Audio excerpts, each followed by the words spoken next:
I don't want to make any enemies here, okay? I was very excited to try Popeyes because one of my favorite things to do when I'm in the United States of America is eat at chain restaurants that I'm very familiar with via advertising and marketing, but don't get the opportunity to actually try in Canada. There are Popeyes in Canada, but I don't know if there's any in the lower mainland. Either way, so it's like, sometimes you live in a city, you don't go to the tourist stuff in that city just because you always live there. You're like, I can go to Tellus World of Science whenever I want. Then all of a sudden you find yourself on vacation in San Francisco and you're like, let's go to the Science Museum, even though I could just go to the Science Museum in Vancouver. Sometimes you just find the opportunity. When you change the scenery, you change your behavior a little bit. Regardless, I do need to tell you as a preamble, we did not order Popeye's chicken sandwiches because we were feeding a family of 10 people. So I didn't want to have people, hey, can I get a Popeye spicy chicken sandwich with no mayonnaise? Hey, can I get one with extra lettuce? Hey, I want the red beans and rice as my side. Oh, and then 4 orders of French fries. And can we get the spice? Anyway, long story short, we got the classic Popeyes fried chicken, enough biscuits that everybody could have 1.5 each, coleslaw, French fries, and I gotta tell you, it's better than KFC, but when I was eating the Popeyes, I was like, I don't get it, man. It's not that special. It wasn't bad, and it was like, I think if you ran the numbers, it probably came out to like $7 American per person, which is sort of unbelievable. But at the same time, like when people talk about Popeyes, like they just in general, when people talk about fried chicken, they are like, it inspires fierce debate. It's not that good. It was fine. The chicken was decent. The biscuit, I don't know. The biscuit was tasty, but so is every biscuit. Like people were talking about the biscuit like it's the most incredible thing in the world. And I ate it, and I was like, it's a tasty biscuit, but it's like, at the end of the day, it's not like blowing my mind or anything. Would I have another one? Sure, I would have another one, but it's not like revolutionary. I'm not saying I expect it to, everything has to be overloaded and filled. There's got to be a gochujang honey slurry in the middle of it. It's just like, I enjoyed the meal, but then the other thing is like, I love salty food. Salt is my vice. And graphic design is my passion. After 2 pieces of Popeyes, I was like, I need to moisturize. I'm so dried out. And it actually kind of worked out because we then went for like a 2.5 hour drive home. So it was nice to be dehydrated so I didn't have to go to the bathroom. But like, I was drying out, dude. So yeah, as far as listen, I know everybody's got their own opinions. If you're asking me, Mod Pizza stays above Popeyes without a doubt.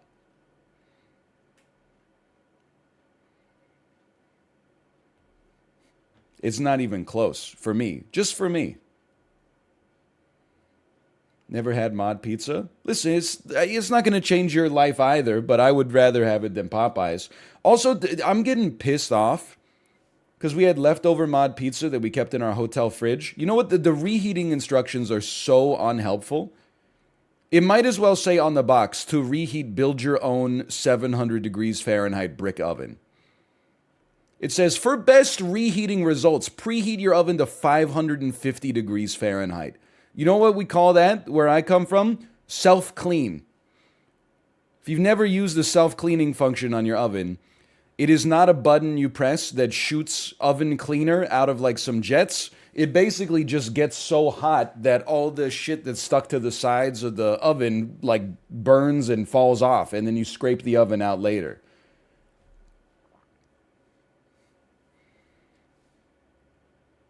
I don't even know if my oven, I honestly don't think my oven goes to 550.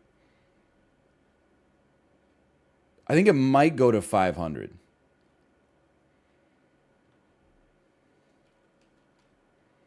I cooked the pizza. Me too. Me too. Anyway, I was thinking about what to play today. Test build is dead. Dark and Darker is on hiatus until the next closed alpha in February. Let's play some damn Switch Sports Golf, man.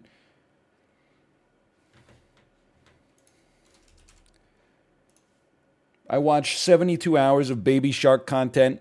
I played charades and Mysterium and Pictionary with my nieces. I watched, no joke, is at family Christmas. I watched my nieces absolutely dominate that co-op Mario Party on Switch where you're in the raft, and then they had to eat breakfast. They passed the Joy Cons to their older cousins who are 17 and 15, and they tanked the whole run. They couldn't figure out how to paddle to avoid the rocks. They couldn't figure out. They missed all the balloons that give you the mini games that allow you to have extra time. Like, dude, I'm not. When I was a kid, it was the 15-year-olds and the 17-year-olds that were the dominant gamers. What all this damn time they're spending on TikTok? They forgot how to game, man. It's the erosion of society. Anyway, /marker switch sports. Am I the worst uncle of all time? It's possible.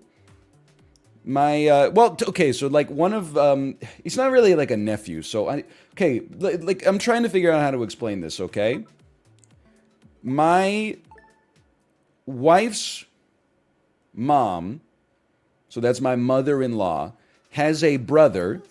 Okay, so that's her uncle, my wife's uncle.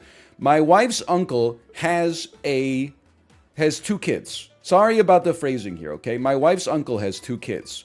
So I think it's my wife's cousin. And I don't know, that's my cousin-in-law. They're 17 and 15 just due to the age differences between my mother-in-law and my wife's uncle. My mother-in-law and her brother, to make it as simple as possible. We were trying to figure out what to get the 17-year-old boy for Christmas, because I have not seen him since he was 8, okay? He said, I'm getting into investing. Excuse me. What is that message? What is that tab? It's driving me crazy. Did you hear that tab? Or did you hear that badunk? Yes? That was Google Chat? Do I even have a Google Chat? I do have a Google Chat open right now. I have a second Chrome window. Okay, sorry, close that up. Anyway, sorry, I apologize. He said he's getting into investing. You know what I bought him? Well, actually, it was my used copy. But anyway, you know what I gave him? A copy of the #1 investing book on the planet. If you're getting into investing, any time that you spend reading tweets from people who are like they have Marcus Aurelius or something in their avatar, please spend an equal amount of time reading one book, simply one book, called A Random Walk Down Wall Street by Burton Malkiel. Here's the thing, okay, as I start the casino here with Will We Make the Finals? He's 17. He may read the book. He may not read the book. It's not my responsibility to change his life, you know? You can lead a horse to water. Maybe he'll drink it and decide that... or maybe drink it. Maybe he'll read it and decide, that he likes what it's talking about. Or maybe, on the other hand, he will read it and say, this is boring as hell.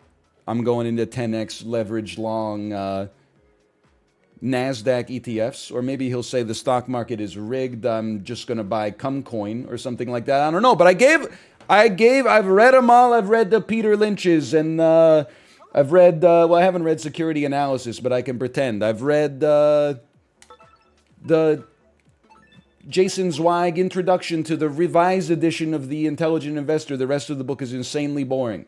I gave him the cream of the crop, okay? Next year he's going to be like, nah, I'm into like cars now. That's fine. Hey, yo, Aaron, thanks for the gifted subscriptions. Thank you. Look at this lobby, dude.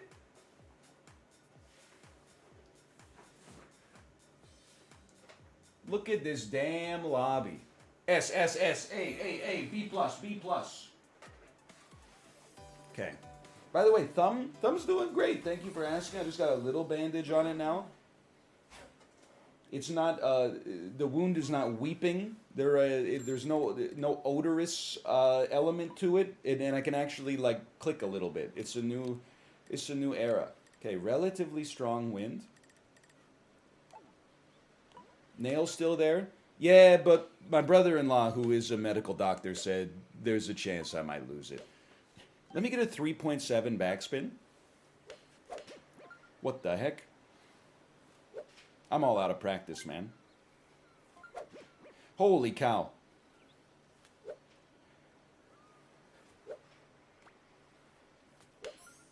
That's what I wanted. That's way too much. The downhill was more than expected.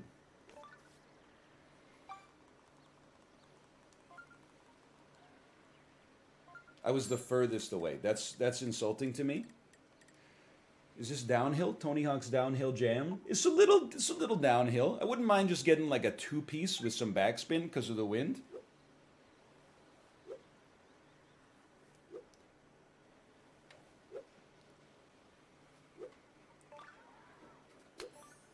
Little lighter than I wanted, but you know what?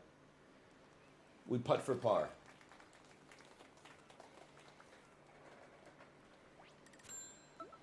Is Curse to Golf ever coming back? No. Happy holidays to you as well. And Danny Kaza, thanks for the gifted subscriptions. Thank you. Thank you.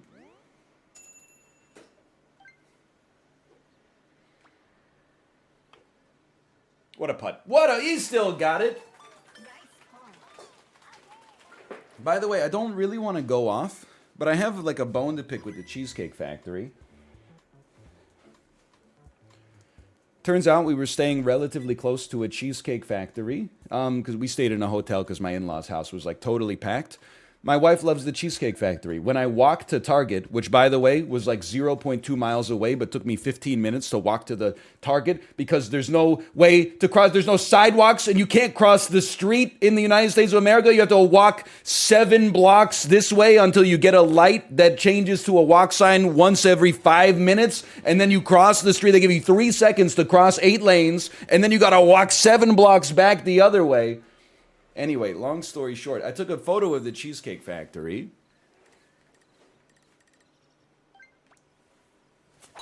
Because my wife loves the Cheesecake Factory. So we said, you know what, tonight we'll treat our guests. We'll all get like takeout from the Cheesecake Factory. It was Christmas Eve at the Cheesecake Factory. It's a busy time, okay? I don't know why I'm sitting down. Why am I sitting down? My work here is not done. I'm just going to send it. Nice shot. Under the tree? I'll survive. We do curbside pickup at the Cheesecake Factory. First time in my entire life, I'm doing curbside pickup, okay? Usually I walk into the restaurant. We get there, we park. We park at exactly the time. This is important. Let me focus. We park at exactly the time the Cheesecake Factory tells us to park. We park in a spot called curbside pickup. We wait there 15 minutes, 20 minutes, no response, okay? So finally, I go inside of the restaurant. Because the parking lot has space for 13,000 cars, I go inside of the restaurant.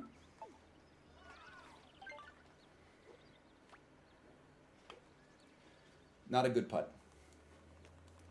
It takes me, what a chip, holy cow. It's par 5, right? Yeah. Takes me 15 minutes to walk from my car into the restaurant. I get into the restaurant, there's 13,000 people waiting in there for a table. Unfortunately, the Cheesecake Factory, a pretty small restaurant, it only has 800 tables in it.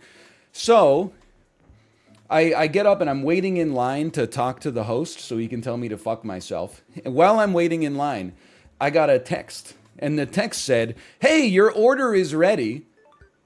Tell me just text back the number of your parking spot, and we'll bring it out to you. A nice robot texted me that. So I walk back into the parking lot, and I'm looking in the parking spot for a fucking number. And there's like a plaque. I'm about to get eliminated, by the way. The plaque does not have a number on it. This is ruthless. This is scary. I don't want to be with these gamers anymore. I get on my hands and knees. I'm looking under my car. There's no number painted on the spot. Obviously, we did not make the finals. I go to the back of the car. I get on my hands and knees. There's no number on the spot at all. I text back, hey, we're in a curbside pickup spot. Here's the make and model of our vehicle. It's a pearlescent Opel Bugatti Veyron. And then silence. 10, 15 minutes go by. I receive no response. Kate says, you should go back inside. I go back inside. I get back in the lineup to eventually talk to the host to tell me to go fuck myself. Everyone else in the Cheesecake Factory is like looking at me with hostility because they're like, hey, we're waiting for a table. And I'm like, I know, I just got to go talk to this guy so he can tell me to fuck off. And then, so I'm waiting in the line for like 15 minutes. And at this point, it's been 4 hours trying to just get my skinny-licious Mexicana salad. And then I get a text from my wife that says, hey, come back. They brought out the food. And I'm like, did the software developers consult a customer at any given moment in the process of building this automated curbside pickup system? How about a confirmation text that is like, we got your text and we'll bring your food out when it's available? How about a confirmation text that is like, hey, we just delivered your food. Enjoy your skinny-licious salad from the Cheesecake Factory. Download our app to get some reward points, blah, blah, blah. Instead, it was just like, you know, shit was driving me crazy. Anyway, the food was pretty good, though. Also, it was blowing my mind, because originally I was looking for like a healthy salad, harvest chicken salad with a vinaigrette. Came to like 1,300 calories. Then I remembered, oh, if you want something that's good for you, at the Cheesecake Factory, you have to go to the Skinny-licious menu. I got a Skinny-licious Mexican salad. It was 500 calories. Shit was like this big. It was like the size of a large pizza pan. What are they doing with the 1,700 calorie salad? Must have been like served in a trough. I don't understand. I mean, this is 4-piece backspin.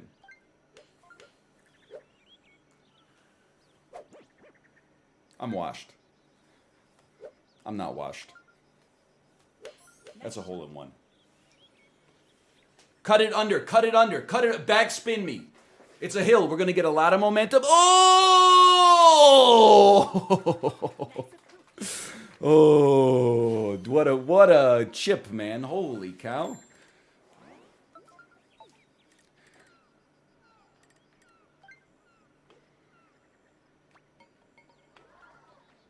Beautiful putt. Beautiful putt. Whew.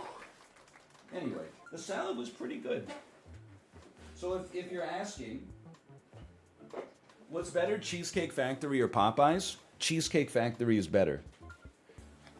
My 2 cents. No, I did not tweet about being live. You're right about that. Hold on. Let me go back here. I'm live and golfing.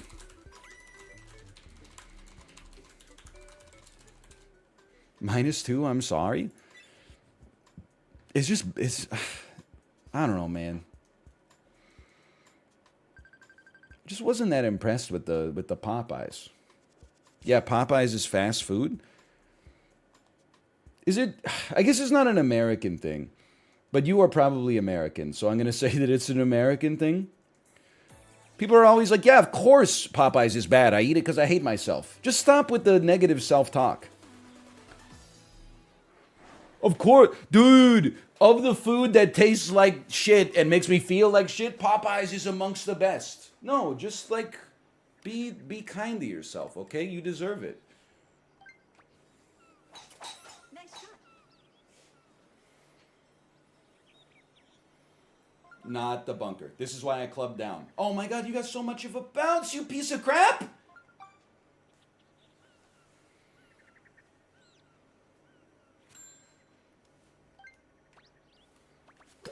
What the heck was that? It's alright, we're qualifying.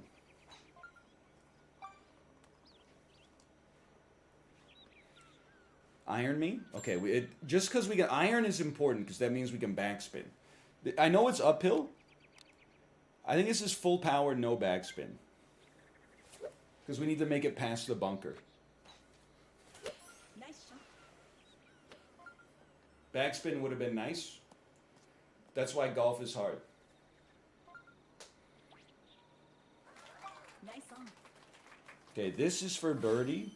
It's a bit of a putt. We want to be full power.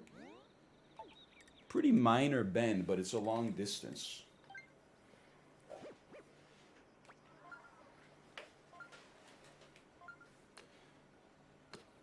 Oh!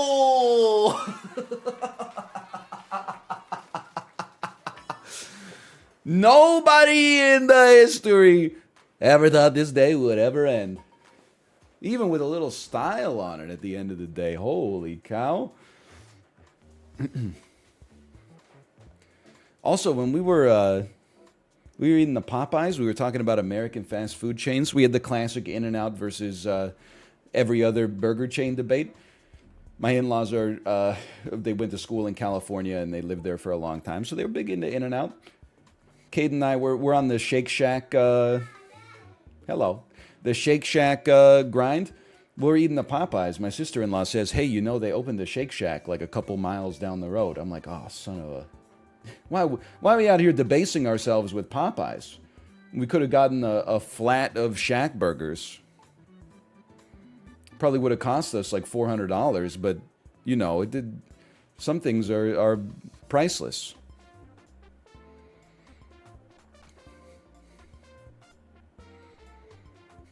In-N-Out do be kind of mid.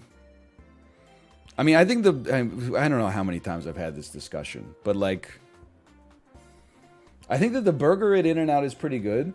And I always feel bad because anytime someone likes In-N-Out, I'm like, you're right, because it's not healthy, but it's certainly like, wow, what a chip. It's certainly like more real than a lot of fast food fries, but the fries are like so not impressive at all. So I was like, I told my brother-in-law, I was like, I like the burger. I think it's pretty good, but the fries are like some of my least favorite fries. And he's like, you know, they make them with real potatoes. And I'm like, I know. Whatever they're doing, they need to honestly add like some more artificial stuff into the French fries.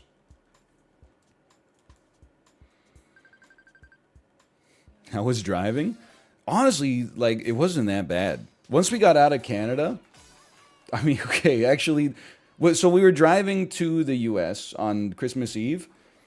Our daughter was in the backseat with her iPad. We get almost to the point, we're probably like, 5 miles away from the border. She throws up. It happens. Kids get car sick. But she had drank like, a pint of chocolate milk in the morning. Hold on, let me continue the story after, watch this drive.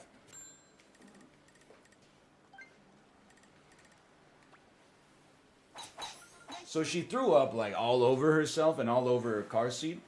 And then Kate was like, you got to pull over. So at the earliest opportunity, I pulled off to the side. By the time I did, she had thrown up on herself like another 2 times.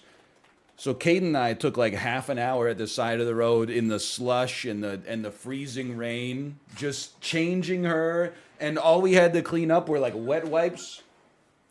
So we're using the wet wipes to like clean all this vomit out of the car. That part was a little annoying, but the driving was fine. And honestly, we laughed. You just gotta laugh about it sometimes.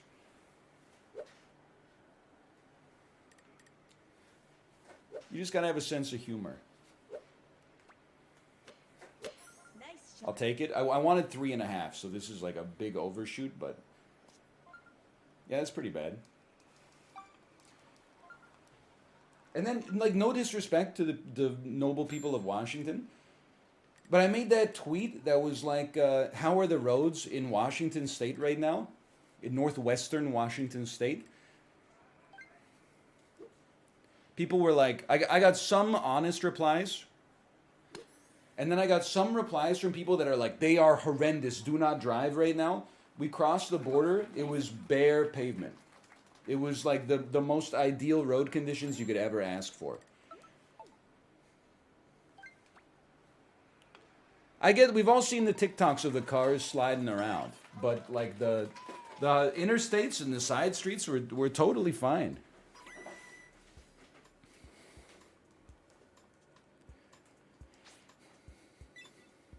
And then it got up to like 11 degrees Celsius, so it all melted. Now it's just like slushy. I crashed my car in New West. I left my wallet in El Segundo, and you don't hear me writing the iconic 90s rap song about it. What Pokemon cards did your nieces pop? I don't even, like, I'm not qualified. I was in charge of looking up the TCG player price list for all these cards. And even I can't. I don't understand how to look them up. What the hell is secret? What the hell is rainbow? What the hell is VMAX? VMAX alt art? I don't even know what the default art is. What the hell is the alt art? It's not possible to look them up.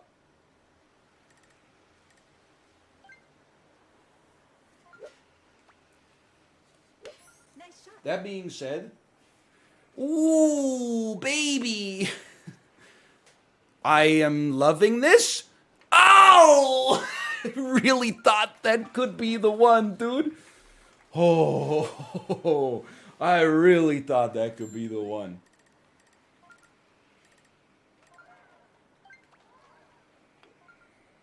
As someone who's opened some Magic the Gathering booster boxes in my life, I think it was like a once in a lifetime booster box. They got like almost every chase rare from Silver Tempest. Again, I don't know what that means. I don't know what I'm talking about. But when I was looking up the price list, they got that like Luigi or Lugia VMAX that was like $210. And then they got like 4 other Lugias. They got one Lugia that was like, I think it's just the mythic rare version, full stop. Then they got one that was like rainbow colored. Then they got one that was like silver colored. They got a Regia Drago V, a mythic rare hollow, energy, super energy or something. Like, I honestly worried that we were giving them like, it was a bad lesson for them. Because they're going to think that they're, like, innately lucky. Like, their first data point for gambling is, like, you know, this booster box was, like, $100, and they got, like, $215 worth of value out of it. Everybody qualified for the finals? Well, we made it. Will we win the finals? Are they actually going to sell it? No. Nobody sells it. They just say, holy cow, I spent $120 on this booster box. I got $200 worth of value. Then you put the cards in sleeves, and then you put them in your closet, and then you die, and like your nephew clears them out in the 2070s or something like that. That's the way it goes.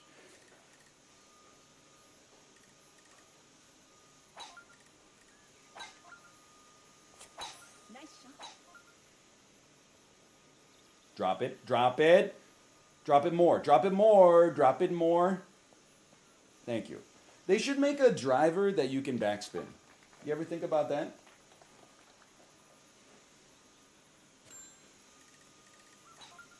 Why didn't you think of that? Because you're not Tiger. That's why. Okay, I'm just playing it cool. Did you get the chicken or the tenders? Listen, I'm not trying... If you like Popeyes, you know, we got other problems in the world, okay? It wasn't bad. It just wasn't to the standard that I expected, okay? Based on how much people talk about it.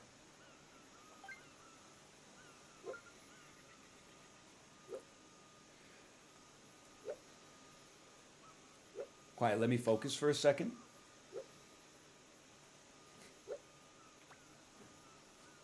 That's what I wanted. On the hill. On the hill. What a bounce. No, no, no, no. It's too much. It's too much. It's too much. Juice me, juice me. It's puttable. It's puttable. It's puttable. It's puttable. It's puttable.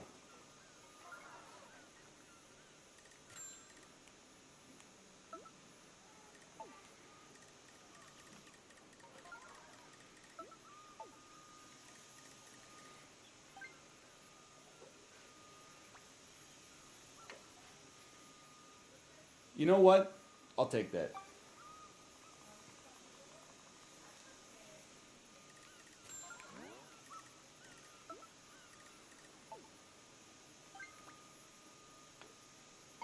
We drain those. Okay, did we make it? That was a very solid round of golf. Imagine if we hold in one when we should have hold in one.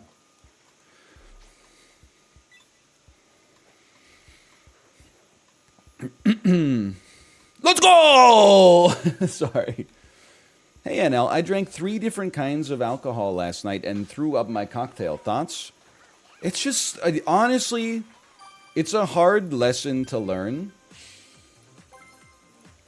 But the older you get, you very slowly start to chip the lesson together, like out of a slab of marble, that it's just not worth it, man. Like one drink, I'm chilling. I'm like, this is amazing. Second drink, I'm like, I'm even more chill. But somewhere around like the end of the second drink, sorry, wrong bet.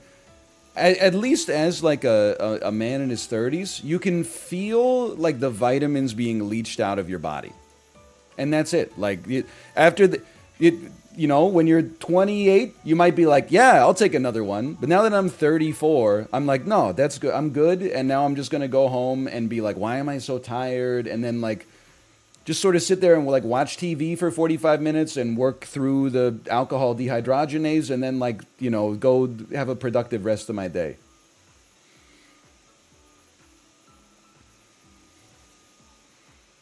Stop blaming your age. Okay, I don't drink enough to have a tolerance that allows me to drink levels of alcohol that are that toxic for my organs, including my heart, my brain, my liver, obviously, kidneys, my skin. I do drink on occasion, but I try to keep it, in moderation, because bragging about how much you drink is like only cool when you're 18 and you're talking to other 18-year-olds. When you're like 34, people start to be like, are you all right?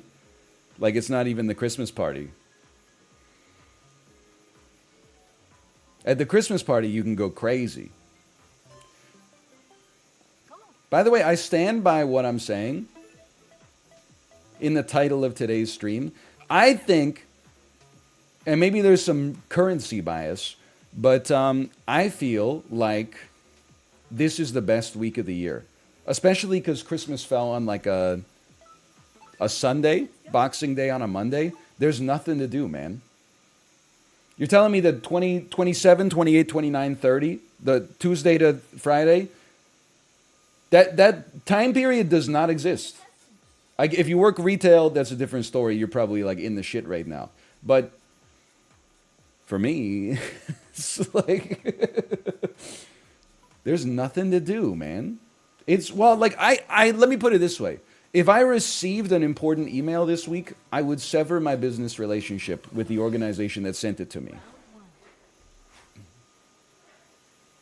I'm like, really? You're sending, hey, due on Friday. Really? You got something due December 30th? Like, you got to reorganize your business, because that's not the way, like, people work. Unless it's, like, a medical thing or, like, otherwise urgent, but still, we send. Nice shot. Oh, this one might get a favorable bounce. Now we know the green is frictionless. Dude, to be on the green, stroke 1 on this hole is very rare. Hey, Scuba Steve the First, thanks for the gifted subscriptions. Thank you. Thank you. Insane putt. Congratulations, Trevor. Where's Corey?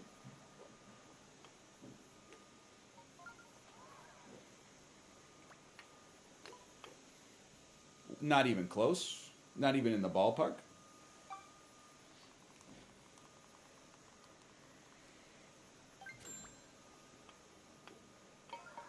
We take those. Oh, VIP Daniel, hello, hello. You watch any of those movies? No, I didn't watch anything because I'd like. I was talking about it to like my brother-in-law, and I think we both were on like the same page. I think when you become this, and this sounds depressing, but it's not. I think parents will get it. When you become like a parent, at a certain point, there is no like free time. There's no like, oh, I'm going to take my daughter to the park and then I'm going to get off the shift and I'm going to watch Glass Onion so I can be like part of the zeitgeist. Like taking your daughter to the park that's life. That's what you do the work for, is so that you can be the guy who takes her to the park. So you can be the guy who's like, she's like, I cooked you donut soup in my fake kitchen set. And you're like, That's like, so when you're like, how have you not had a chance to see everything everywhere all at once yet? Like, honestly, without being a hater, it's because I got other shit I'd rather be doing. Like, nurturing another human. Because, like, they're only this size for, like, a very small amount of time. It's important to, like, instill good habits and a good relationship with the family and et cetera, et cetera. Hey, Slogjam, thanks for the gifted subscriptions. Thank you. Thank you. I'm going to level with you. I'm waiting for this guy. I want to see you make it. Nope, that's not getting there. Okay. Take a shot. Take your shot, you piece. Take your shot, you piece. Hey, Scuba Steve, thank you again. Thank you. I'm not doing it. I'm playing it. We're playing some sensa ball here.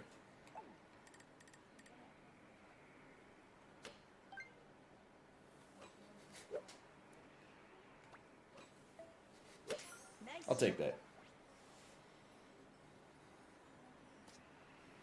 Beautiful shot. Ray where we wanted it. I'm gonna watch Glass Onion. I can't promise you that it'll be like in a timely fashion. So if you're like, yeah, no, it's okay, I'll give you a week, then you don't understand. You should understand by now.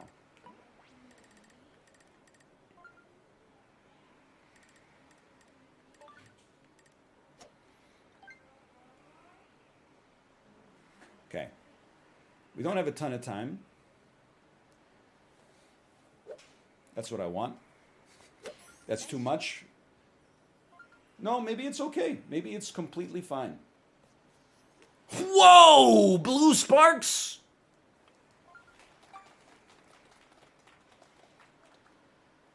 And Titleist 7. Thank you as well. Thank you.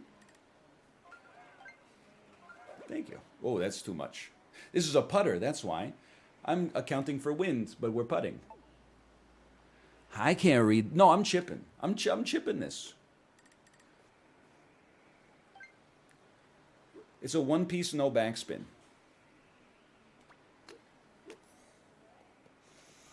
Okay, we need a little more and a little less.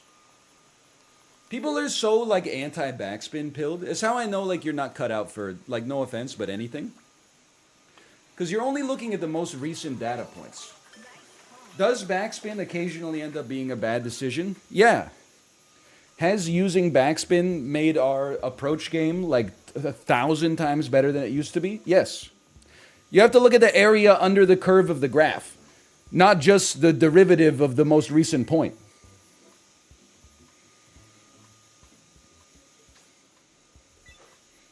Also, it's just fun. Yeah, I love when you land it and it goes.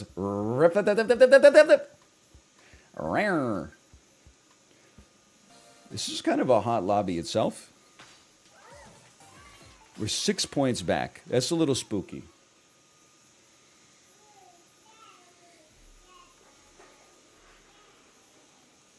You stock up on calculus analogies? No, my niece, she's only in the 5th grade. So she recently started learning linear algebra. In her public school, she's learning the multiplication tables up to 12. And in Kumon, she's learning how to do the Taylor series right now. So she's not quite at calculus yet. Nice shot. Betwixt.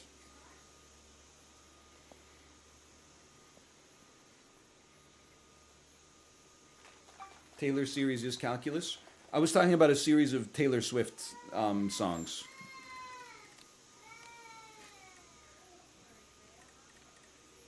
Hold on. Something like this. I'd like a 3-piece. This is a perfect backspin situation. Felt that being a little much, but you know what? The backspin's going to keep us competitive. Ooh, it was nothing. Nice song.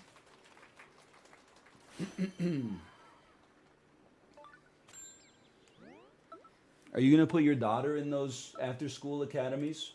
Honestly, it's a conversation for me to have, like, with my wife.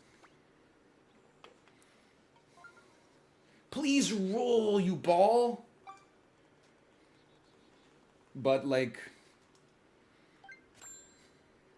So my in-laws Nice car. and thus like my nieces, they're involved in everything. You know, they have school, of course. That's like the bare minimum. Then they have like some after school additional education like Kumon. They also do sports. And on top of that, they have a quite a crowded social calendar for two kids who are 12 and 8. That seems like a little crazy for me, but maybe that's because I haven't, eased myself into that. But like the dad gets off work at like 5, he's like, I gotta go. Like the kids are at home because the mom picked them up, so now I gotta go home and pick up the kids, and I gotta take them to Kumon, and then I'm just gonna sit in my car for 45 minutes at Kumon, and then I'm gonna take them to, soccer academy or whatever, because everything's an academy now. That seems too much for me. At the same time,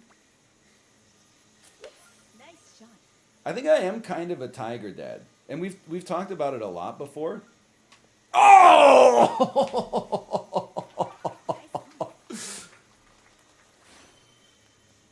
Dude, we're knocking on the door today.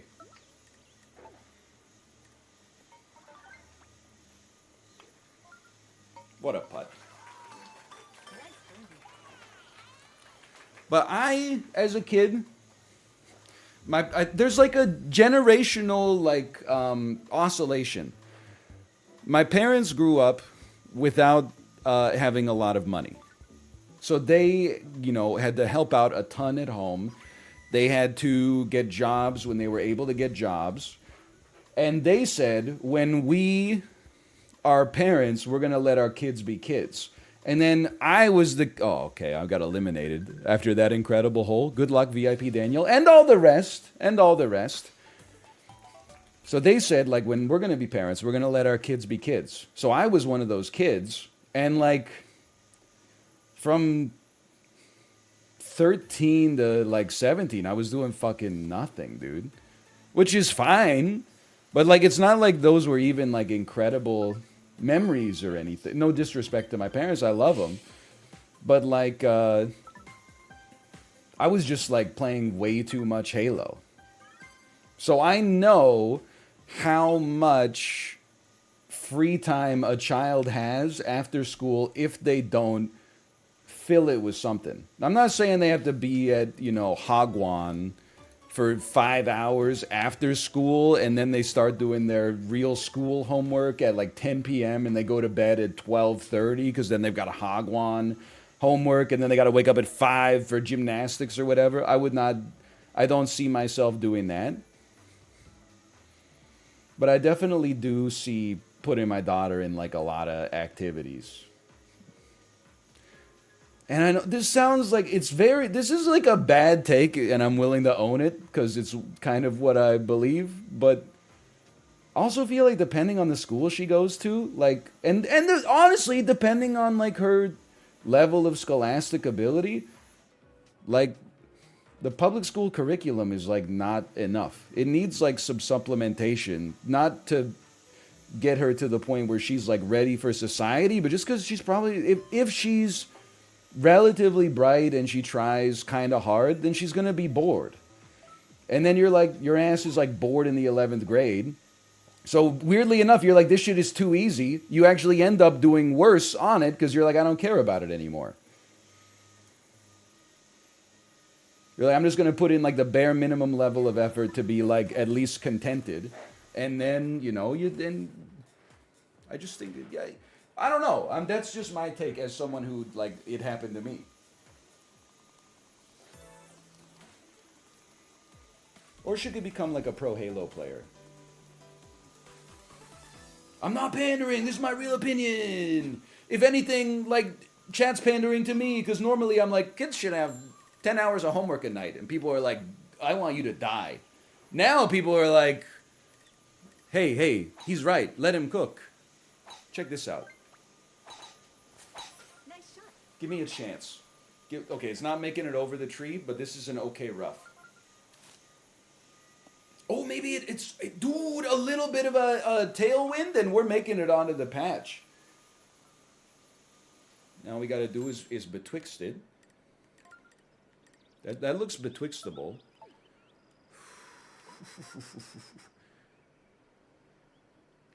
Honestly, if you can get like exactly 3-piece and it's a little downhill, then I'm okay with this. With no backspin. With no backspin.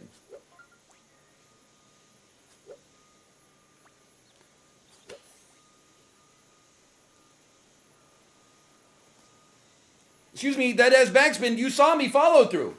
Nice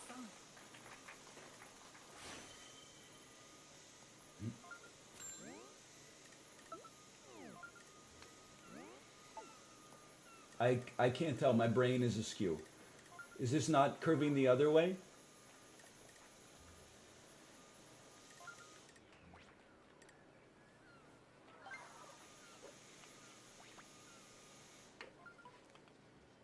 You piece of crap. Wrong, wrong, wrong.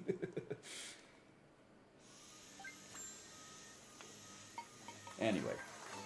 But listen, I don't have to worry about that too much because my daughter's still 2. But yeah. But I think, honestly, you know, there's a balance.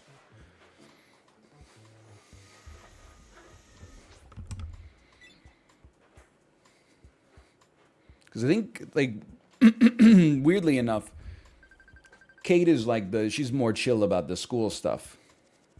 And I'm like the tiger dad who's like, there is literally no excuse if you're in, but like, again, this is not a great take. There's no good excuse if you're in public school to not at least be getting like B pluses.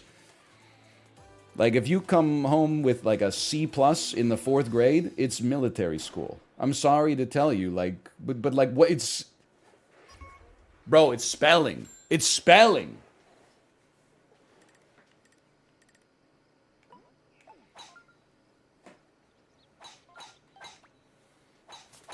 Nice shot. Please. Now, again, it's kind of like it's a funny take considering I play video games like mediocre with mediocrity for a living, but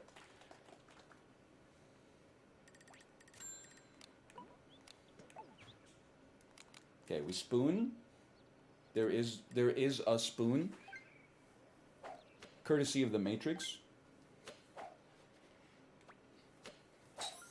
Perfect. I love it.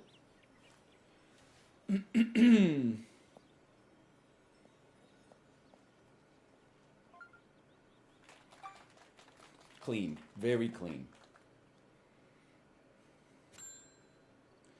Okay, we're aiming dead on and dead ass. Good night and good luck. I don't like that. The wind is not strong enough. The altitude is not changed enough. I'd love a 3.8 with backspin. Nice shot. That's my shot. Whether or not it's right remains to be seen, but that's what I asked for. Now some front spin, some retroactive front spin, please. Nice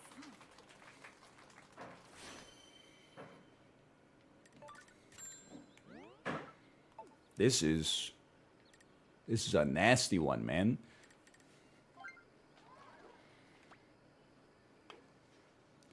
Oh!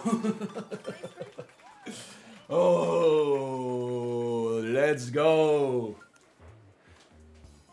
Just had to trust myself on that. Look at these chips in, dude. People are going crazy.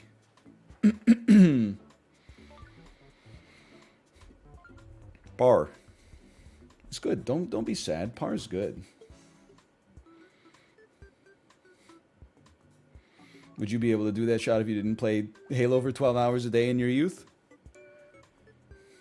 Listen, the way I think about like my own job, my place in life, is that essentially I got like insanely lucky. And it's hard, that makes me bad at like teaching lessons. Because like, for lack of a better term, because I don't even know what his relation is to me, I just think of him as like a nephew. For a while, he wanted to be like a YouTuber and a Twitch streamer, and he's like, "Do you have any advice?" And I'm like, "I don't know, not at all. Like, it sounds like I'm just trying to get rid of you, which I'm not. But like, be born in the early '90s or the late '80s. Like, that's basically the That's the cheat code. I'm not saying you can, because the other advice is just like, like you're 17 right now. Give it a go for like 8 years as hard as you can, and then if it doesn't work, like take up a trade. It's a full power. Nice shot. Please, please. I should have. No, it's okay. So backspin would have been nice, though. That's okay. Backspin would have been nice, but whatever. Nice on.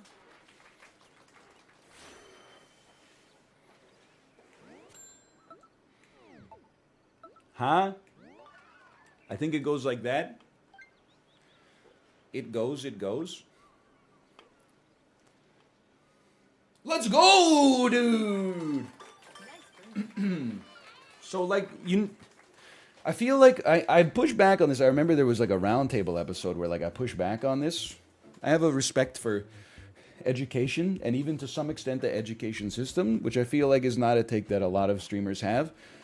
People will say like, well, you spent all that time in college and all that money and look at you now. And I'm like, well, yeah, but like my ass just got like crazy lucky. If I was in charge 100% of someone else's life, what I would do is be like, hey, you can basically just like fuck around until you're like in the 7th grade. And then in the 7th grade, if you just like work pretty hard in one direction, you could just get like an amazing job and live a comfortable life. You don't have to start in the 7th grade, but because we were talking with my nephew and I was like, man, it's crazy. Like as a 34-year-old, I'm like, dude, imagine, I'm talking to this 17-year-old, well, mostly I'm listening to, his closer family talk to him, to be fair. You don't appreciate it when you're 17, but imagine, like nobody expects you to do shit until you're like 25 anyway. Imagine if you could just pick a direction and work on it for like 8 years, your ass would be in like the Hall of Fame for whatever you chose. But then the reason you'd be in the Hall of Fame is because like nobody does it, myself included. Because when you're 17, you're like, I don't know what I want to do, and also I like don't want to do that shit. I want to spend time with my friends and I want to have fun, and I'm just becoming an adult. So I definitely feel like if I went back to being like 17 years old, I would live my life like I was in the military and I would have no friends. And then like 10 years after that, I would be the CEO of a blockchain startup. My true dream in life. How about a 3-piece backspin?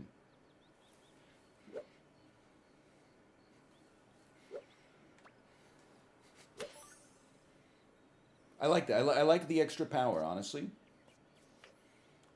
No blue sparks because it's not a big hill. I'll take that. What? Dude, you deserve that one. You deserve that for that putt.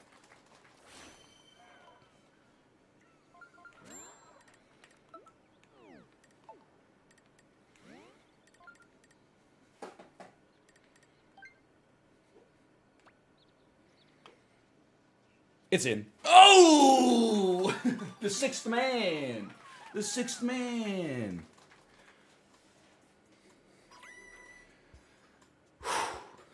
It's the move. Sixth man is you're thinking of the Arnold Schwarzenegger one where he's a clone. The sixth man is the one where the ghost helps them win the state basketball championship in high school. Okay, we're making the finals. We are 4 points down though.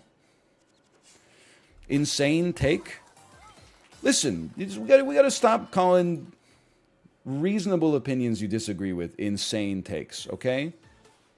I was literally talking about what I would do if you took my mind and time traveled it back into my 17-year-old body, okay? I'm a dude, you're a dude, he's a dude. We're all dudes. That's Kel Mitchell from Good Burger. You could just say interesting take, but I disagree. You don't have to say what an insane take. I mean, that's called an ad hominem attack. Who are you, Ryan Johnson? Nice shot.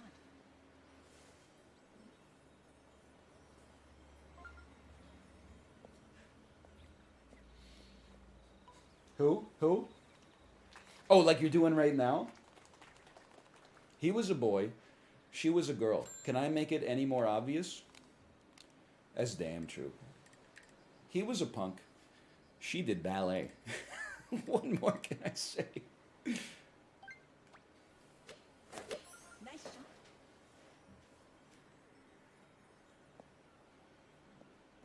I love this shot. Everybody wanted me to club up, and I said no. Nice on.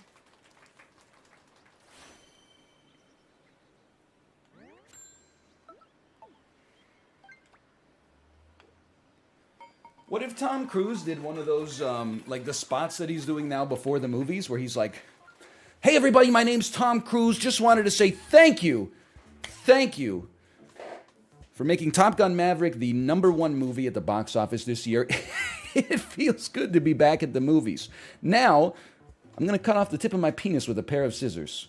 What if he did that, but instead of for like Mission Impossible, it was like you see him take out the scissors, and then it like when he cuts, it fades to black, and then the trailer for the movie plays, and it's just based on Avril Lavigne's Skater Boy.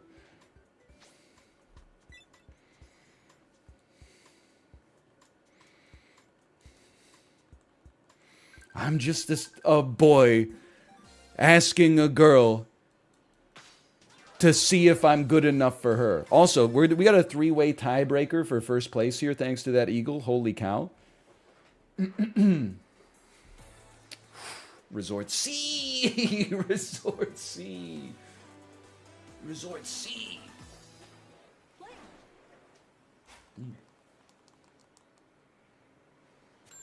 Holy cow. Bro, we gotta spoon this, but at the same time, we cannot spoon this. So I honestly, with God as my witness, I think we just need 3 iron, full speed, no backspin. Full speed is 3-piece because we're in the rough.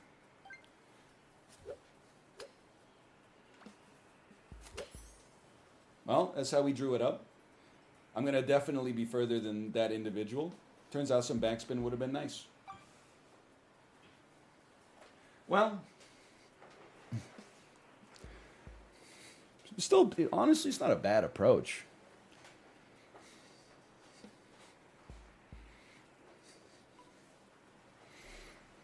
Please emancipate yourself from the chains of grind set thinking. Excuse me, I'm not a grind set Andy. I think my take on, and this is not a grind set take, holy cow, what an approach. They're incredible golfers. I'm not even upset at all. I think back to when I was a teenager. It's not that I should have been on the grind set. I just should have been like I should have had like a hobby.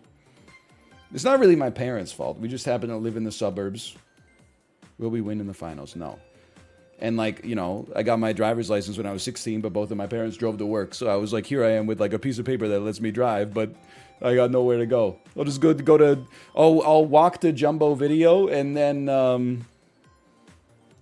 go rent Bubba Hotep again. We're a B+ gamer now. But like, I think you just gotta like have enough free time that you're not super stressed. I don't think there's a whole lot of reasons for like, you know, a 15-year-old kid to be stressed. But definitely like have enough going on that you're not like, hey, I spent 4 hours after school on a Thursday playing a video game that I only enjoyed for like 30 minutes. And then like after that, I just played 3.5 hours out of like inertia, where I was like, I don't have anything else to do, so I guess I'll just keep playing this game that I think is just not even really that entertaining. It's just sort of like whiling the time away.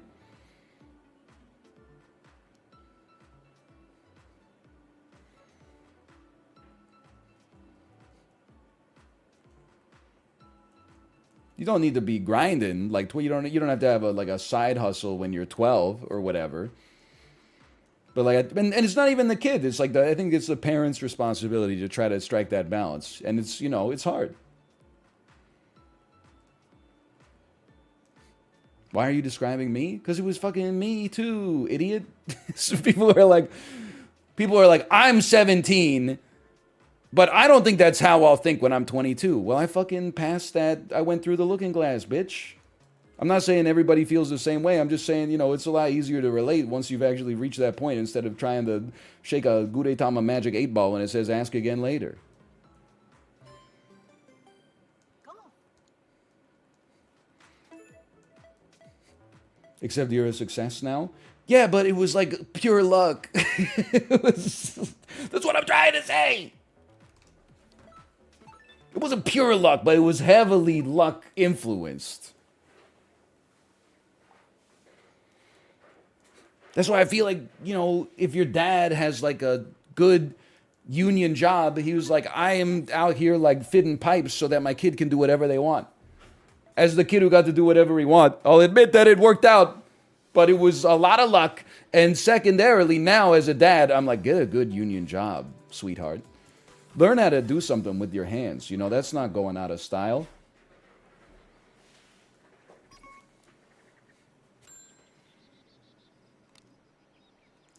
Okay, hold on.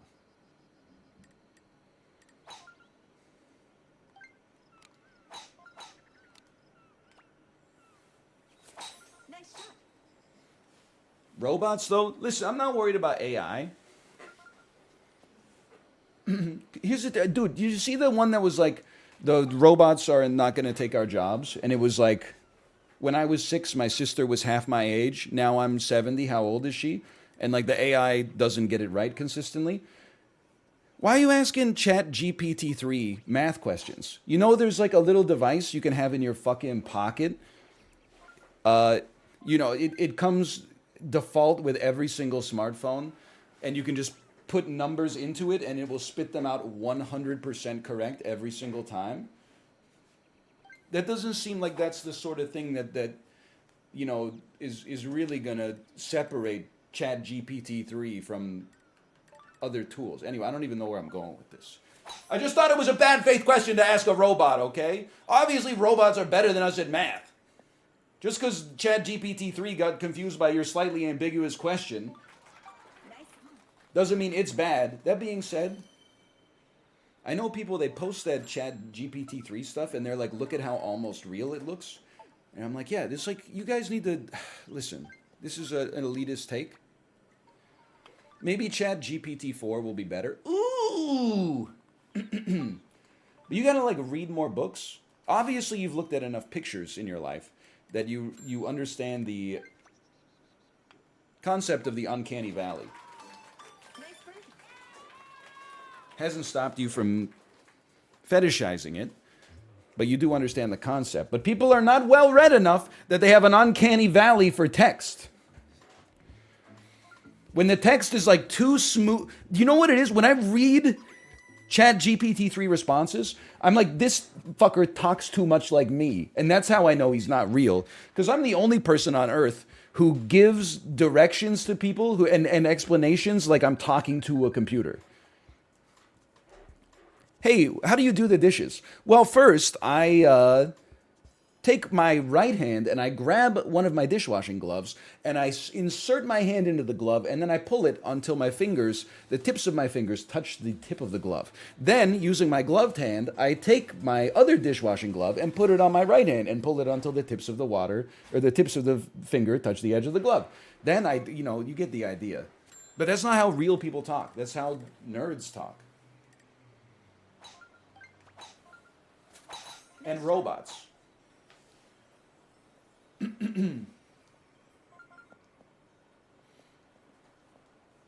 Yeah, I use gloves because I'm not trying to burn my hands. It takes 1 millisecond to put them on. It takes 10 hours to explain it, but it takes a millisecond to put it on. No backspin. The wind is my backspin.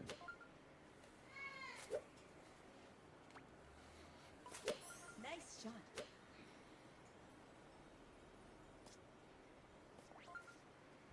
That's just beautiful. Nice approach.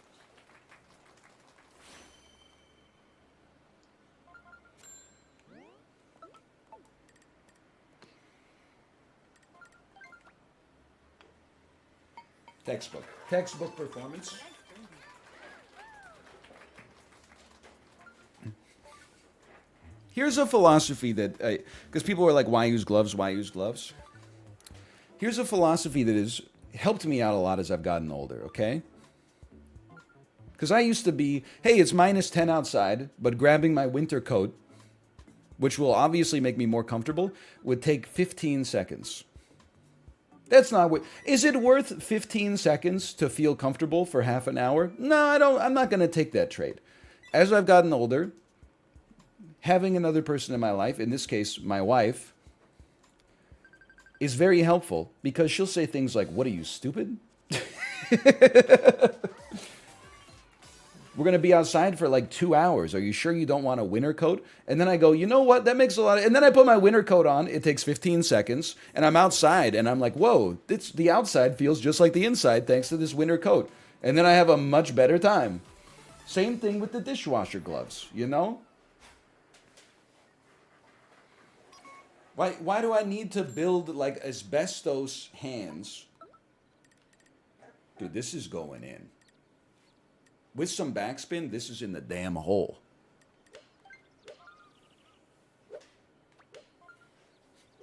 Nice shot. When instead I could just put the gloves on. Oh, you... Nice on. Come on. Just turn the water temp down. Or you could just wear the gloves. Okay, just do X. Like, it doesn't work the way you think it does. If you're like, oh, the water's too hot for my hands. Okay, then wear gloves, dummy. Anybody can come at this with a bad faith take. My green!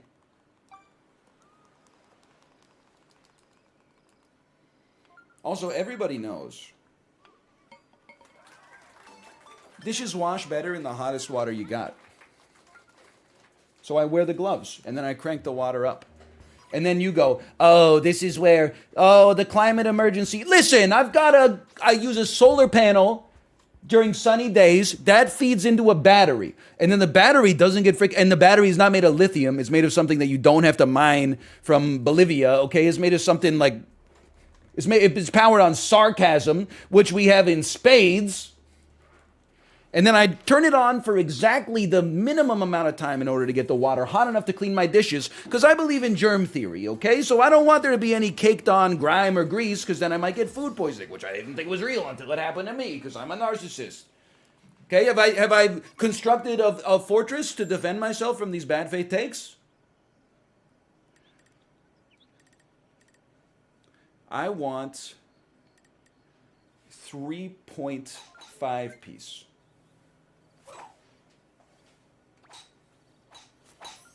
That's too much. I'm going to be in the rough. No, I'm going to be the world's greatest at hitting the tree. No, it's perfect. I was built betwixt.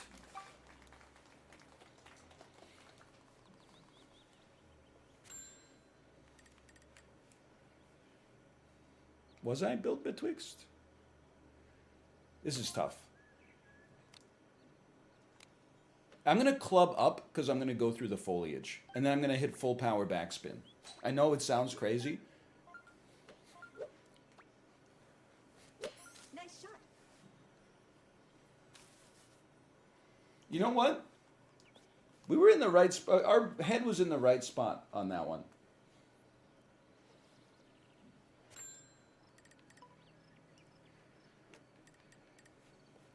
We want backspins. What a chip, dude. We want backspins so we don't run down the hill too much. I think. We want to be like one piece with backspin. Little less than one piece. Oh! We were right in there too. Dude, we might not qualify, but our game's been pretty good today. We've been consistent. It's not my fault there's all these Christmas noobs. So damn good at the game.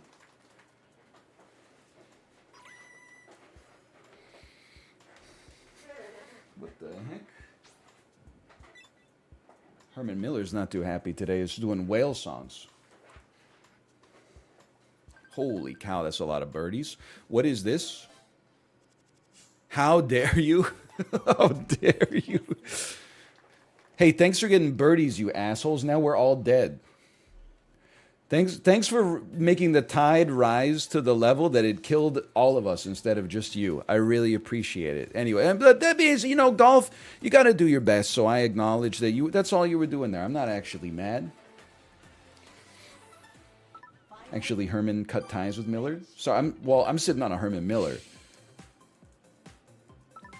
If you're up in her DMs right now, then maybe you're like Jan Levinson, hold the Gould, but I am sitting on a hyphenated chair right now, just so you know. Is the Herman Miller worth it? I have no idea. What I did was I decided at some point that I was not the kind of guy who's going to sit on a gamer chair into my 40s. So I said, what is the best office chair? And everybody says Herman Miller.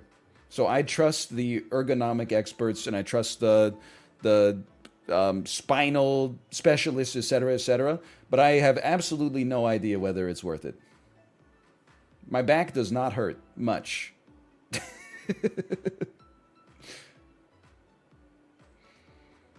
And when it does hurt, I don't think it's because of the chair. I think it's because I'm carrying my daughter like all the time. Do you have a stand-sit desk? I do. I have a convertible stand/sit desk, or as I like to call it, a sit desk. Oh man. Ba-dum-bum.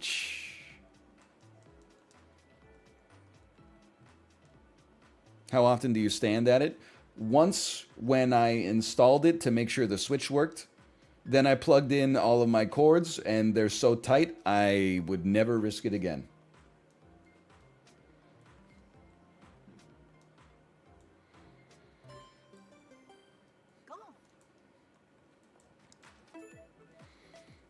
I would end up looking like, you see, I don't forget. I think it's a Speed clip, and I don't even know who Speed is, except that I know he's a streamer, and he's like 17. But he won the Fortnite game, and then he stands up on the arms of his gamer chair and starts twerking. And then he fell down, and then like a second later, his desk fell on him with all of his monitors on it. That is what I worry would happen if I press this button right here. Oh, careful.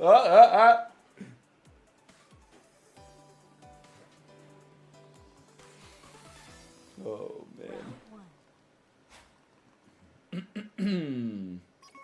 I'm okay. Now my ergos are going to be all messed up, man. 31 miles an hour? We in the Bermuda Triangle?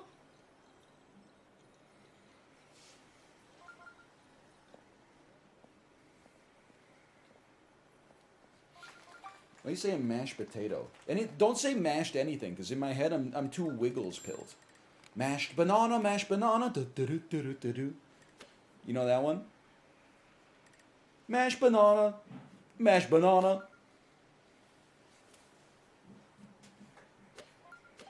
You don't know it. Okay, just say you don't know it. You don't have to make me feel weird for knowing it.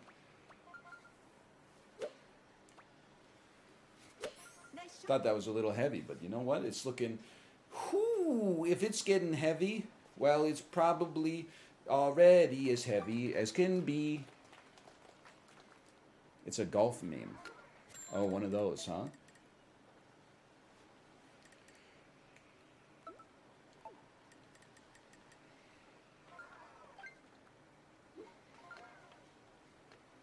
Half piece, no backspin.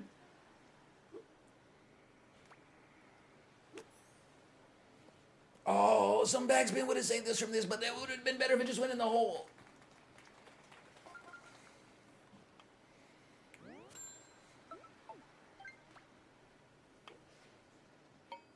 Kobe. I'm scared these streams have been making me like golf. Okay.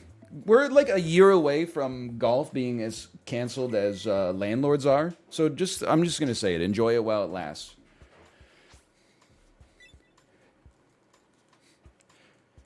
Every time I say things like, oh, I should get into golf, people are like, did you know that golf courses use as much water as the rest of the city proper. Okay, well, I'm not a golf course, dumbass. I'm literally just a guy. If I was a golf course, then I'd probably try to change that shit. But unfortunately, I'm a human being, so I have a limited amount of agency, okay?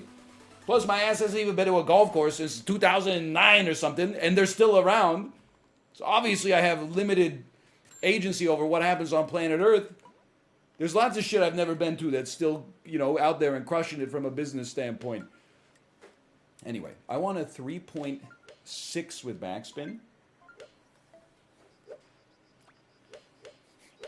Oh, that's way too much. Take me back to the place I love. Never mind, that was actually like pretty amazing. It's actually like one of the best approaches I've ever had in my life.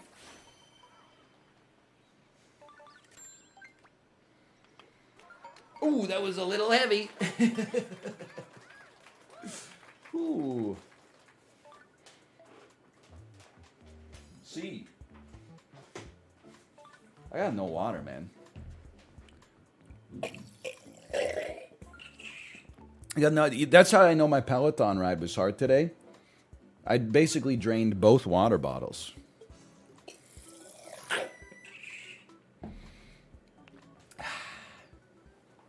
Just doing a classic 45-minute Emma Lovewell 90s ride. One of the 2 rides she's ever made where she didn't use Good by Better Than Ezra. You know that one? It was good living with you.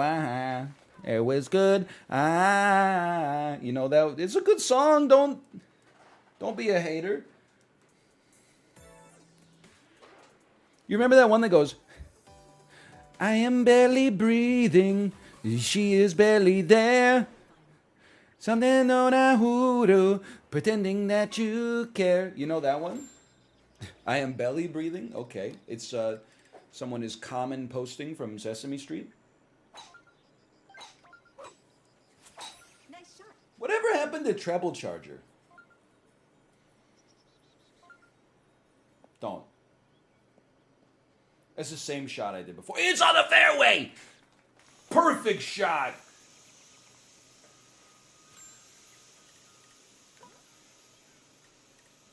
We gotta. It's just a full power, Marty. Wait, somebody made it through the shortcut? Ooh. By the width of an angel hair pasta noodle. Now, this is not a great setup for Eagle, but it is what it is.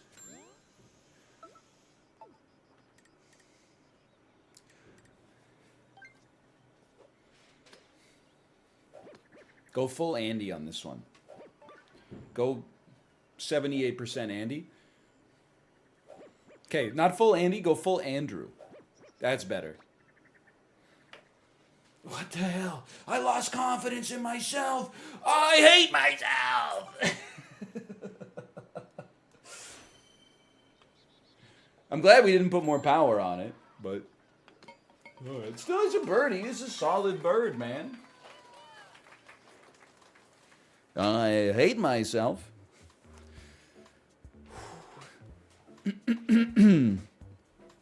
Twitch should add parlays to the bets.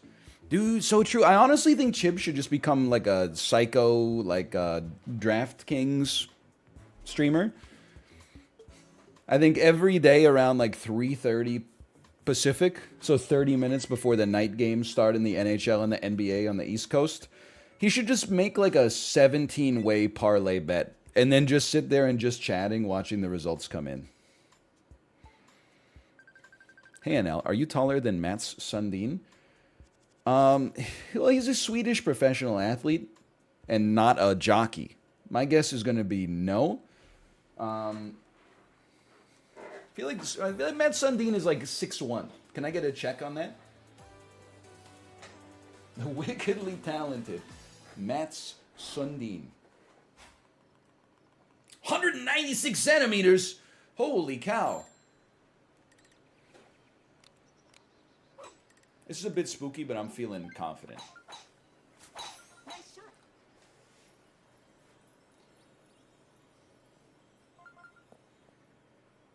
Drain it. Drain me? Drain it?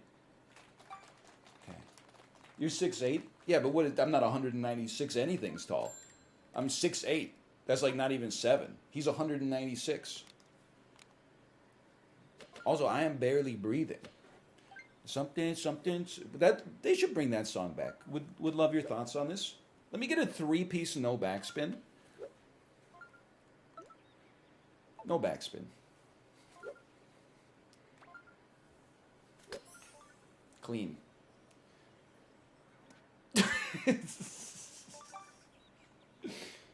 Oh, man. Underestimated the wind a little bit maybe on that one. Similar setup. 2-piece no backspin.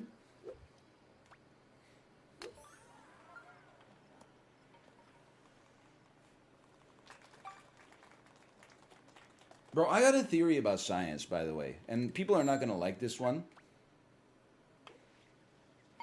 I just don't believe, and this might sound crazy, I don't believe that matter is made up of atoms. It just seems like hard to imagine for me. Like you're telling me if I look at like a single ice cube, there's like trillions, or I don't even know, like bazillions of water molecules in there. It just seems like it doesn't make sense. It just doesn't make sense. Like you really expect me to believe that there in a mole of water there's 6.02 times 10 to the 23? How could you possibly know that with any degree of specificity? What do you have, like the world's greatest microscope or something? Like how do you even see all that? How do you see all that supposed those atoms? Anyway, we made the finals. Oh no, Apollo's here. Here we go. What's the bit here? I don't know. It's just that, like, I guess atoms are like too small to believe in. They're like the tooth fairy. Like, here's the thing. If I saw one, I guess I would just, I'm not afraid to apologize and say like, okay, now it exists. That doesn't bother me. Like, I'm willing to admit when I'm wrong, much of the time. Nice I shot. love this shot. However, like everybody, you guys think you're so smart because you like believe in the theory of the atom or whatever, but all you're doing is trusting some guy called Niels Bohr. And I'm choosing to trust myself instead. Like you didn't do the research. How do you know that Niels Bohr is a trustworthy guy? Nice shot.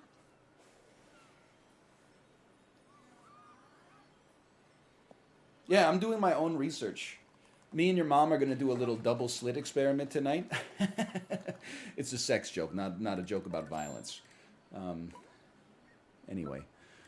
I think we want 4-piece no backspin.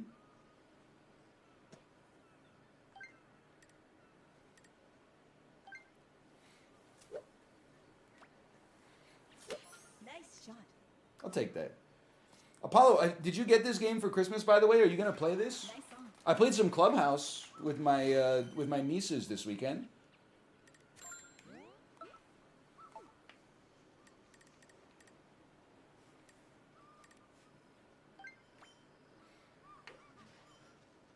Oh! You know what? Scratch, you're not ready. You're not ready for this. I don't think you gotta maybe start on the pitch and putt before you come on St. Andrews.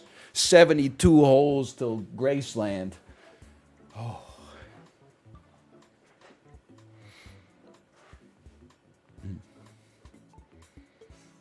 It's only Tuesday? That's true. I love this week, dude. December 26th till like January 2nd. Yeah, I did. I was talking about the Pokemon cards that my nieces pulled. I don't even know how to convey what the cards are because there's so many variants and VMAX and full art, alt art, secret, mystic rare, mythic rare. But they got like every... Wow, that's just milk bread. Congratulations. This is a great performance. You won by 11 points. They pulled every Lugia that exists. I'll tell you that for sure. They pulled the $200 one. They pulled the They pulled the base like $10 one. They pulled two $30 ones. They pulled them all. Are they big into Pokemon? Not really, but now I think they're hooked on gambling. We've made a huge mistake. We did not win the finals, by the way. Thank you to the 6% believers. It was still a great round of golf. There's nothing wrong with that round of golf.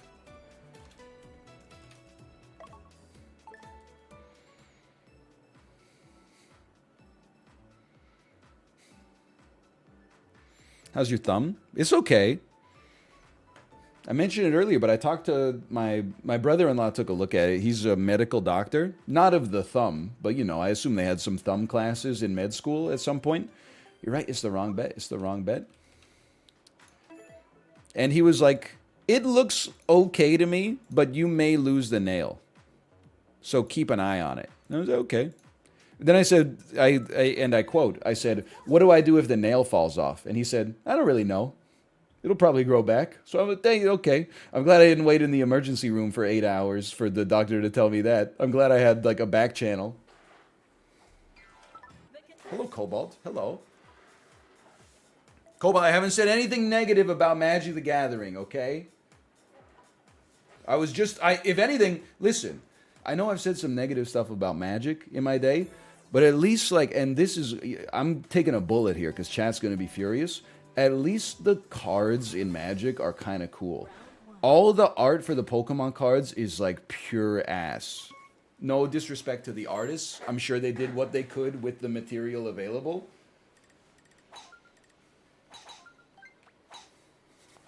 Nice shot. But like every Pokemon card to me just looks like an NFT.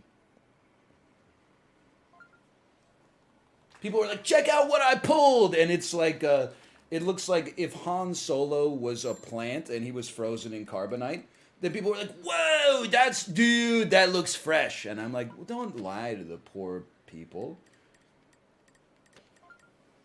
It's not insulting to the artists, because all of them look like ass.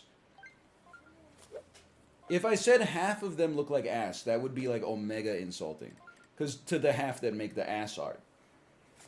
But they all look bad, so obviously something's gone wrong in like the project management stage. I'm insulting the executives, okay? I'm insulting the bureaucrats. The tradespeople are doing their best.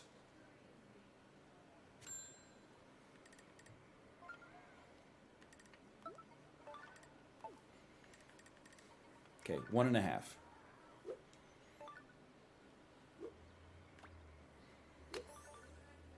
Too much. Needed backspin. The backspin haters got into my head. Are you baiting? Well, kind of. If saying a real opinion you have that you know is going to be unpopular is baiting, then yes, I'm baiting.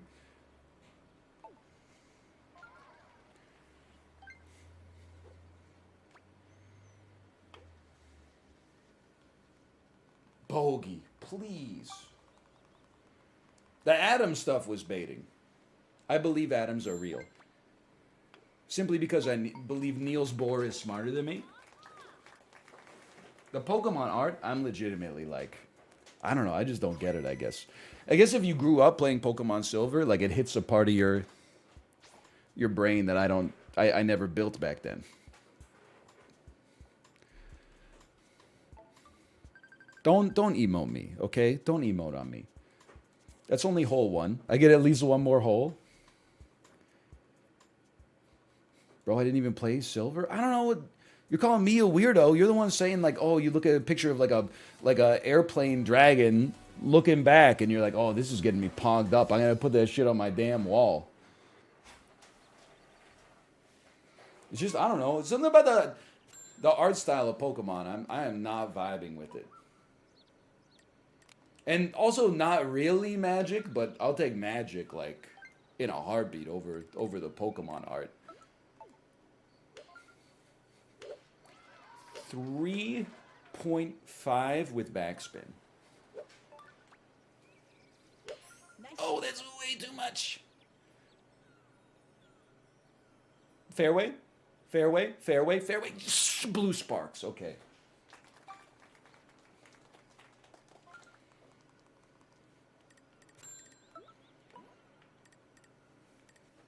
People are like, Lugia is not an airplane. You're thinking of Latios. You hear yourself? You're making my point for me.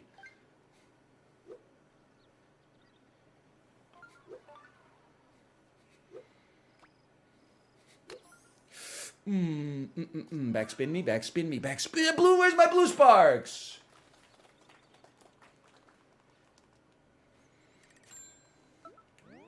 Yeah, okay. I'm willing to acknowledge my ass is dead here. Great putt, though. I'm not baiting, dude. Okay, not every Magic card looks good.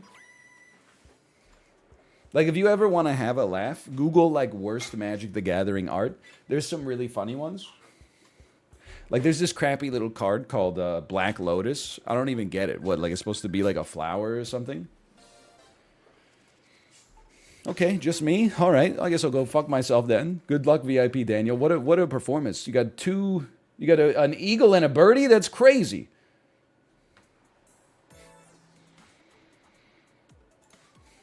Yeah, Black Lotus? No thanks. Give me White Lotus on HBO Max. I almost deleted prediction. I'd like to apologize for that.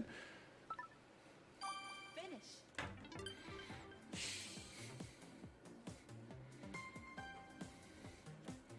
But, like, for real?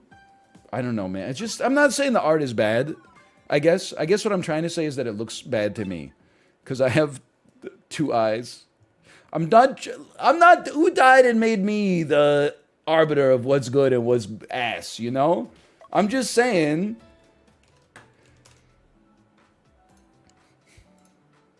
Will we make the finals? By the way, I played Pictionary with my nieces. This is a quote. My word was popcorn. I drew a 3-dimensional bucket. Then I drew like 3 semicircles, like a popcorn kernel, and put an arrow, like that goes into the bucket. They were like, popcorn, okay? They got it instantly. And then they said, wow, you're amazing at art. And I said, I'm really not. And they said, if that's bad, then good to you must be like Vincent van Gogh. I swear to you, and you know, you've seen me play Gardic and Pintarillo. I am insanely horrendous at translating an image from my brain to like a piece of paper. But they were so impressed. Apparently, I'm like one of the best popcorn drawers on the planet. The contestant. I still remember Donald Duck. Every now and then I draw like a Peppa Pig or a Donald Duck or something. It did not get any better. My singing got a little bit better. Not much. But my art is still like really bad. I'm telling you, it happened. Round 1.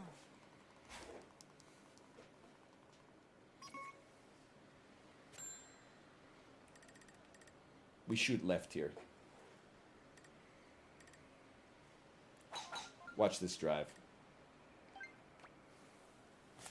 Nice shot. Congratulations, believers.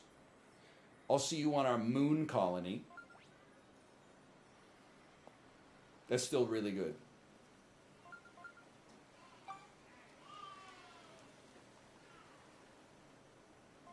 He did it. By Odin's beard. He's done it.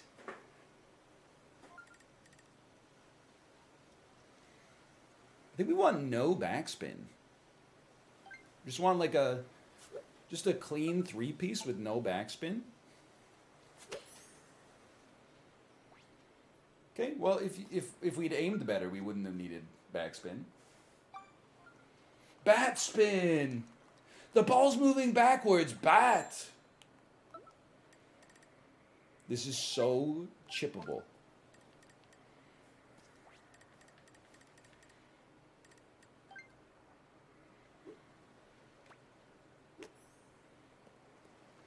You're a piece of shit. That's what you are. Nice approach.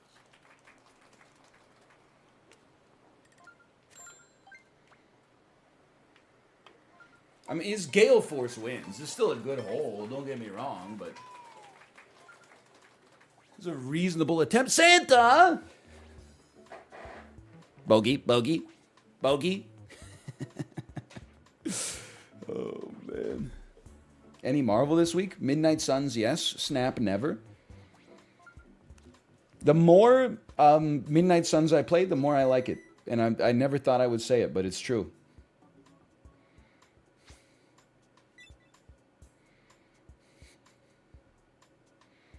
Midnight Suns today? No, I have been away for 4 days. I need to get down to business.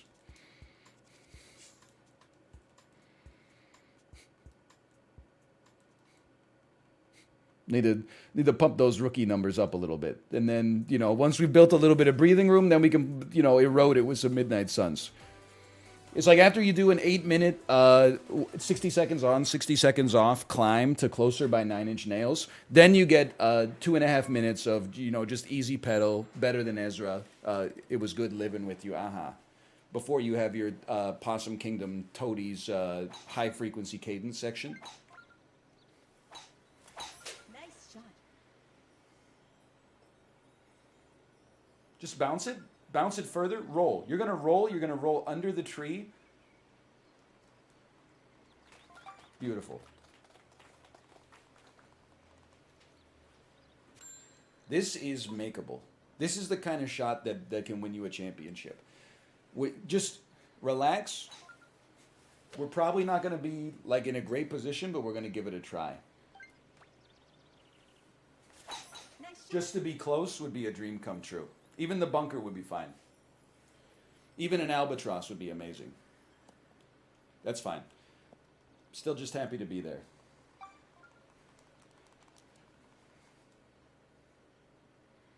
Okay. It's pushing me back a little bit. It's a downhill, so I would like some backspin. Let me get a two-piece with some backspin.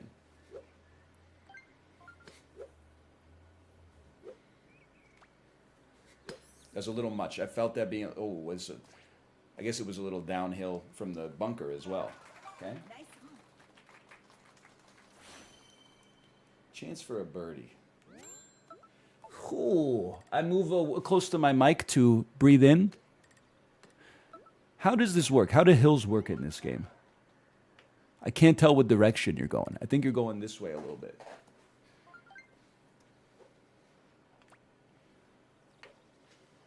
Nope. Well, yeah, just not enough. Okay.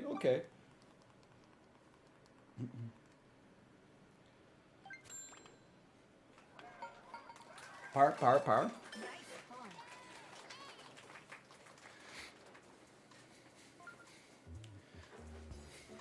It's not so bad. How are the analytics on Dark and Darker? It doesn't matter because it's so much fun. But also, they were great. Thank you for asking.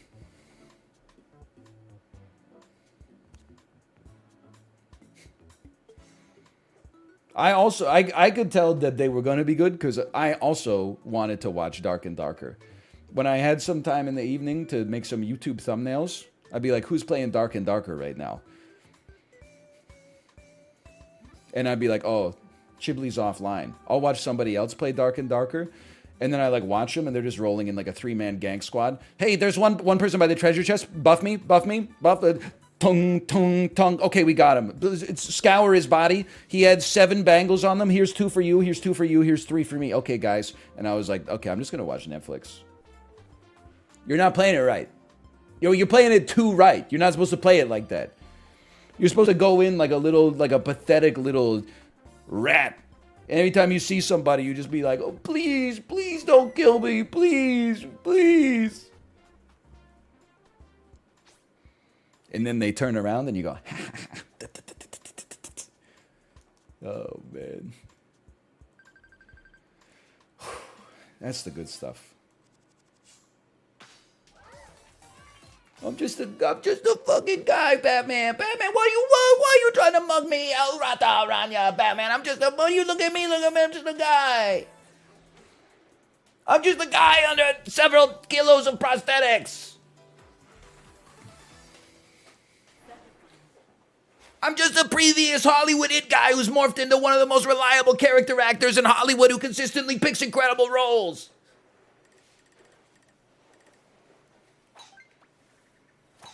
Four.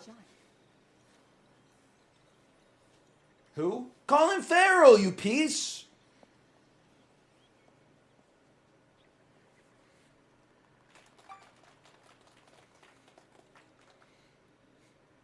So true, question mark, question mark, question mark. So true, derogatory.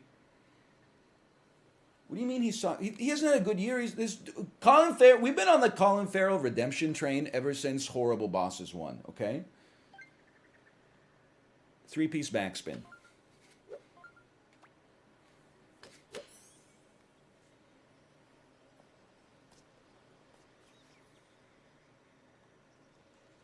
I'll take it. Nice approach.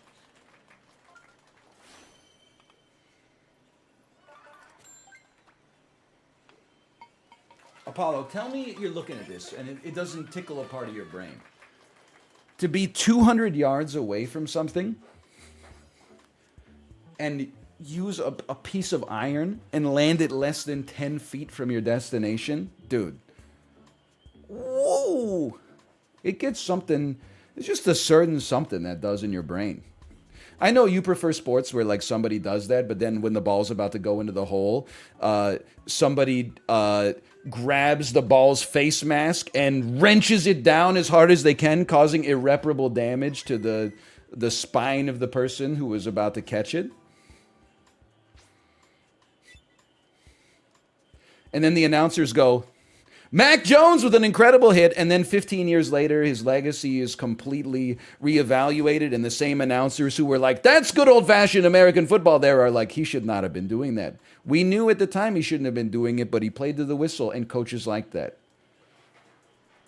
He might not be here anymore. I think he would have taken the bait by now.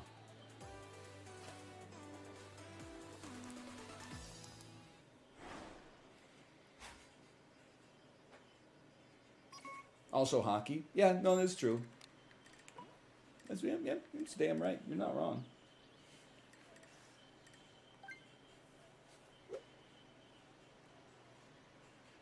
I think we want like a 3.8 with backspin. Nice shot. That's what we drew up. It's going to hang in a good spot. Still good. And we honestly, without backspin, I think that travels too far.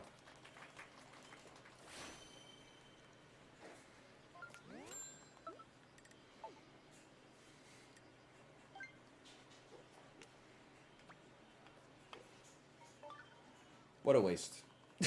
We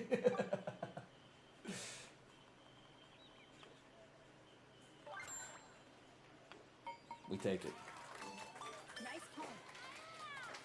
Luke Shen be throwing some dirty hits. False. Jacob Trouba be throwing some dirty hits. Luke Shen just be out there hitting people. We don't have a lot on the team this year to be like thankful for. It's basically just Patterson and Luke Shen. Please don't try to take Luke Shen away from me.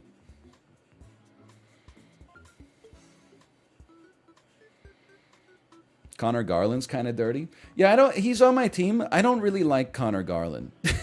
To the way he plays, at least. I don't know as a person. I just operate under the assumption that I probably wouldn't like most of the people that play professional sports as a person for a variety of different reasons. Mostly because I see what some of them post on social media now and then. Either way, I remember like the first time I saw a game live when we had Connor Garland, I was like, holy cow, this guy's out there doing everything.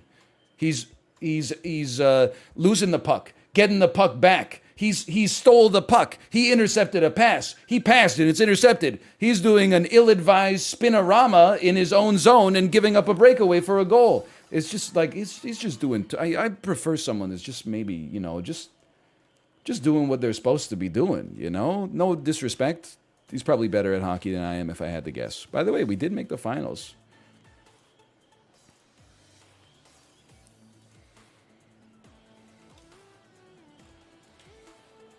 Yeah, I prefer like a Tony Snell type.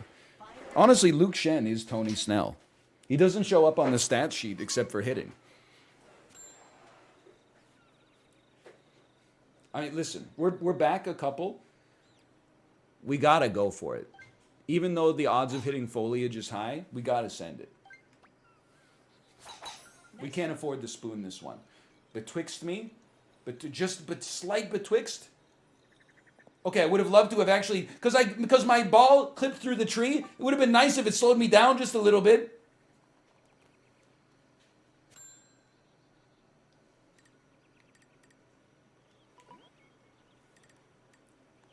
with God as my witness, we have to go a little overpowered on this one. Not full, but like 3.2. And it might screw us, but it's the only way we're going to have a chance to win.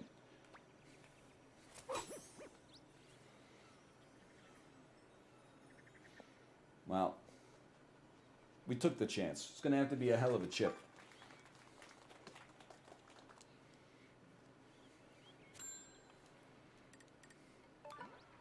Especially when they eagled.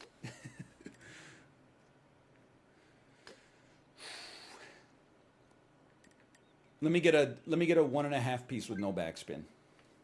And 2 biscuits. Oh! What a bounce. Nice hunt. I needed to be way more left.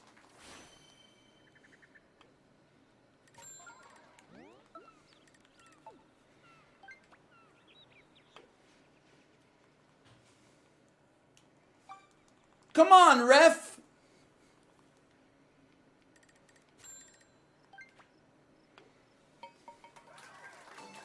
Nice pawn. You know what the best part of going to see a live hockey game is? Is when your team has a player that does something that's an obvious penalty. Like they smash, like they basically just board somebody. Hit them from behind, cause their head to turn at like a 90-degree angle as their shoulders get crunched up against the boards, and then they crumble to the ice. And everyone in the audience goes, yeah! And then the ref puts his arm up and blows the whistle because it's the most obvious penalty you've ever seen. And then the whole crowd goes, boo! And then the dude that he hit doesn't get off of the ice for like 4 minutes. He just lies there motionless while like the trainer tries to restore consciousness to him. And then when he skates off the ice with the help of his teammates, everybody goes, yeah, that's what you like to see him get off the ice under his own power. It's a complete emotional arc from point A to point Z.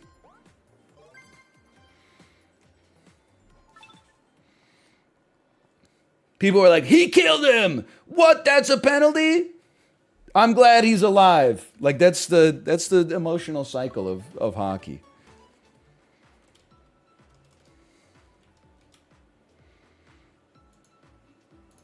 Will we win the finals? We did not. We did not. Will we make the finals? There's a chance. In England, we sing Let Him Die when a footballer gets injured.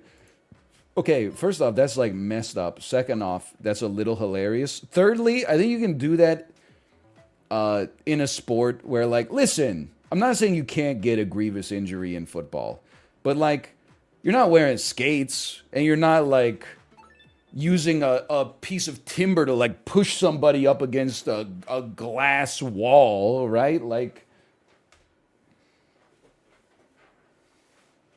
again, I'm not saying you can't get a horrible injury, but like there's times where you see someone like get hit in hockey and you're like, that person is dead. Did you see John Tavares in the playoffs like 3 years ago where he was like half unconscious and he was on his knees on the ice and then he fell backwards, like his knees were bending the wrong way? He came back like 2 days later and he was like, I'm fine. Yeah, a couple of people have had their throats slashed by a skate. What's wrong with my chair, man? Like, it's brutal. And not in, like, a good way. They should make butter skates, man. Like, the same way they got butter knives. Should make butter skates. Like safety skates. You know how they have safety scissors for kids? Nice shot. This is okay. No, you gotta run tangent to the curve, you piece of crap.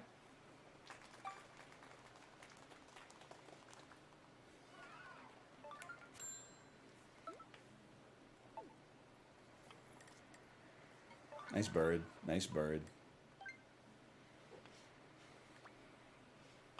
God, I wish that was me.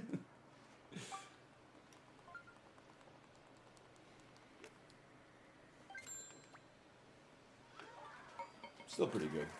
It's not bad, at least. Eee. You and I.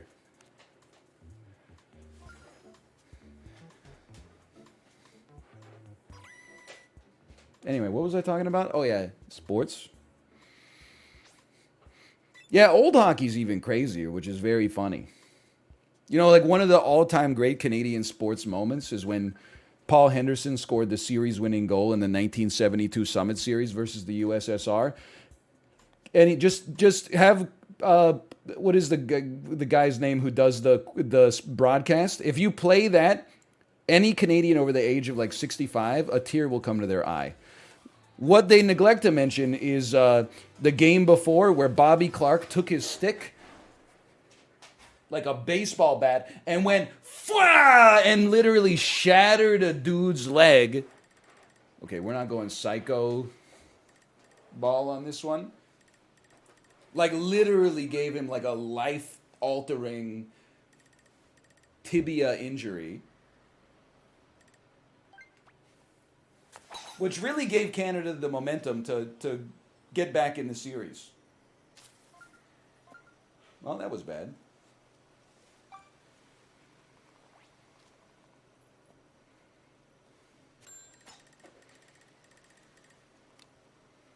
Can I get a little spoon? Three-piece. That's fine. I'll take that.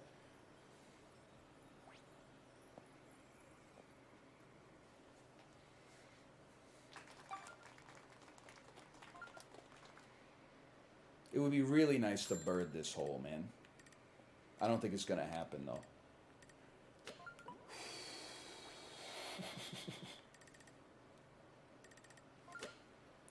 Can I get like a 3.2 with backspin?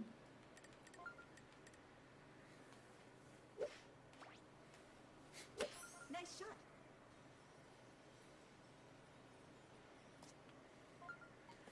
It's not going to get the respect it deserves, but that was kind of an insane approach, given the circumstances.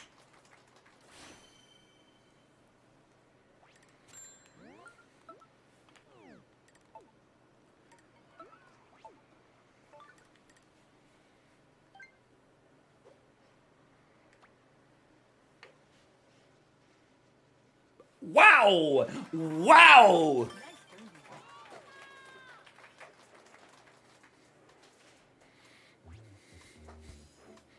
Just a quick 34-footer. This one goes out to all the baby mama, babies, mamas. I'm sorry, Miss Jackson. Me, when you, when she, my reaction when I, MRW, when I am having a dream that you ever wanted, you have a dream that you wanted it so bad, you do you so bad you could do anything.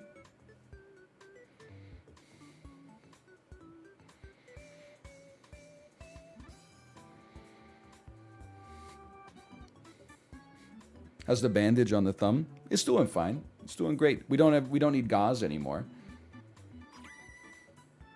Raise your arms above your head. Wait, why do people keep trying to see my armpits, you weirdos? You think I can't see when you're clipping stuff?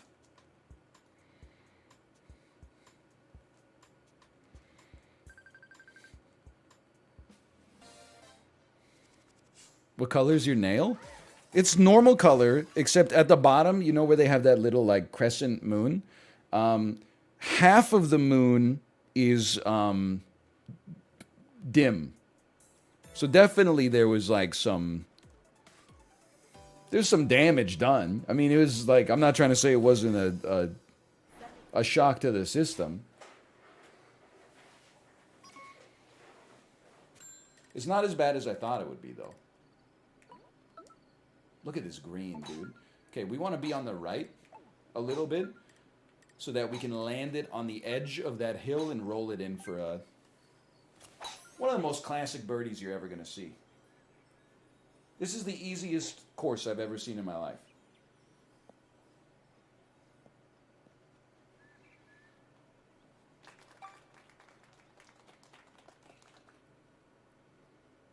And it's windless in Seattle on top of that. It's not a club down situation, unfortunately. Let me get like I honestly think it's 3-piece no backspin.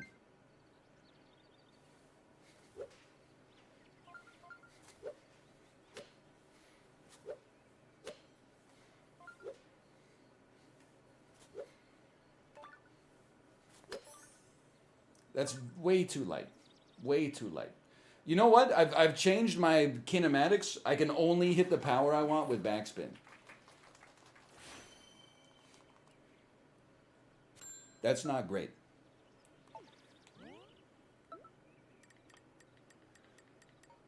Nice birdie, these nuts. Nice birdie. Congratulations.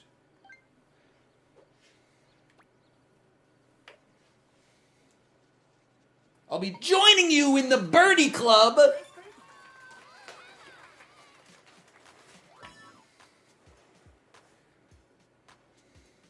Ooh.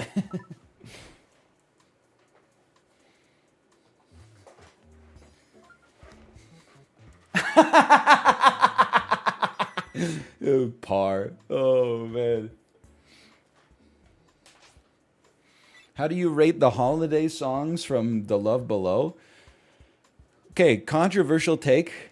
The Love Below is a good album. Holy cow. Look at these scores. But like it's good because of Hey Ya and Roses and maybe Prototype. And maybe Spread.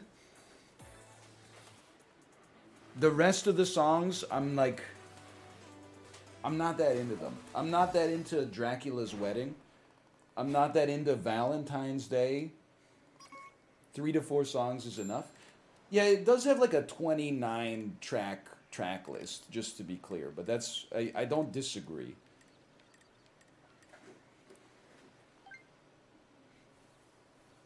Full power backspin. I like it more. I like it with a little bit more off of it. She Lives in My Lap. Okay, She Lives in My Lap is pretty good too. Ooh. Nice song. Hello, Prezzo. I'm sorry that I don't think Popeyes is that good, but I did need to add the caveat. I did not have the chicken sandwich. I only had the fried chicken. What a putt.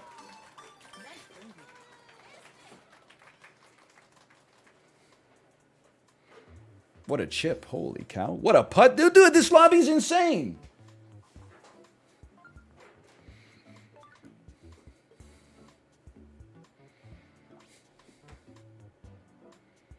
Did you eat the biscuits? I ate the biscuits. Here was my take on the biscuits. They were good. I would say even like, I mean, I wouldn't put them on a Cheddar Bay biscuit level, but they were good biscuits. They were not dry. They had a nice little like a salty glaze on top of them. But at the end of the day, when I was eating them, I was like, this is just bread. It's good. Don't get like I'm eating it and I'm like, this is tasty, but I'm not like it didn't move the needle as much as it seems to for a lot of people. Let's put it that way. Dude, look at this freaking lobby. 37, 37, 37, 37, 37. 24, 36, 37. You and me, girl, we're a match made in heaven. Q-tip, I remember. Don't think of what those measurements would actually look like now that I think about it. Bonita, bonita, bonita. Yes, okay. Will we win the finals? I move away from the mic to breathe out. This is, you know what? I think we got to go a little psychotic here. Just a little bit psychotic. I'm trying to figure out how am I not going to get hit by this tree. We got to betwixt it a little. Something like, I don't know about that, man. You know what? Let's do it. Nice shot. I'd like to apologize to the believers.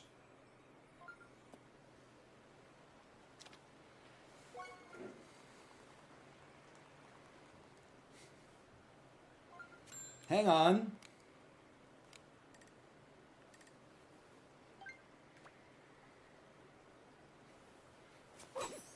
I said hang on. Not the bark, please. Alright, it's done. That was out of bounds even?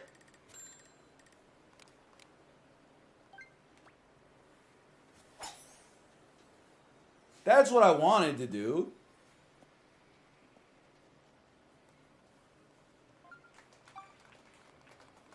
Never let him cook. I'll never let you cook. I'll never let you cook. I'll never let you cook. I'll never let you turn around. You guys like three eye blind? Don't focus on this. Focus on the third eye blind.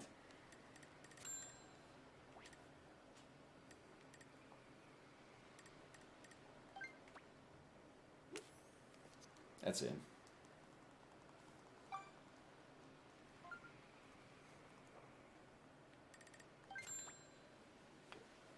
What do you mean this is BM? I'm the first person to finish the hole.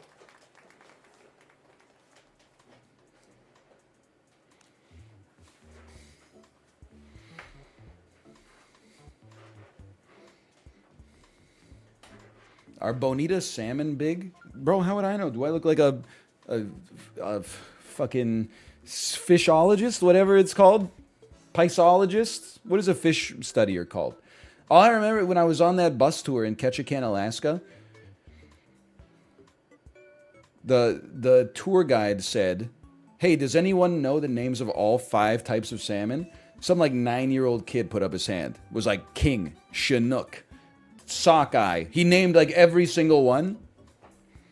And I was like, damn, what are they teaching kids these days, man? This is crazy. Did you come on the bus tour just to flex? I'm on vacation, buddy.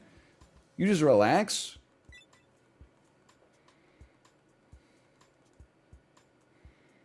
I'm here with my family, you jerk. I think he was a plant, honestly. Not like a, like chlorophyll, but like an industry plant. Yeah, exactly.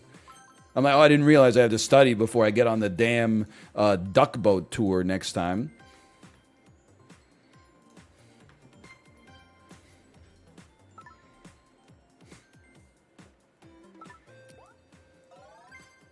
I just want to be an A- gamer. Hey, you're right. It is the wrong casino. Thank you.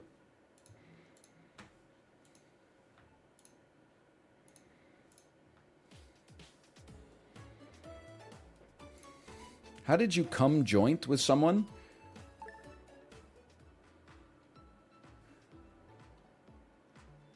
What? How did I tie someone? Here come old flat top. He comes grooving up. Come join right now. Over me. Dum, dum, chicka, dum. Dude, hold on. That's kind of like a goated impression. Me on stage after the audience has already been warmed up by a superior opening act. I love to open the show with my impression of Come Together by the Beatles. Dum, dum, ticka, dum, dum. They would eat that up, man. They would be like, that is how that goes.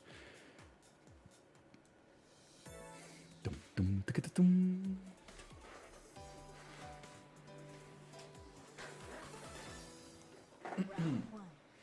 Okay, I'm shaking it out. I'm ready. Every single person is my enemy.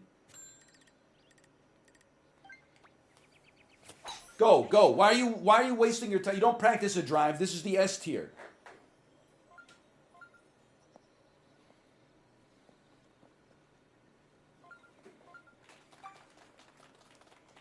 Anytime you lose chat, just say, oh, the misery. Works every time. This is my master class. Hey, I had a great idea for a bit, okay? You got to give me a second here, though.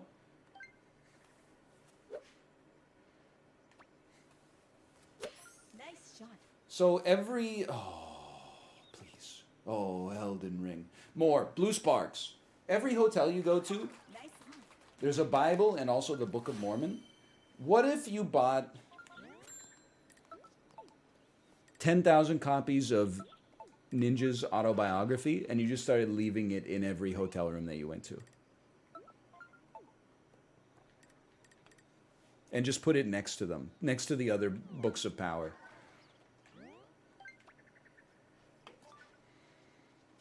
I'm a hater. I was born a hater. I'm going to die a hater.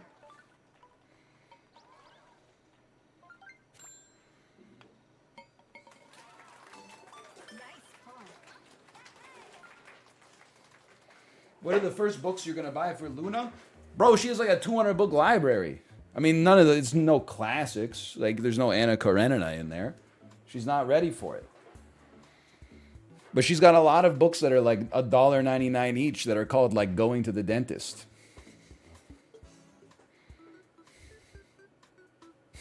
For the men were deceived as there was another book.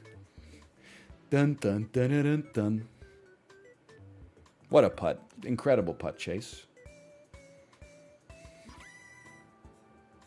Did I miss the Popeyes take? I've conditioned people to expect too much from the stream. Yes, you have missed the Popeyes bid 7 times, okay? And it's not that the Popeyes bid is just that I don't think that it's that good. And then you say, did you get the chicken sandwich? And I say, no, because we were buying food for like 10 people, so there were no special orders. We just got like I don't know, we got 20 pieces or something like that. And then you say, what'd you get for the sides? I didn't choose the sides, okay? They chose coleslaw and french fries. Oh, you got to get the red beans and rice. Okay, I wasn't in charge of that. Maybe they should call the place Popeyes, semicolon, you have to get the red beans and rice, okay? Because what it's called is Popeyes Louisiana Kitchen, and the ad goes, love that chicken from Popeyes. So, like, I got the chicken. Apparently, you're not supposed to order the chicken when you go to Popeyes. Who knew? Nice shot. Because America is a land that's very confusing. If a restaurant sells fried chicken, you're not supposed to buy the fried chicken there. Also, even though everybody gets their own entree, obviously every entree is meant to be split 5 ways. You're not supposed to eat a whole salad by yourself. No wonder it's 1,700 calories. They crushed up 1 tortilla chip in it. Why? What am I doing?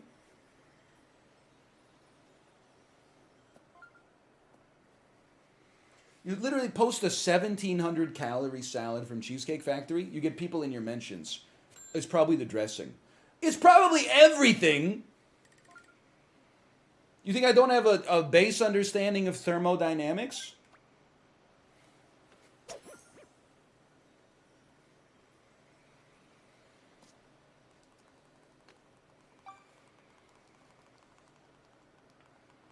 This is a par 5, right? We're fine. It's not great, but it's fine.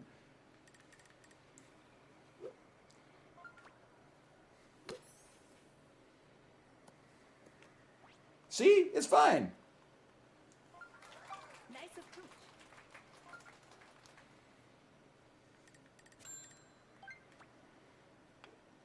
Good approach out of the bunker.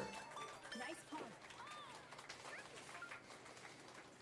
Also, can I give you a task? Here's something. I was using the Cheesecake Factory website on my phone to try to make the order. My wife texts her sister. Hey, what do you want from the Cheesecake Factory? Lady says jambalaya. Okay, first off, your family, so I'm not going to ask any questions, but there are some circling around in my brain right now. Then, here's your task. It's like playing IMDb races against Atrioc. Where would you expect to find jambalaya on the Cheesecake Factory menu? Is it in fish and seafood? Is it in pasta? Is it in specialties? Is it in entrees? Is it in Skinnylicious? Is it in soups? Is it in shareables? Is it in appetizers? Guess what? It's in pasta. Because it's jambalaya served on top of some linguine. Which was not in the original text, by the way. It was... So Kate's like, what is jambalaya? And I'm like, oh, it's like a Cajun sort of stew. It's got like some sausage in it something. It's got some shrimp. It's got some, usually it's served on top of rice. And I'm trying to figure out how the hell to get to find that on the Cheesecake Factory menu. Because everything is like, it's not named after what it is. It's named after like what you feel when you eat it. Is it in Zesty? Zesty favorites? I don't know. Anyway, it was in pasta. 3.7 backspin.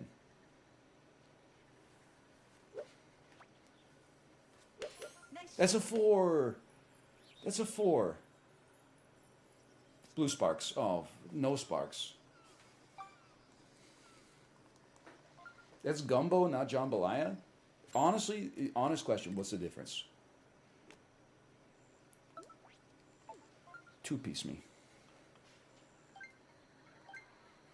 The pasta. Okay, fair enough. You got me.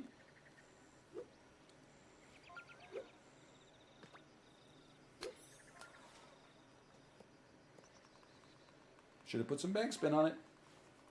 Should have put some backspin on it.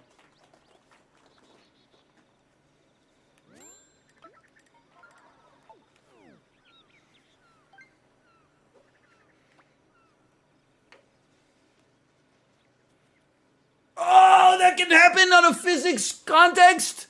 Isaac Newton is rolling in his grave right now? It did a ring around the rosy and got spat out the same way it came in? What is this, Gator Golf?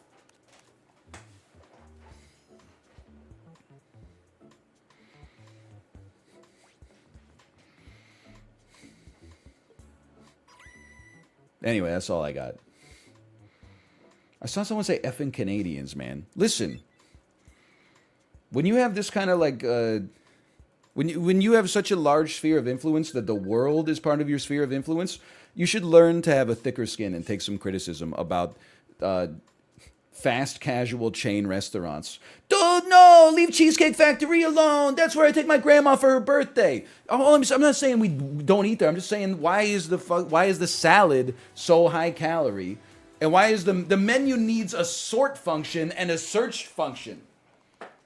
You can't order it. Like the restaurant could not have existed prior to the invention of computers because the menu is too big for a human being to actually find what they're looking for.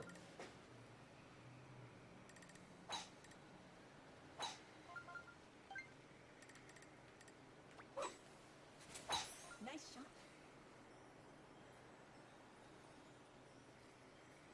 It sounded derogatory. Well, it's derogatory in the sense that I don't think it should be legal to sell a 1,700 calorie salad to one person. But like that's just my own, hang-ups, I guess.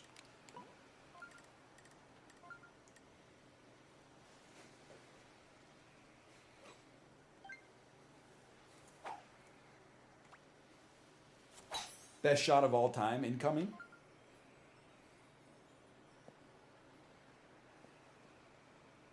That's pretty darn good.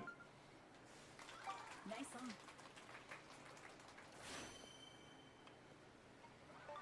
Okay. I mean, this is a very eagleable hole, so this would be a nice one to make.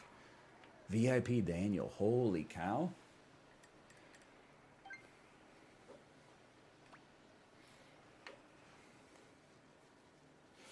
Ooh, a little more heat and that's in. That is in. With a little more heat, that one is in. I'll take my birdie, but there's going to be a lot of birdies here. Especially after that bogey, we really needed that one. Can't buy 1,700 calories, but a pizza's okay? Well, a 1,700 calorie salad is like a lie. That's basically it. I'm not saying that people are under the delusion that all salads are good for you, but when you see a salad and it's like spinach, chicken, cherry tomatoes, red onions, a couple of walnuts, and vinaigrette, you're like, that's probably good for you. Then you look at it as 1,700 calories. People have the audacity to Isaac Newton's plane. There's probably a lot of dressing. There's probably a lot of everything, okay? The whole thing is it's just too fucking big. It's unreasonable. No! It's still a good game. Good luck, VIP Daniel. Good luck. We did not make the finals. Too much shit on it. When a salad is like crispy chicken Caesar salad, crispy Cobb Waldorf Astoria salad, and then I look at it and it's like fucking bacon, pork belly, fried chicken, creamy ranch dressing. I'm like, okay, 1,700 calories, sure, I believe that. When it's called like a Harvest Fresh Chicken Garden Salad, you're like, okay, what is it? It's probably like, 400 calories? No, it's literally 4.25 times that. It's crazy, man.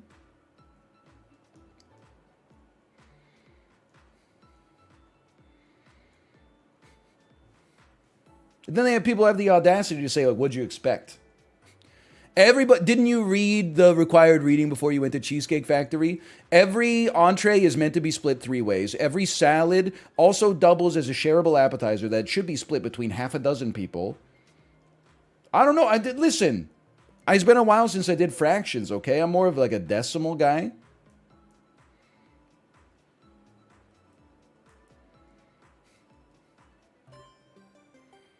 Go. There's no PF Chang's. Dude, there was a PF Chang's there? I honestly wish I went to the PF Chang's. Let's I know it's not good for you, but I would go hard on some lettuce wraps, man. I would go hard on some lettuce wraps. I know it's not exactly haute cuisine, but some like refreshing lettuce, lightly breaded chicken, little sweet and sour sauce, you know, chow mein, crunchy chow mein noodles, maybe some peanuts on there. Oh man. Oh man.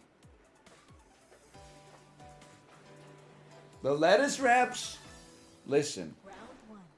we don't get PF Chang's up here, but they got stolen by Cactus Club, Earl's, and Joey's, which are all exactly the same restaurant. Okay, we don't go psycho right off the bat. Nice shot. I love a lettuce wrap, man. Been eating them for years. I heard they recently added more hops. Oh, you piece of Joe. You know, it's okay. Joe's in here with me. You know what you do? You're going to hit a tree. So you club up. Full power backspin.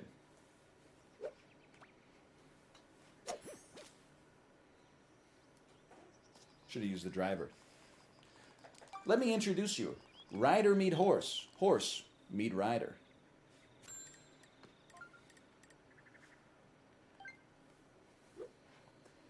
How about 3-piece backspin?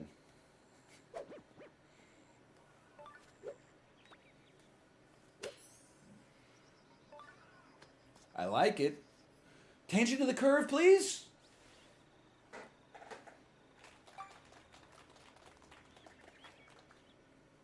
For par.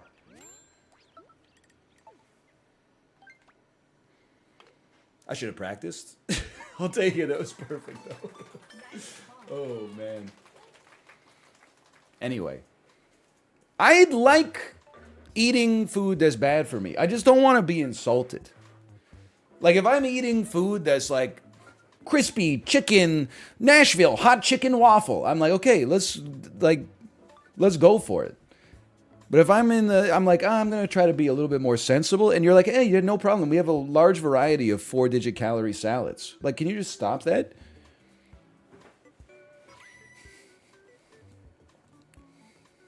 And then people, I don't know if it's like a self-loathing thing, but they're like, well, that's what happens when you get salad with dressing. No, it fucking isn't in like the rest of the world, and also probably like 80% of the restaurants in the United States, to be fair. They're like, if you want to eat healthy, you should just have like a bowl of lettuce with 1 cherry tomato. No, you don't. You're under the boot of the corporation. You don't understand. You have alternatives.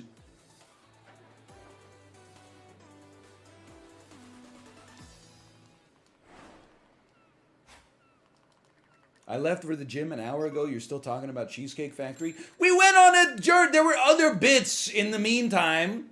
Okay? People were asking.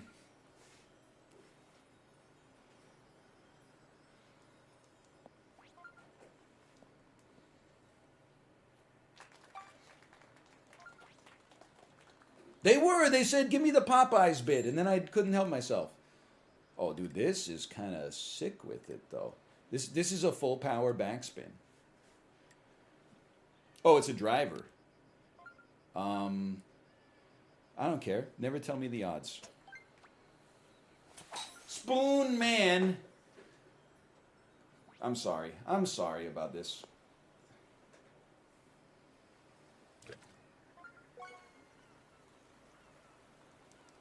That hurt.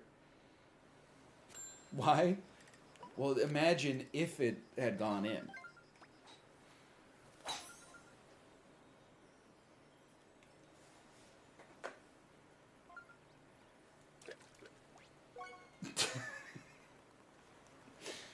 I'm sorry. I'm sorry.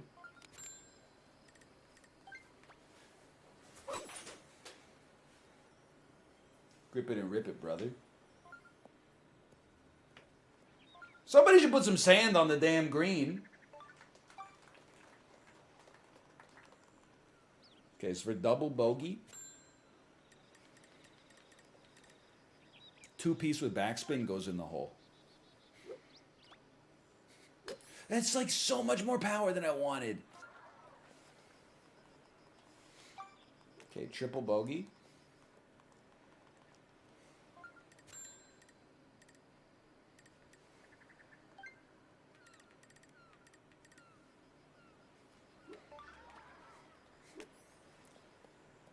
Quadruple bogey.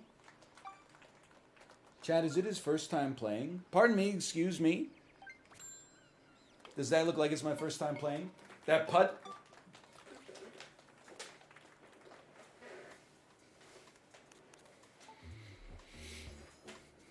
Yes? Okay, well then sure, it's my first time playing. Whatever makes you feel better. Now that Elizabeth Holmes is in prison for 11 years, are you going to stop doing the voice? Well, like, we're like a year away from people forgetting who she is.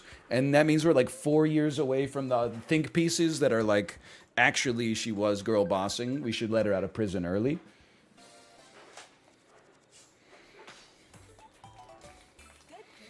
Listen, I didn't really think through where this take is going to go.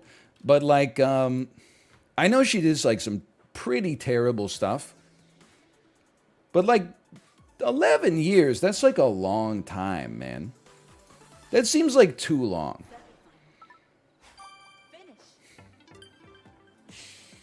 Like, she'll learn her lesson in like 5 years. Right? I don't know. Would love to know your thoughts on this. Like, if you kill somebody,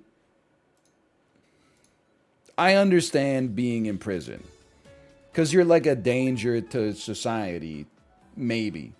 You have to look at it like, we'll lead us to listen, it's like you gotta take it on a case-by-case basis. But in theory, if you were a relentless homicidal maniac, I understand why you have to be in prison, because you have to protect society from the... Anyway, if you were in a position where it was like somebody was robbing like the last loaf of bread that you needed to feed Tiny Tim, who did not die, then maybe it's a different... Long story short, okay?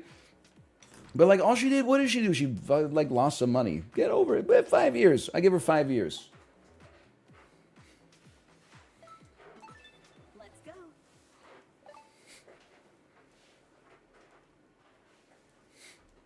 Sell, sell, sell. What about SBF? I don't know. Like, this shit's not even real anyway. Doesn't make any sense to me. What was he doing? Like, highly illegal stuff? Using customer deposits to juice returns, and then it all came crashing down like all Ponzi schemes do eventually? 7 years, okay?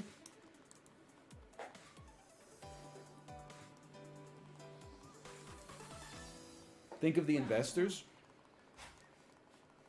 Why can't you just print money to make them whole? We've done it before. I just don't get it, I guess.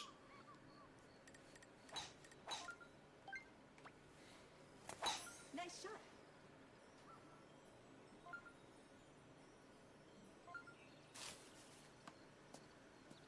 Not the best lie.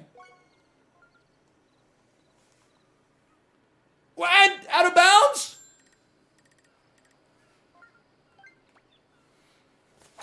Nice shot. Ooh, slurp me. That's not what you want to hear.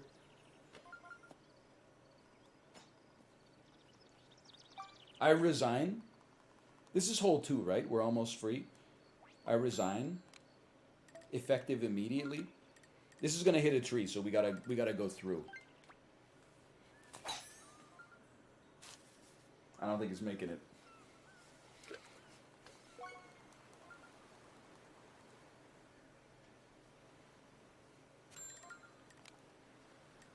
I'm not washed. Watch this chip.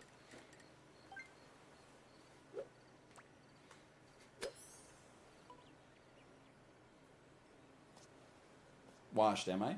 Fuck you, you piece of shit. You think you're cool, you're not cool. That would have been the most clippable moment of December for me. You had to ruin it because of what? Physics? Triple fucking bogey. Please just pivot to what? Super Auto Pets test build. Deactivated until January. Dark and Darker out until February. Marvel Midnight Suns, also known as Marvel it is Midnight Outside because I am sleeping. We're playing golf until something strikes me. So this is Christmas. And look what you've done.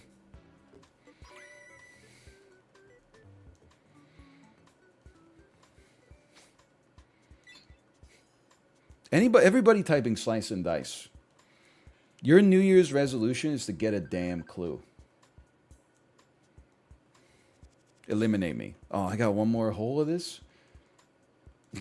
Sorry, that was really rude. Please play slice and dice so I can type question marks in the chat when you do something that completes the fight in the same amount of turns, but is slightly less optimal in an intellectual sense than if you had done things the way I did it. But the way I suggested it doesn't even work because I didn't get the game myself. So I just, oh, sorry, why are you so mad about it? You listen to yourself.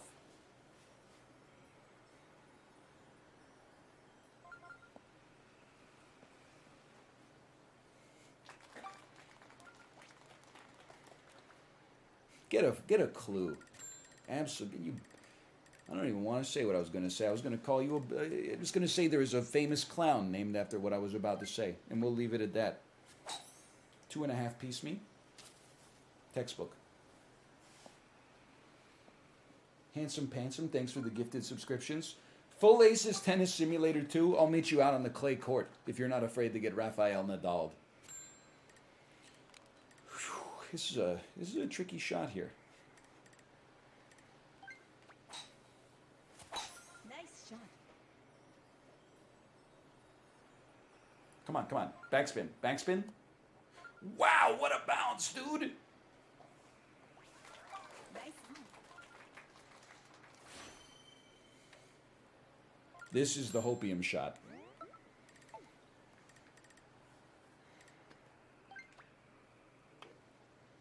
Oh!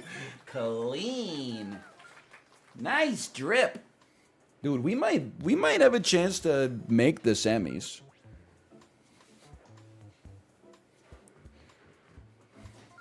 I'm sorry, I'm rooting against you. Everybody taking shots right now, I'm rooting against you. Bogey, bunker. I saw Joe went OB, so this is probably for a bogey. Joe with the bogey. Silver with the bogey. Careful of John Golf. Who is John Golf? I love the hair, brother.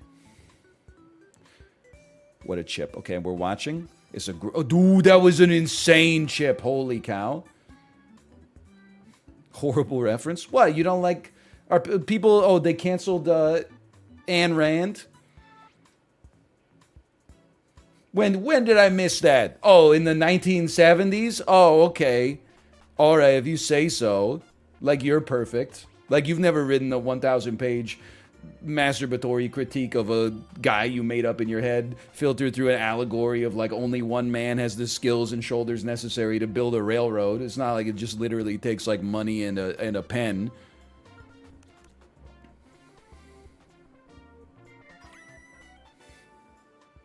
What is this bit? I don't know. I've never read the book. This shit is like 3,000 pages long.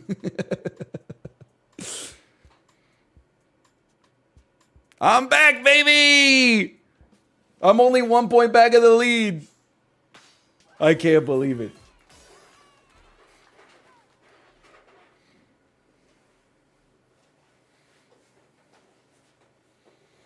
All I know is that when I was in high school, like it was a national scholarship. It was the highest value scholarship on like the scholarship aggregator I used.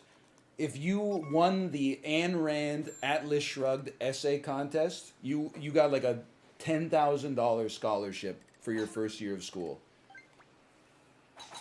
Which at Canadian universities at the time was literally like double 1 year's tuition. So I was like, I'm going to do it. And then I never did it because you have to read like an insanely long book and then win an essay contest. I was like, I want to meet the kid who won it. So I feel like there's only two ways it could go, right? One is they're young Sheldon, and the other one is they're like, dude, I got him. They bought it, bro. They bought it. Lol.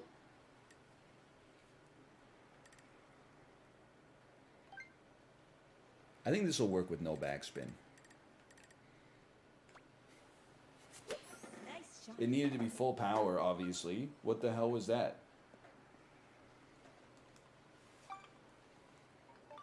Good birdie, Joe. Good birdie.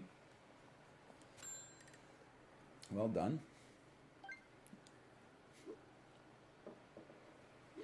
You princes of Maine. You kings of New England. What the hell was that?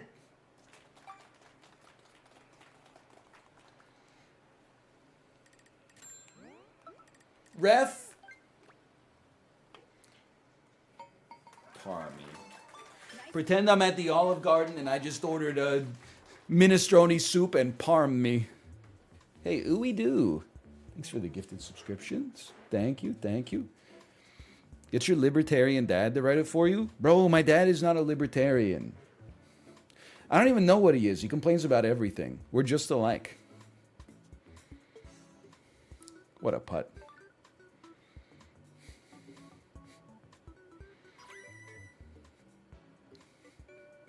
He's just a guy, yeah.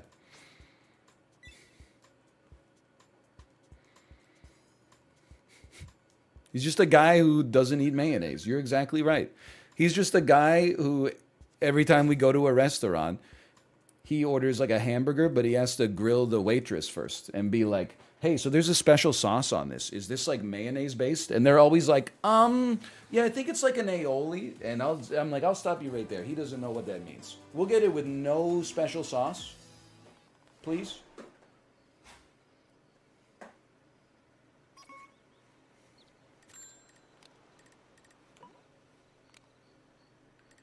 This is, I always get this hole a little wrong. I think we want to be 3.5 with backspin.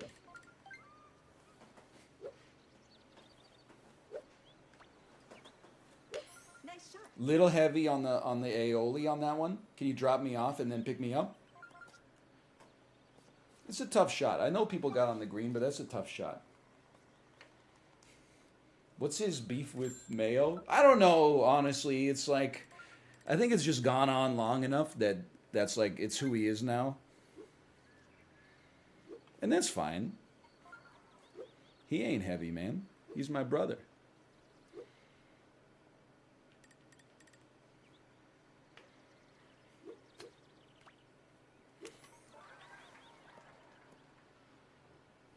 Come on, please.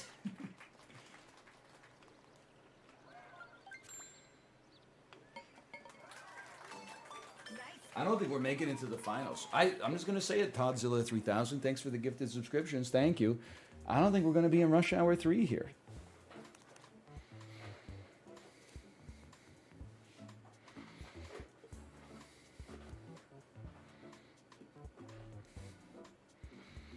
I will say I'm not like I'm not anti-Mayo, I'm not pro-Mayo, but the most disgusting thing on the planet, as long as we're talking about things that are really just minor in the whole scheme of things, people who get 2 lines of mayonnaise or more on their Subway sandwiches.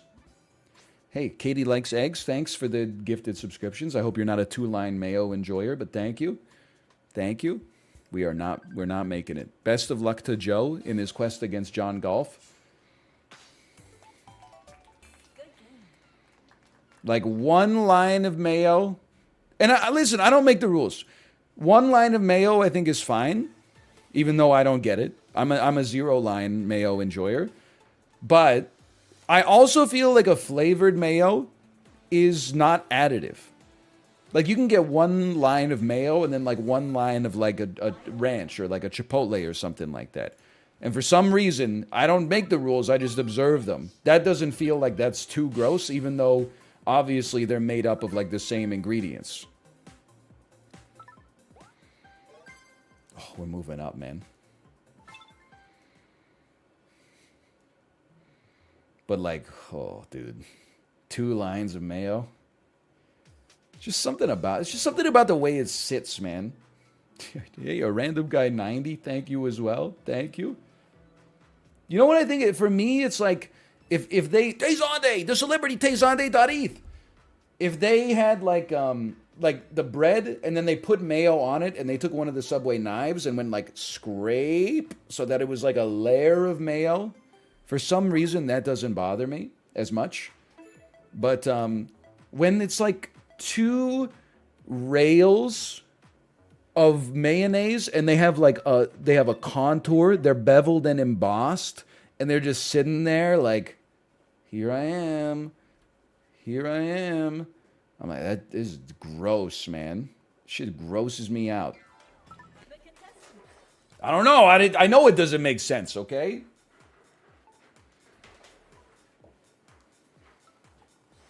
How much time do you spend watching other people's subs? Well, like 10 minutes, because they all take fucking forever to order their sandwiches, because they all think they've got the one secret. Ooh, can you do a little toast and then put the cheese on it and then do a real toast? For mommy's special boy? Can you put exactly 3 cucumbers on it, please?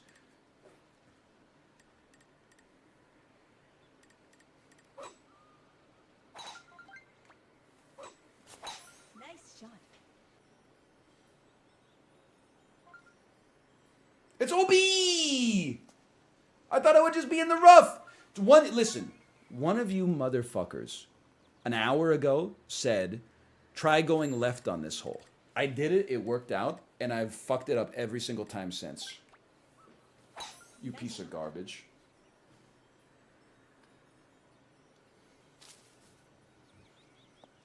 You bamboozled me.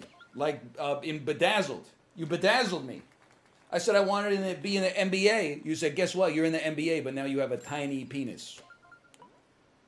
Can I, listen, if you had to choose in Bedazzled, if you've never seen Bedazzled, please just be silent for a minute until you watch the classics.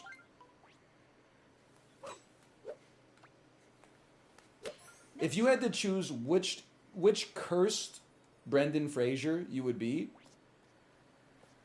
from Bedazzled, which one would you be?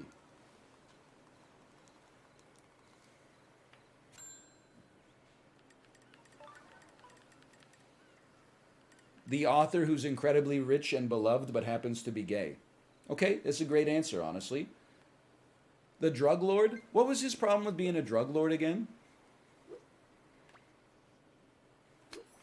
Like, it couldn't have been ethical constraints. Like, my man is doing deals with the devil. The devil!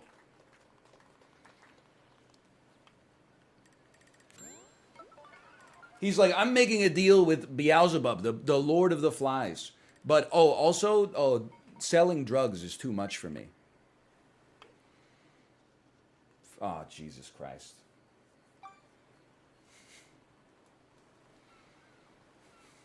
I quit. Maybe I am a little tilted. Honestly, I'm just going to say it.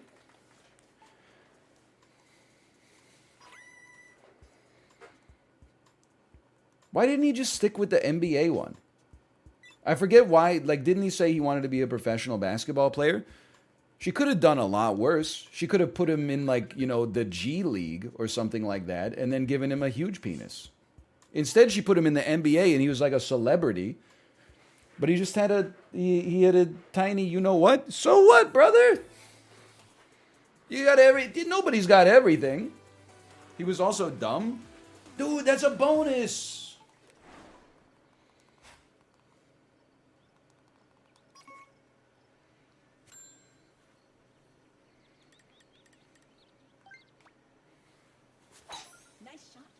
I'm losing. I'm not even hitting full power on my drives anymore.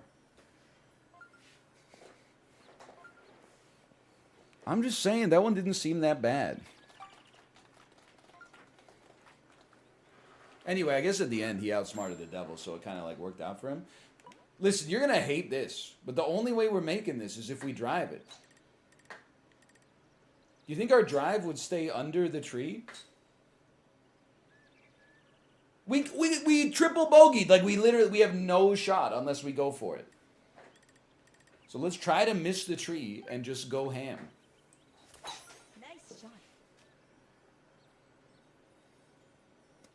You bedazzled me.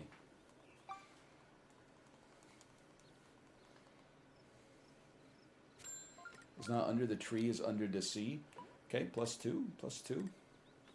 It's a simple full power, no backspin. No, it's a simple full power, no backspin. In the hole.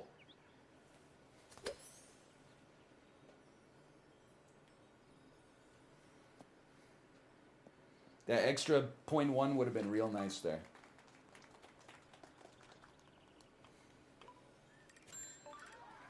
I'm not putting. Chips are just cooler. Me at Subway? Jesus Christ.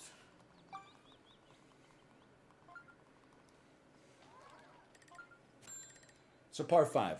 Respect me. Okay. We're doing one more. We're gonna play smart this time, okay? We're gonna play smarter. We're gonna play sensible golf.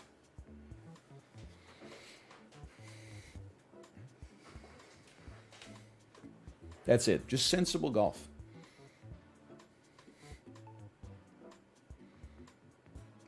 Jidno is crazy. He's insane. That was a good attempt. What's your opinion on pudding? I've never really eaten it, and yet I've never really been impressed. I feel like I don't really like desserts that are like, it's just a thing, you know? Like, what is pudding? I don't, like, I'm in the same boat, like, I don't really like custard. And I don't like creme brulee. I like the brulee part. I do not care for the creme, quite frankly. Like, what is pudding? Isn't it like a factory byproduct of like an industrial application?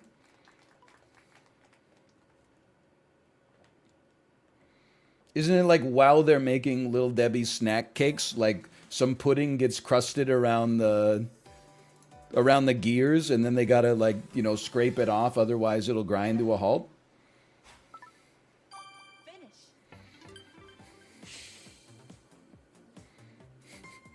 Do you not know what pudding is? No, I don't. What is pudding? That was not a good performance. Yeah, it's just like goop, right? It's like condensed milk.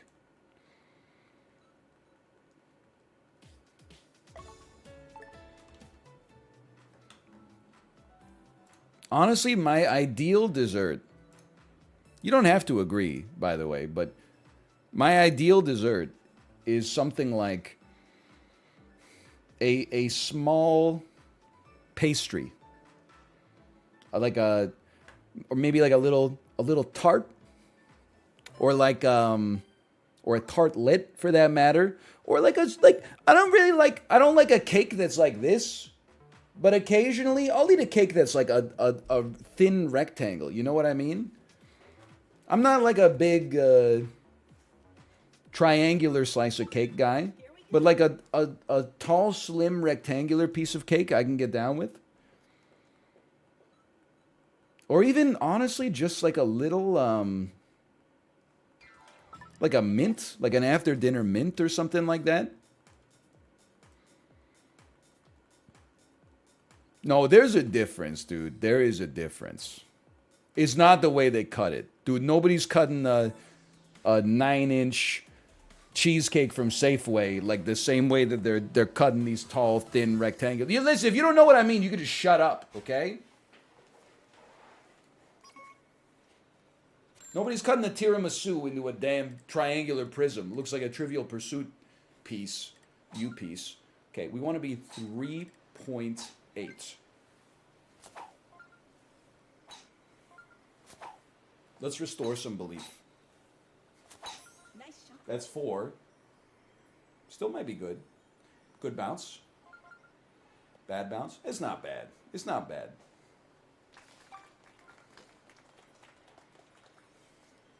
It's actually like an insanely plausible chip in.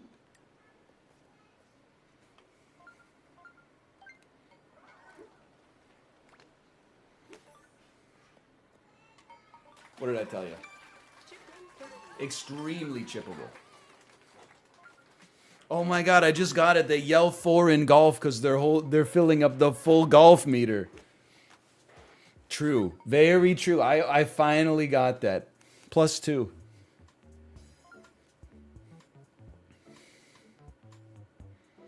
You like panna cotta? I don't know. What is panna cotta? Is that the one I like? This is not a joke. I like a sugar cookie. Or like a shortbread or something like that. I like a shortbread.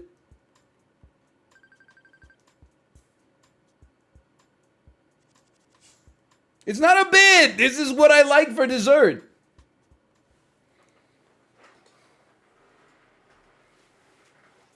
You gotta expand your horizons. I had cheesecake from the Cheesecake Factory. When I was eating it, I was like, this is good. But like if I was at a restaurant, would I order it? I'd be like, no, are you crazy? I just ate a whole meal at the Cheesecake Factory. Now you want me to eat dessert? Did you see the menu?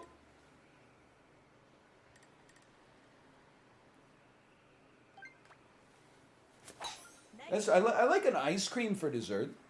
Holy cow, that's horrendous. No, no!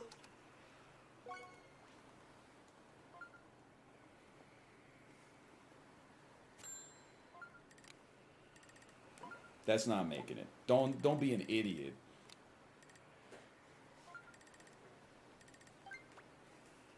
Three piece. We'll take it. In fact, I'd say it's even better this way.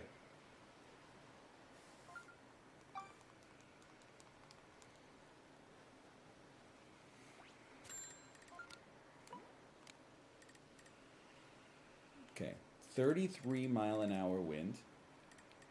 Don't overcompensate laterally. I want a 3-piece with backspin.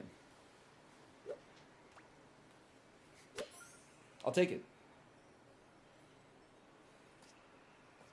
None backspin would have been nice now that I look at how that went down.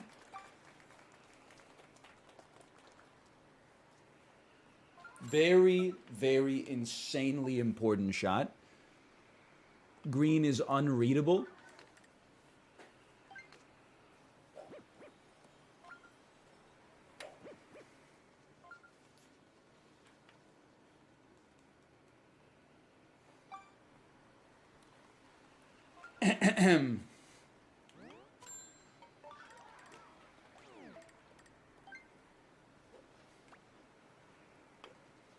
We make these.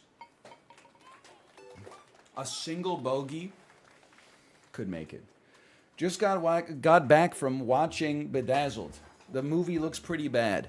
Yeah, it's one of those movies I would say is not good. But if you were like 13 when it came out, you're like, this is one of the best comedies that's ever come out. And I was around 13 when it came out, so it sort of just... I like it. I got a soft spot for it.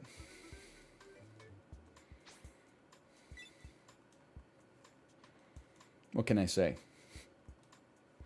Bedazzled slander will not be tolerated? I mean, it's not that good. It's not horny bait. I just happened to be 13 when it came out. That's just, it was right place, right time. She do be lizzing on my Hurley till I Brendan. So true. So true.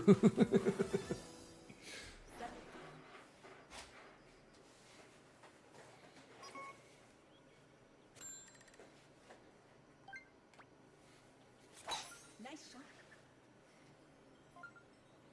Is Elizabeth Hurley canceled? I thought she had kind of like one of those Vanessa Hudgens moments. Sure, like, people are gonna die, but like, inevitable maybe?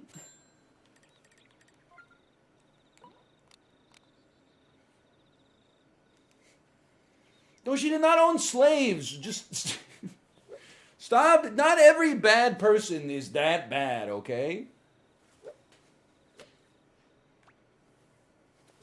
Nice shot. Some people just have opinions that I deem unacceptable. Nice approach.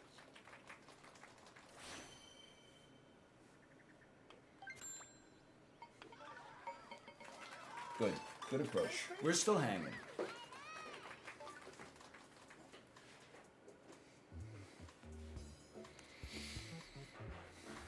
What's wrong with my chair, man? Did I overeat this weekend? My Herman Miller is groaning. Sounds like an old submarine.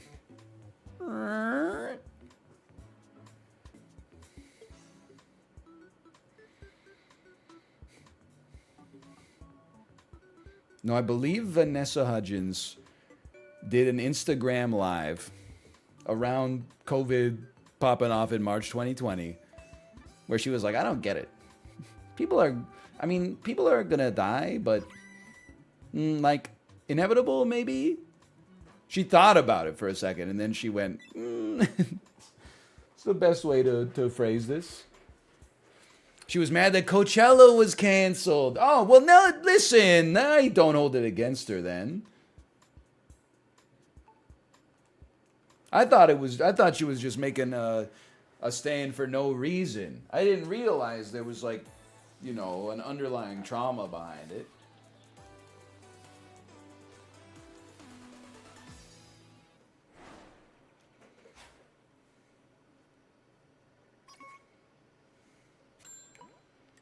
This is so hole-in-oneable. You want full power backspin. It's that simple. You might even want to go 3.9 backspin.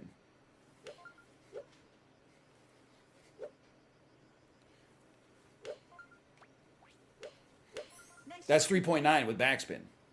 I'm a little right. Please pull me back. I've been good this year, Santa. Oh, if I'd moved it 2 inches to the left, that was in the hole.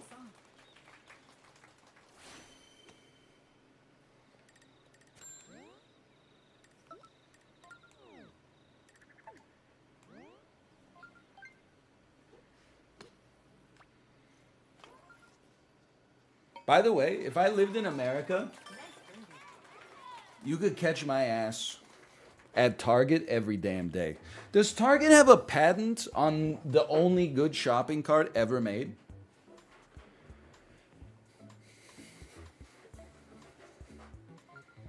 The shopping carts are always great. They're always smooth. I don't know, like they have a mechanic in the back or something he's taking out all the gravel and stuff. Also, we stayed in the U.S. for 2.5 days. I went to Target because I was like, oh, we're staying in a hotel with a fridge. Let's get some stuff, you know. Let's get some juice. Let's get some beef jerky. Let's get some fruit for, you know, my daughter. About like $60 worth of stuff. I couldn't stop putting shit in the cart. So I was like, normally I don't get beef jerky. I go in there. They're like, hey, here's like a pound of beef jerky. It's like $6. I'm like, I'd be a fool not to get it, man. And the cart's so satisfying to drive that I just kept driving around. And then I was spending even more stuff. I was buying even more. I was buying dried blueberries, dried mangoes. I got some goldfish. I got some cold brew coffee. And you know what's crazy? It really is the land of opportunity or whatever. Oh, this cold brew coffee I've been drinking for like 2 years. I thought it was local, made in Vancouver. I go down to Target. Not only do they have it, they got 4 varieties of it. They got black coffee, they got subtly sweet, they got a little sweeter, and they got a light roast. In Vancouver, we're only getting 2. So I picked up a flat of those. Like, you'd have to be stupid not to. I think we're in the lead. Play smart ball here. And drop me right here for a good approach.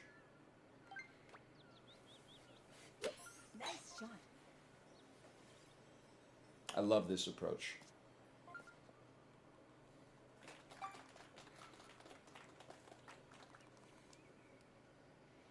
Okay, minimal wind. Very, very slight uphill. I'm going to call it negligible. I would love to hit a 3-piece with no backspin.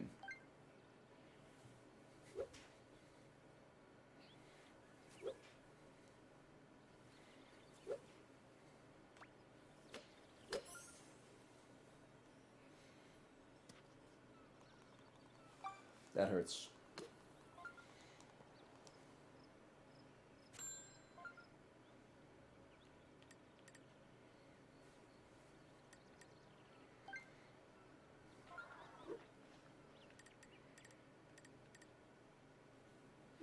Quiet.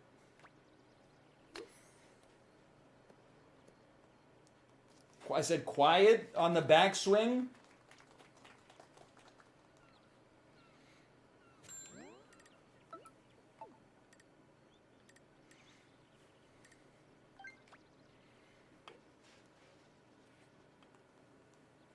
He did it right in my face. Right in my face, he did it. Santa.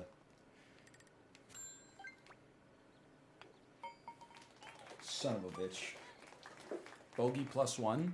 Bogey me? Bogey. The birdie's at a birdie! Oh.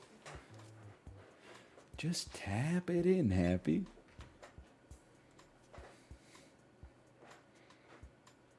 Yeah, we're not beating the birdie either way. In fact, we came in dead last out of the people who made it to the finals. Not great. Did you get a sleeve for that Lugia card? Yep, it is sleeved up, and it will be sitting in a closet, I'm sure, until the 2040s. When it is discovered by somebody who says, wow, this is sleeved, it must be worth a lot of money.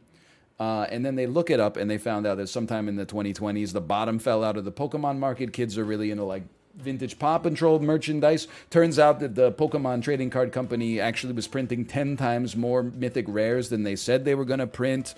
So there's way too much supply, and it turns out to be worth nothing. They're like, one day maybe, so they put it in a big Rubbermaid container, and then every single time they move for the next 10 years, they go, I should really just like give this to the Salvation Army or something, but I'm just going to keep moving it, and then they're going to die, and then like maybe one day the cards will just decay. What about your Austin Powers cards? Those are safe. Those are still in the... I haven't opened a single one yet. They're still in the booster box.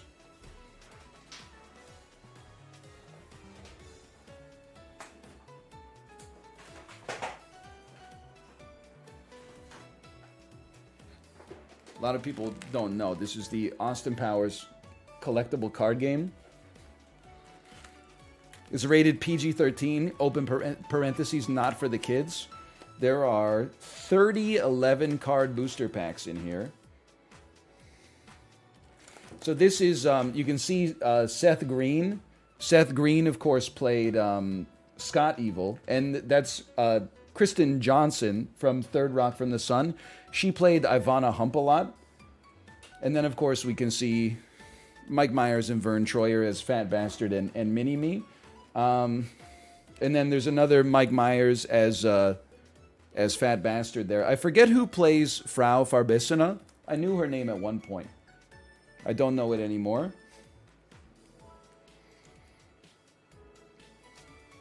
Pretty good value, honestly. Here, put me back here. No Heather Graham on the side. Now that's a little crazy. Mindy Sterling, of course. Okay, we did not win the finals. I'm going to go to the bathroom. I don't know. We're going to come back and play Sporcle or something like that. She was in the sequel. Bro, that's the fucking sequel. I can't believe you saw Fat Bastard on the box and you try to power explain to me. You try to power. You saw Fat Bastard Mini-Me on the box and you said, oh, that's Austin Powers 1. Do you even know what the fuck you're talking about? Austin Powers 1 does not contain Fat Bastard. The Fat Bastard role of a secondary villain is played by Random Task. Who throws a shoe? Honestly, that really hurt.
Hang on, I'm just eating the Kind bar.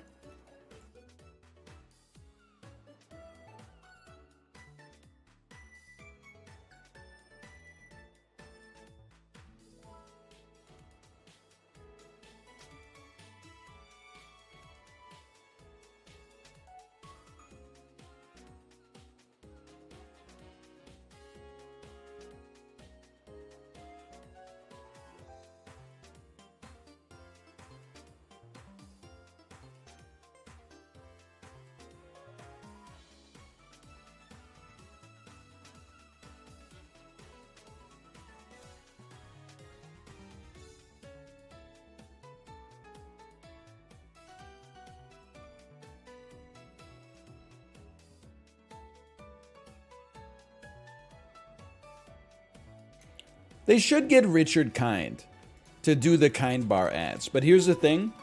One of the reasons Kind bars go so hard is because they put their money into the ingredients instead of putting their money into getting mega celebrity endorsements like superstar comedian Richard Kind.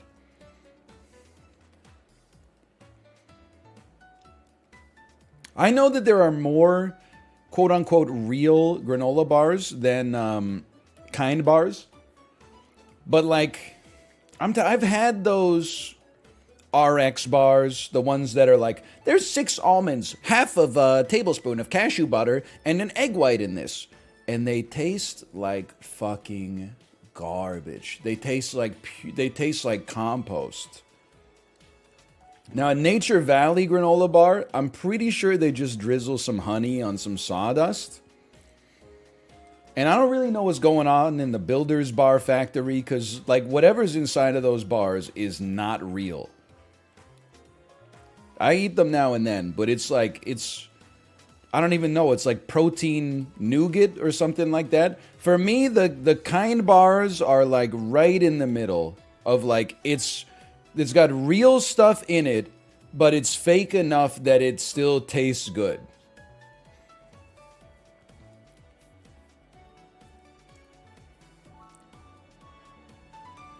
I'm for them, dude. Every once in a while, my mom, when she comes over, she's like, "You gotta try these I think they're called 1 bars. They have 1 calorie in them." Every single one of them, no offense, Mom, if you're watching, every single one of them that I've eaten has been amongst the most foul things I've ever put in my mouth.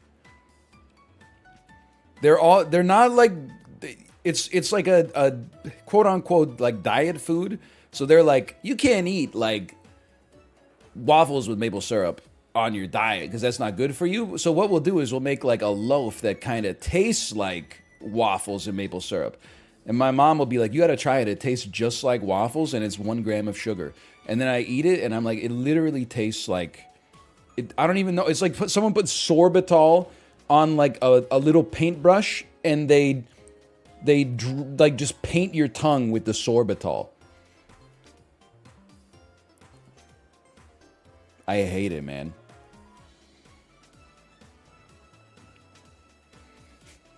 They're probably not good for you, but you know what protein bar goes insane? Dr. Robert Irvine's Crunch Bar. Dr. Robert Irvine protein bars. I mean, they're coated in chocolate. They have like caramel in them and whole peanuts and then like a layer of nougat. They're mighty tasty though.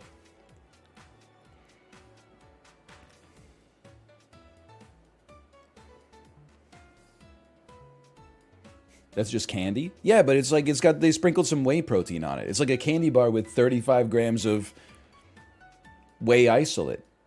Fit Crunch protein bars. Hey, look, Chad, you can't be mad. They're gluten-free. They're gluten-free. Gluten-free 18-pack. Peanut butter and chocolate chip cookie dough flavor.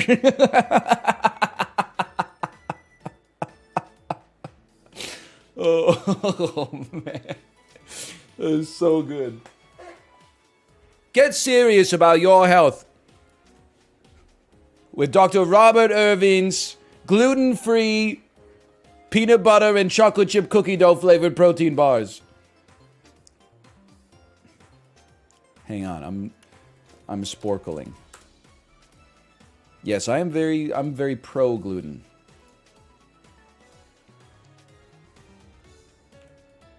Yes, he does have a Kitchen Nightmare style show. It's called Restaurant Impossible. It's exactly the same as Kitchen Nightmares, except he's on steroids.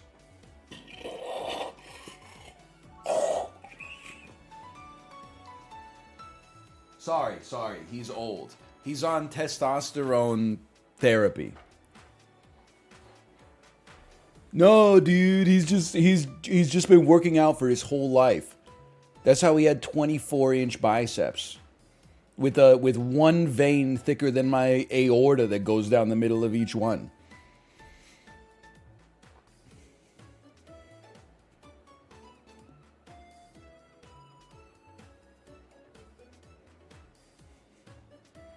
Excuse me, gluten kills thousands of people every second, but sure, I bet you like it when your bread is stretchy. Insanely good bait.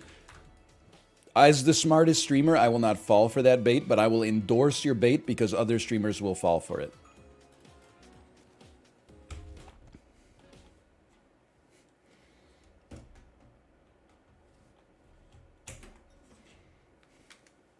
Did I even change my game name? What am I doing? I've just been stalling.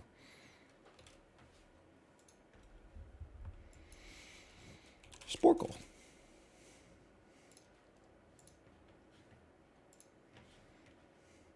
I remember once I did work at a senior center, and I used to take the bus home. And then one day, my coworker, who was a volunteer, it was literally like 87 years old, was like, "Don't take the bus today. I'll drive you home."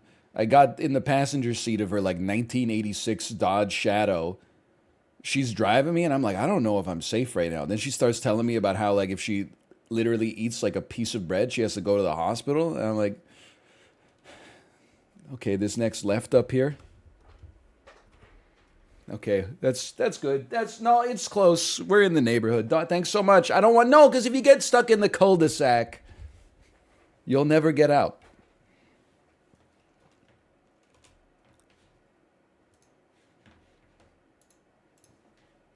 It's me. You're right. We should do a bread quiz.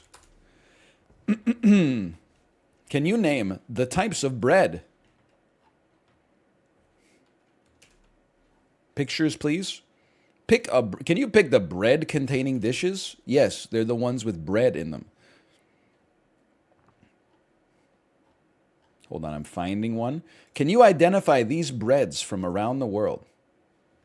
Of course, 30 seconds? Are you crazy?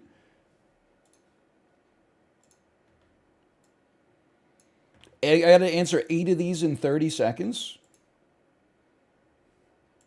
There we go. Slash marker. Sporcle. I love food quizzes in Sporcle.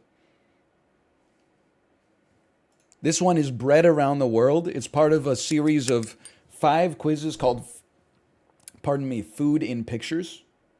I got a little granola throat. I apologize. We have 30 seconds. Can we identify these worldly breads? Naan.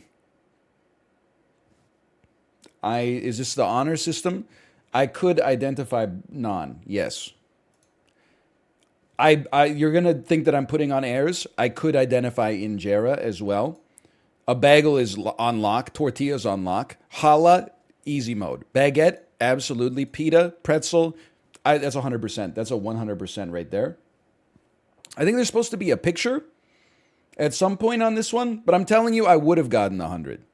How about this one? Okay, here we go. The ways of the potato. Okay, you have tater tots, latkes, mashed potatoes, French fries. That's a Hasselbeck potato, baked potato, wedges, and chips. Do we even need to like waste our time? This is too simple.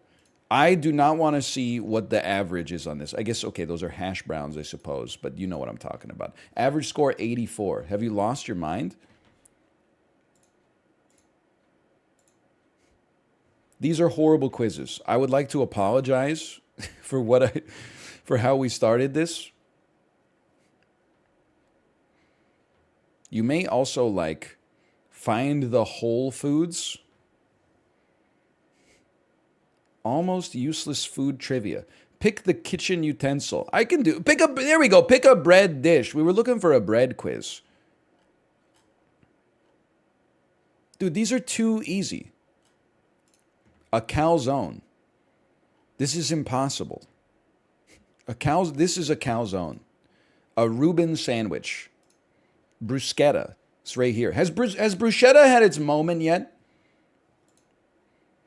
Is it back? When I was a kid, bruschetta went hard, dude. If you go to Moxie's restaurant at the Cataraqui Town Center, I know these days everyone's all about tuna tataki.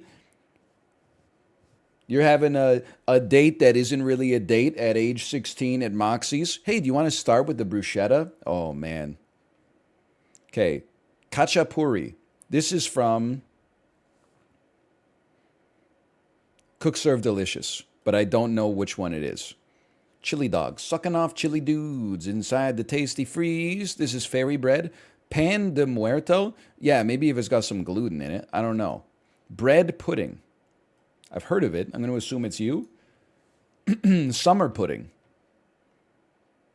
Ice baby. I saw your pudding. Bunny chow. I know bunny chow. This is bunny chow. Sesame prawn toast. You can just make things up now, huh? I mean, so this kind of looks like sesame prawn toast, but I have no idea what that is. Dagwood sandwich. That's this right here. Toast Hawaii. I'm going to say that that's you. Roti canai. You look like roti to me. Banh mi. That's you right there. Egg in the basket, toad in the hole. We got khachapuri. I think it's this. Pan de muerto and sesame prawn toast. I'm crazy. 100%. What, like it's hard? Pick a cheese dish. Fondue. How about we fondant, Scott? That's fondue. Hispanic opera. It's Greek. Hey, by the way, did you see that? The clickbait article that got everyone very angry? That was like an objective ranking of all world cuisines. Here's what I'm going to say about it. Italy, number one. It wouldn't be my number one, but I'm not going to argue. Greece, number two. It wouldn't be my number two, but I can't argue with it too much. Here's what. South Korea in 20th is a sham. You've played your hand when you put South Korea number 20. Canada, 92 out of 95. Completely fair. Absolutely fair. I live in Canada. Canada has not contributed much to global cuisine. We have poutine, which is delicious. That's about it.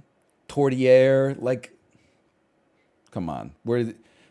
Canadians don't eat that much Canadian food. We eat food from other parts of the world. Mostly America, but also, like everywhere else. Where was France? I don't know. It was like third or something. I'm not talking shit about Tourtière, okay? Don't tabernacle me. I'm just calling it like I see it. England was above Thailand? Okay, well, listen. Okay, I know I'm being a hater here. Thailand not being the highest ranking Southeast Asian country kind of blew me away. Like, I eat Vietnamese food more than I eat Thai cuisine, but I would have thought that Thailand would have been number one over Vietnam, Cambodia, and Laos with a damn bullet. But anyway.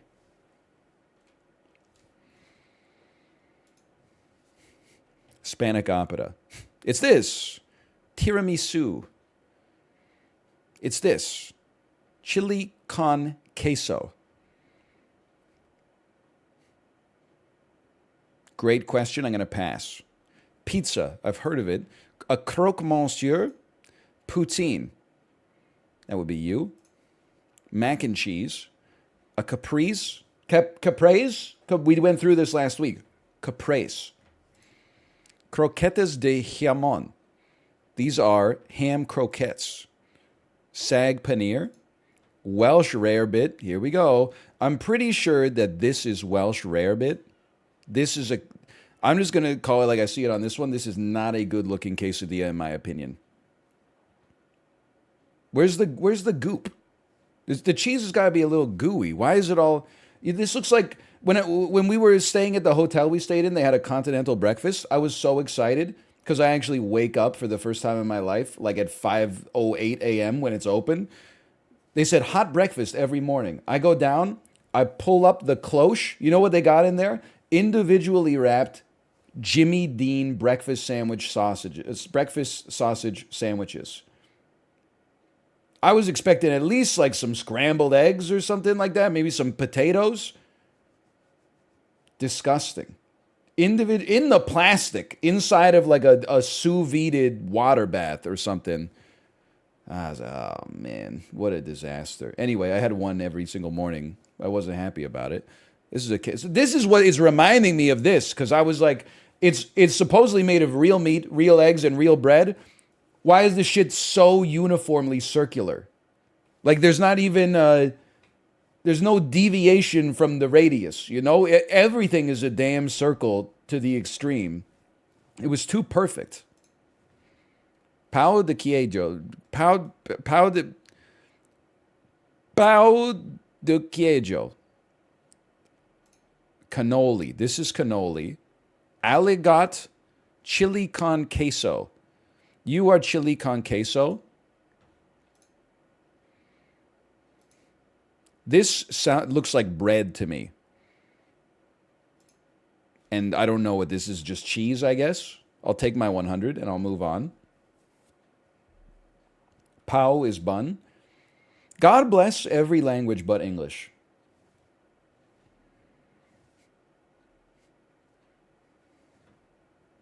Portuguese, pau. Japanese, pong. Korean, pong. English, bread.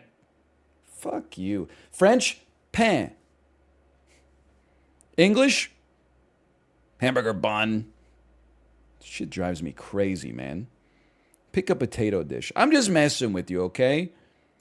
Spanish tortilla, my favorite potato dish. It's probably, no, that looks like a quiche. I don't know. I'm out of my element here.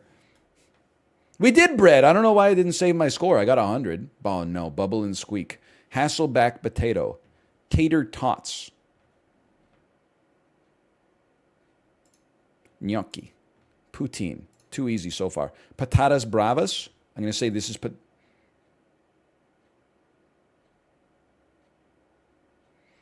was about to say the stupidest thing in my entire life. I was going to say they're all just potatoes. Patatas bravas. Patatas bravas. Patatas bravas. Raclette. That's this right here. It's just a bunch of melted cheese poured on top of shit. Cole cannon. Just, I bet it's you, but I don't know what that is. Chapelele. I'm in trouble, man. Lyonnaise potato. This looks French to me. Lyonnaise potato. Shoestrings, okay. Salchipapas. Duchess potato. No, this looks like a Duchess potato, bro. Potato chips. Sagaloo. Spanish tortilla. Okay, here's where shit gets real. I'm going to say this is a Spanish tortilla.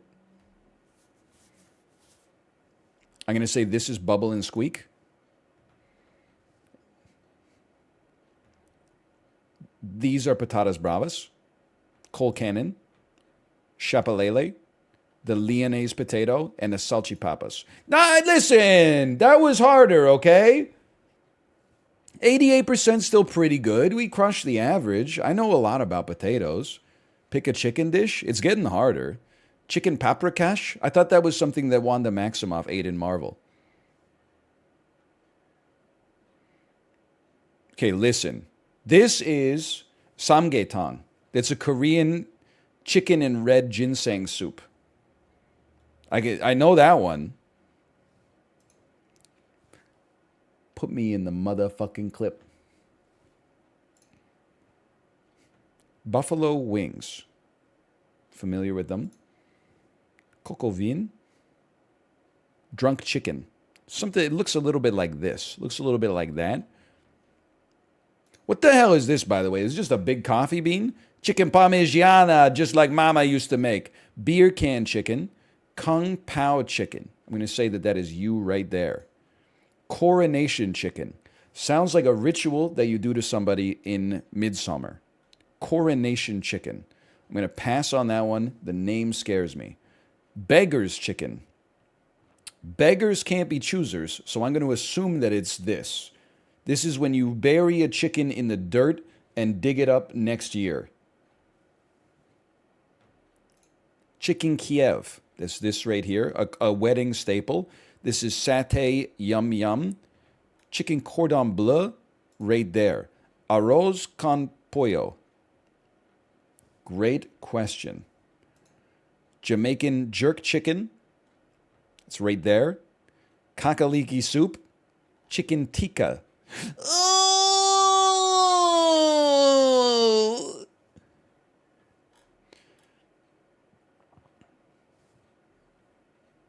Chicken paprikash. That maybe it's that. Coco vin. Coronation chicken. Can somebody tell me what the hell I'm looking at? This just looks like slivered almonds on top of like potato skins. Like, what is this? Fingernail clippings? I have no idea. What is this? I still don't know what the hell I'm looking at. What is this? I'm assuming you crack it open and maybe there's a chicken inside of it or something. Beggar's chicken. Okay, I think this is arroz con pollo because it looks edible and sounds edible. And then these two things. Listen, here's what I'm going to say. I feel like this has got to be coronation chicken because you only do it once every 50 years. Wrong.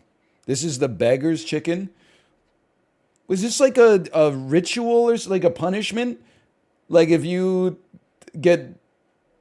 guilty of doing something, you have to eat the beggar's chicken or something like that? Like you committed a crime? What is it? It's a Chinese dish of chicken that is stuffed, wrapped in clay and lotus leaves, and baked slowly using low heat. It's wrapped in clay? Like that, like it's at the spa?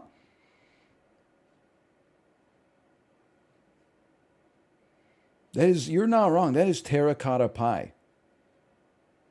You don't eat the clay. Yeah, but like, how do you get all the clay off of it? Listen, this is like making a new pot every time you cook food. Like, what? Okay, the risk of this sounding like a bad take, like, imagine if you were like, I'm making chili. Hold on, let me get down in the forge real quick. I'm going to coat it in fucking iron. Why don't you just make a pot? You're using clay anyway. Yeah, so here's what we do. We make a cooking vessel, we put the chicken in it, and then we smash it and take the chicken out like some kind of fucked up piñata. Why not just let them enjoy their food? They're welcome to. I'm just saying, doesn't make any sense to me. And ergo, I'm threatened and annoyed by it. Bitterballen. Okay, hold on. What do I know here? I see beef tartare. I see pho. I see meatloaf. I see a Korean beef soup, which I'm going to guess is yukgaejang. Chicken fried steak. I don't know what you are. This is beef. This is a manwich, also known as a sloppy joe. This is beef Wellington, your stew, probably like an Irish stew. This is chili con carne. This is shabu shabu. Beef stroganoff. Beef stroganoff? You look like bitterballin' to me. Steak tartare. Shabu shabu. Chateaubriand. Oh, my mistake. It's Chateaubriand. So where I grew up, at least at my local butcher shop, no, wait, I'm thinking of a London broil. Chateaubriand is not beef wrapped around sausage. I know it's a cut of steak. It could be you. It could also be, no, I don't think it's you. You look too sinewy to be a classic steak cut. I'm going to guess it's you. Sloppy Joe, chili con carne, Tafelspitz, maybe? Goulash. Okay, goulash is this then. Faux bow. Rocky Mountain oysters. Those are beef testicles, you piece of crap. I bet it's this. I bet these are my Rocky Mountain oysters right here. Could be these, but I'm like, could be those. Let me pass. Beef stroganoff. Yukgaejang. What did I tell you? Meatloaf. Beef rendang. Mince and tatties. Okay, you are mince and tatties. Those aren't tatties. And you're not mince, obviously, but those aren't tatties. What are they called? Josh knows the answer. Those are tatties? Okay. Beef Wellington, Tafelspitz, Rocky Mountain oysters. Still, I'll take my 94. Pick a disgusting food. Let's go. No, it's pictures only, please. Happy Christmas, Sporcle. Can you pick the Christmas dish from the wonderful Christmas dinner below?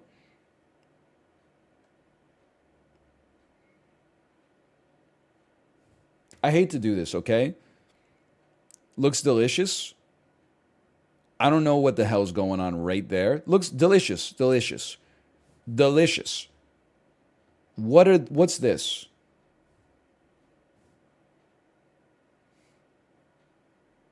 Stuffing balls? Is this a ligma? I know stuffing as a starch that you use like a serving spoon. Not like you couldn't use tongs to get stuffing in my house. That's all I'm gonna say. Bacon wrap something. Okay, whatever. This is European. I can tell. I also have to. I hate to say it.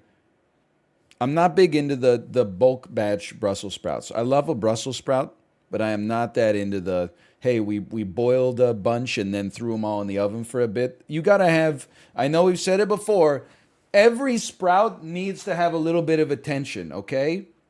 They need to be cooked really, really hot, and then a little bit, they got to get a little bit more like char on them. You can't just have them be like their default color. Anyway, how many we got? 22. Trifle.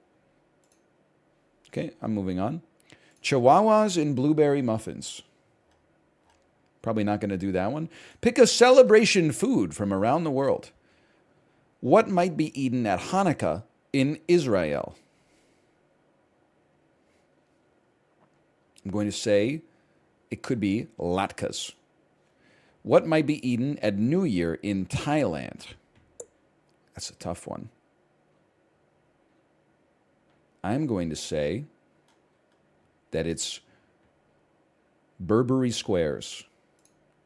Mid-Autumn Festival in China. Okay, that one's throwing me because I thought mooncakes were Chinese, but I don't think they're mid-autumn. Those are maybe they are a harvest food. Okay, Dia de Muertos. It's definitely when you eat frozen grapes. Just beans? I'm passing for a second. I don't know. New Year in Argentina? No shot. Christmas in Japan? KFC? Could be worse. Could be Popeyes. Thanksgiving in America? Oatmeal chip, chocolate chip raisin cookies, turkey. New Year in Spain? I pass. Anzac Day in Australia? I'm going to pass. Thorablot Midwinter Festival in Iceland? Dude, it's got to be mangoes, right? Imagine you could only eat mangoes once a year in Iceland. Listen, I've been to Iceland twice, okay? I don't mean to brag much. Food was really good, but it was hilarious to me. We had a really, really great meal in a great restaurant. They brought out dessert, and it was clearly like a bit of a flex. You know what the dessert was? Something with pineapples in it. And they were like, check it out. Pineapples. And I was like, I like them, don't get me wrong, but at the same time, it's not that. I mean, I get that it was probably hard to get the pineapples here, like in Iceland, but at the same time, we're getting them. You know, you could just go to the grocery store and get them where I live. And they were like too true. By the way, this meal will be 7,500 American dollars. And I said, oh, is it happy hour? They did not laugh because that part of the story did not happen. But you could imagine it happening. Anyway, the long and short of it is I don't know. Christmas in Romania. I'm going to pass. Shrove Tuesday in England. The hell is Shroot Tuesday?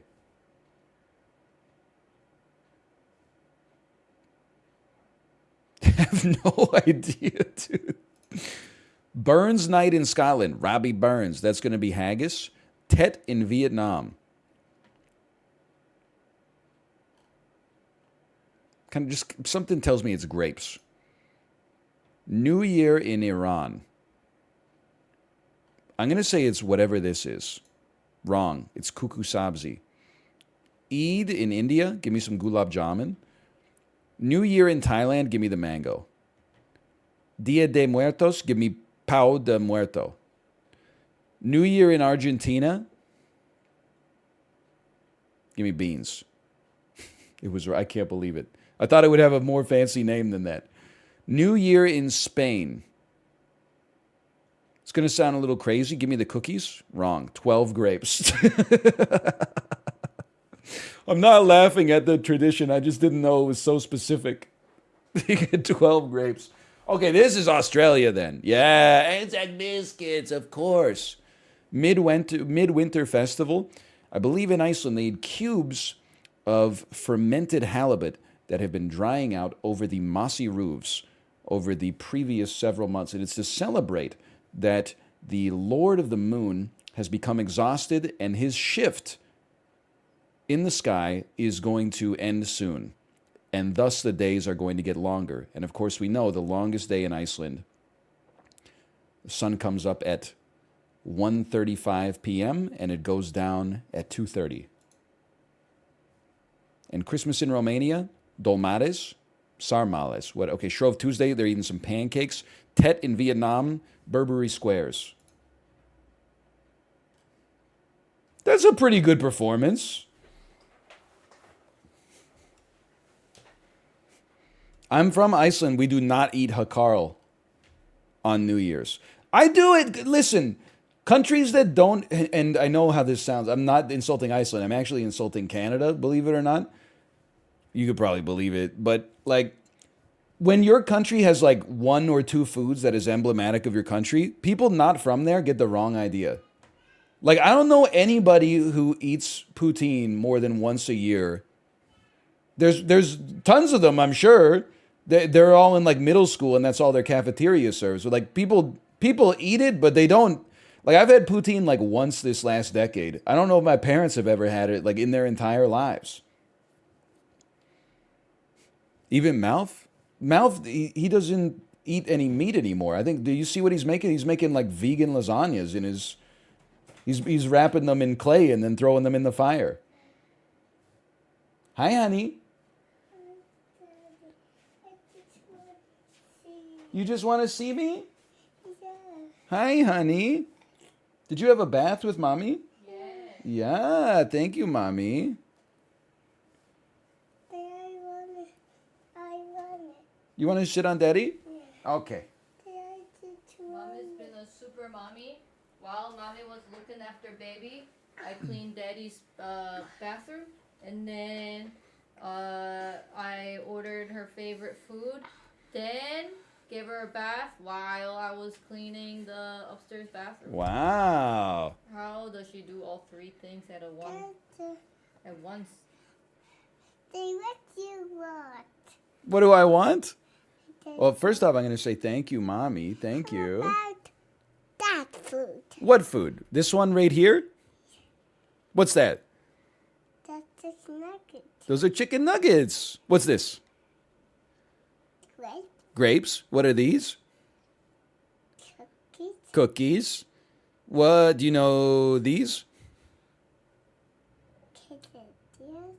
Quesadillas. That's a really good guess, honestly. Those are pancakes, but they look a lot like a quesadilla. What's this? Grapes. Hmm? What is that? This one? Yeah. That's tough, right? These are beans. Do you know what this is? Yeah. What is it? Banana. Banana. That's a mango, silly. I love that. Yeah, mommy loves mangoes. What's this? Chicken. Chicken? That's a really good guess, honey. It's turkey. Turkey. Here, let's see if we can find one that you might enjoy here. Is there like a Peppa Pig quiz? Yo, great idea. Baby's first Sporcle. Peppa Pig. Name the Peppa Pig characters. Okay, you ready for this, honey? How about George? You ready? Okay. Oh, this is just... We'll do it anyway. Okay, who's this? George? That's George. Good job. Who's this? Peppa. That's Peppa. Piggy. Peppa Piggy. Who's this? That's Mommy Pig. There's Mommy Pig. Excuse me? Excuse me. Mummy. That's a ripoff. Honey, you guys scammed. This is the other pig. Here, we're going to find a good Peppa Pig one for you, okay? Yeah. Okay, don't rip the mouse pet, okay? Can you name these Peppa Pig characters? Oh, here we go. Okay, ready? Who is this? No, it says Miss Rabbit. Okay, how is she gonna, you move the mouse to, She can just point. okay, where's Miss Rabbit? It is down. She's at the down. Okay, we're gonna do it the other way. Who is this? That is an elephant. Edmund Elephant. Who is this? That is Susie Sheep. Who is this? That is a pig. It's just a pig? Yeah. What kind of pig is it? Who's this? That's a pig. Grandpa Pig. Who is this? Pedro Pony. Wow. Who's this? That is Daddy Elephant. Daddy Elephant? Yeah. What does Daddy Elephant do? He do a checkup for Peppa Pig. He does the checkup for Peppa Pig because he's a dentist. Yeah. Who's this? That's the Daddy Fox. Daddy Fox? Yeah. Let's say sure. Who is this? That's Daddy.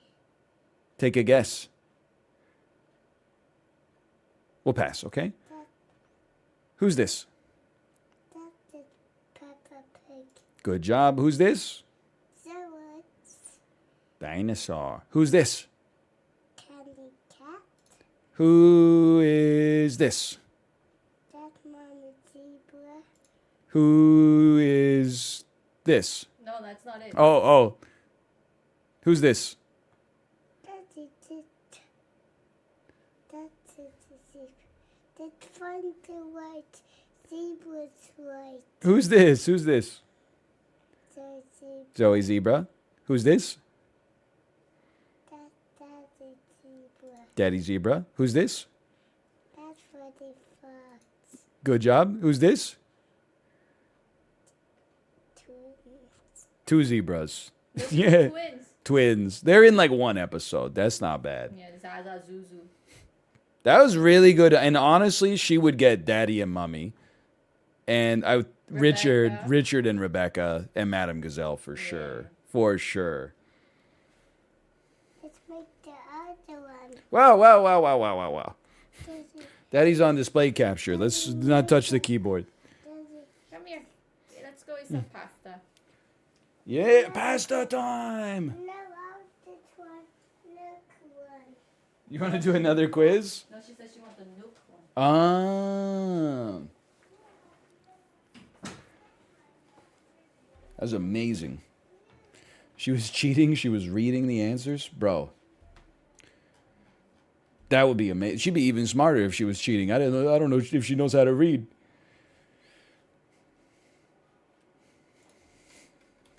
It'd be even more impressive, quite frankly.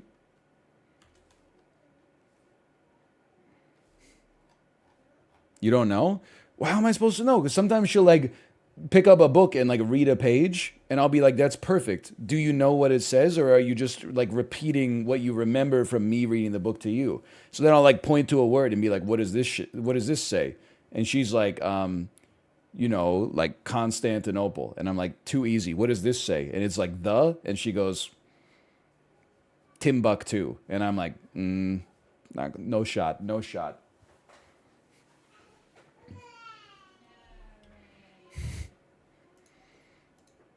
You say shit to your daughter? No.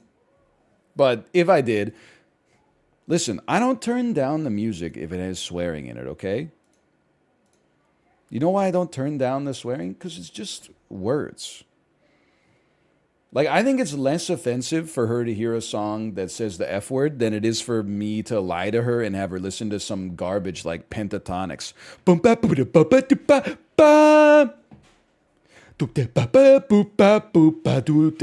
not going to, like, ruin her life by getting her into, like, bad music just because it's family friendly. Remember you talking about this before? Yeah, I know. I still think the same thing.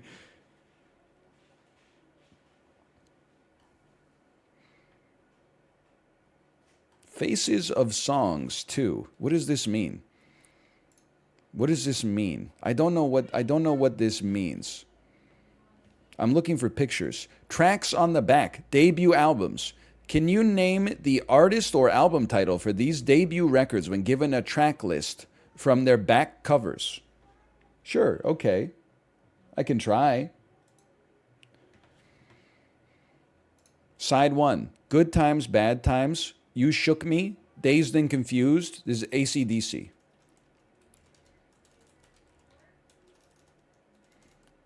Good Times, Bad... Oh, this is Led Zeppelin. Head Like a Hole. This is 9 Inch Nails. Last Train to Clarksville is the Monkees. Money Changes Everything. Dude, what? Cyndi Lauper was going off. Money Changes Everything, track 1. Girls Just Want to Have Fun. Time After Time. She Bop. That's her 4 best songs in 5 tracks. That's kind of crazy. This is a call. All Stick Around. Big Me. This is the Foo Fighters. Tennis Court 400 Lux Royals. Ribs. Buzzcut Season. This is Lord. Genie in a Bottle. Christina Aguilera. I See Paradise City. That's Guns N' Roses. Guns N' Roses. Radio Free Europe. Talk About the Passion. Excuse me, you think I don't know REM's good albums when they were college rockers? Calling Out in Transit. Murmur goes hard. We Die Young. Man in the Box. That's Alice in Chains. Hannah Jane. Hold My Hand. Let Her Cry. Only wanna be with you. The Hootie and the Blowfish. Don't forget about the Blowfish. Sultans of Swing. Dire Straits. I'll Tumble For You. Take Control. Love Twist. Boy Boy. Robert Downey Jr. pointing. I Am the Boy. I'm Afraid of Me. White Boys Can't Control It. Do You Really Want to Hurt Me? Culture Club. Ah, he's crazy. Ponder Replay. This is Rihanna. How Will I Know? All at Once. Take Good Care of My Heart. Greatest Love of All. How will I know if it's Whitney Houston? Mr. Brightside. Smile Like You Mean It. Somebody Told Me. All these things that I've done. Listen, I'm not a Killers guy, really, but I'll tell you, Hot Fuss goes pretty hard. Let's give that. That's the Killers, and then this next one obviously is Lady Gaga. The A-Team, Drunk, Uni, Grade 8. Surfin', Summertime Blues, Cuckoo Clock, Chug-a-Lug, Little Miss America. Is this the Beach Boys? And then I see Boston. I don't know 2011. Is this Bo Burnham? It's got 8th grade on it. I pass. I mean, I'll tell you, Boston self-titled 1976 goes pretty hard. More Than a Feeling, Peace of Mind, Something about you that's got a hold over me. I got this feeling inside. Gotta have you. Ain't no room to hide. Foreplay long time. There's a lot of good ones, man. Okay? It's all hits. Ed Sheeran, minus plus. Literally don't care. Just could not care less. Write 3 good songs, and then I'll learn the name of your albums, okay? Okay, what is this? 90s rock albums. Okay, I see that we have Nirvana first. This is In Utero. We obviously have OK Computer. Ooh, Alanis posting. That's Jagged Little Pill. Down, down, down, down, down. Obviously, we have Weezer self-titled album Blue. We have Green Day. That one is called... I'm trying to do the album. That one is called Dookie. Enter Sandman. We have Metallica self-titled The Black Album. Round Here, Omaha, Mr. Jones. We have Counting Crows. I don't know what the album is called. August and Everything After. Or as I like to call it, September. We have Melancholy and the Infinite Sadness. We have, I don't know the name of this REM album. Are You Green? I don't know, REM. Out of Time. I see Blood, Sugar, Sex, Magic by the Red Hot Chili Peppers. I see Guns N' Roses. I'm going to say it's Appetite for Destruction. 2. 1, 2. It's Guns N' Roses. Use your illusion. I'm a fool.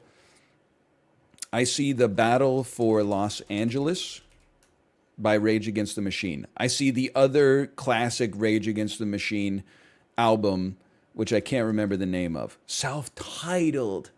I see The Color and the Shape by Foo Fighters. I see 10 by Pearl Jam.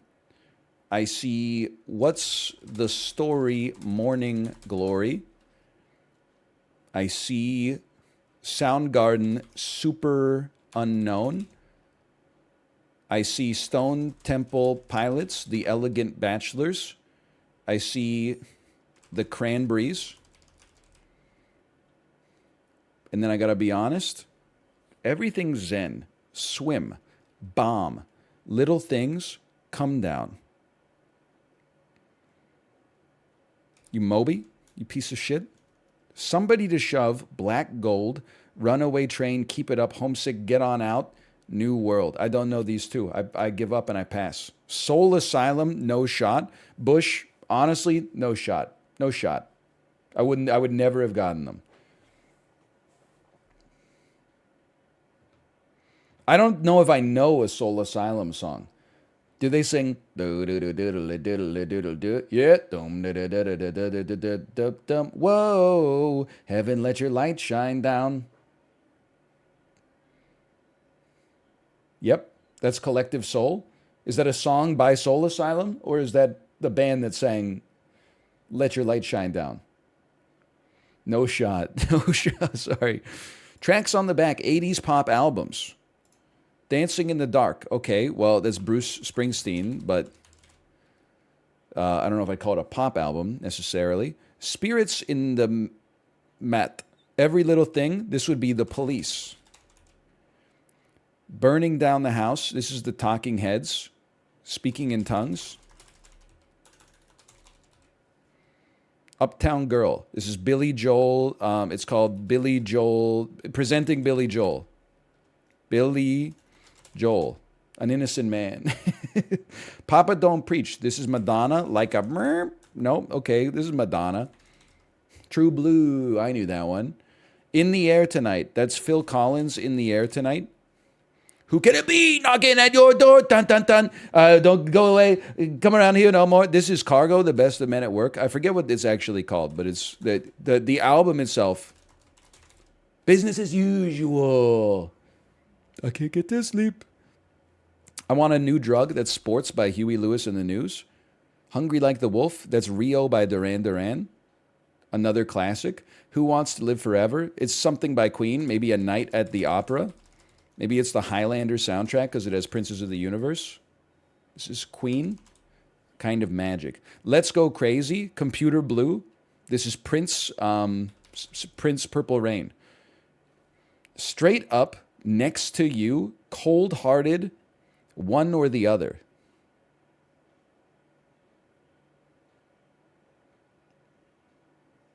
I want to say The Police again, but I honestly, oh, you know what I do see though?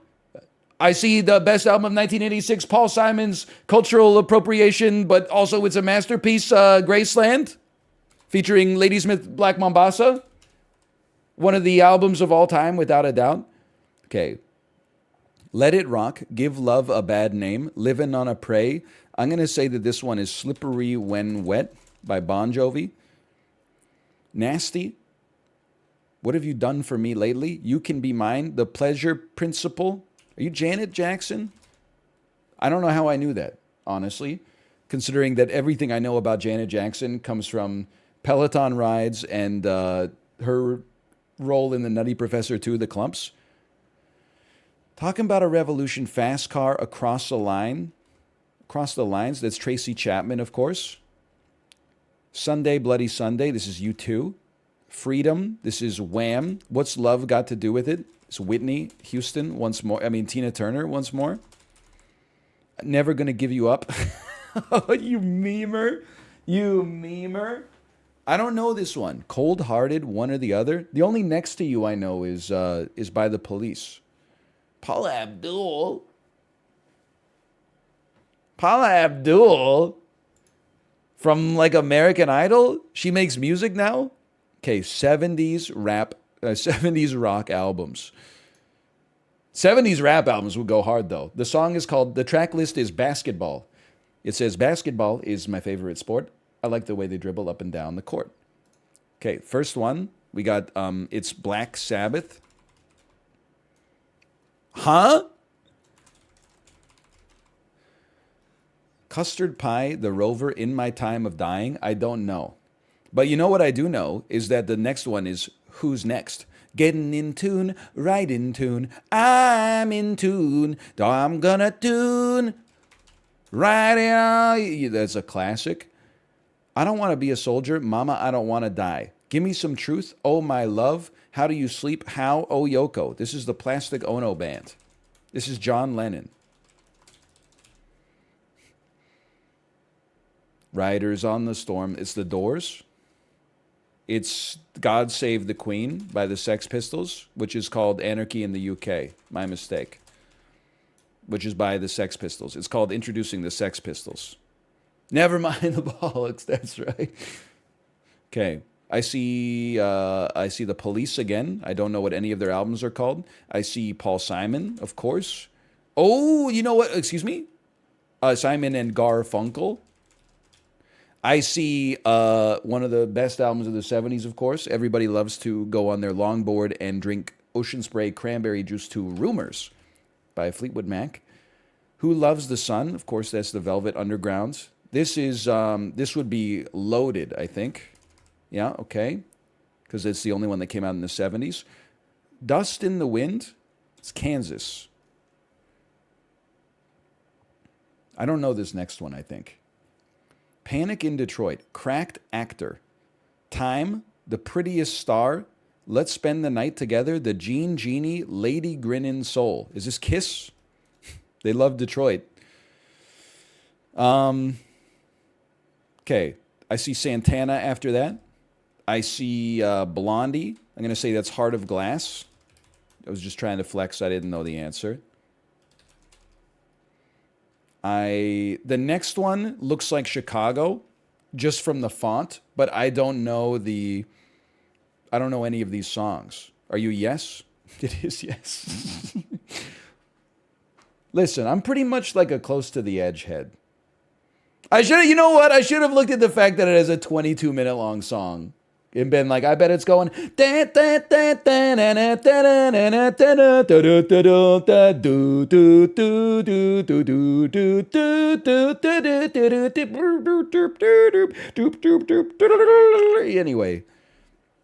sorry, I see Queen. I see Pink Floyd. I see the Kinks. I see the Rolling Stones. I see CCR maybe. And then I honestly just could not tell you who this is.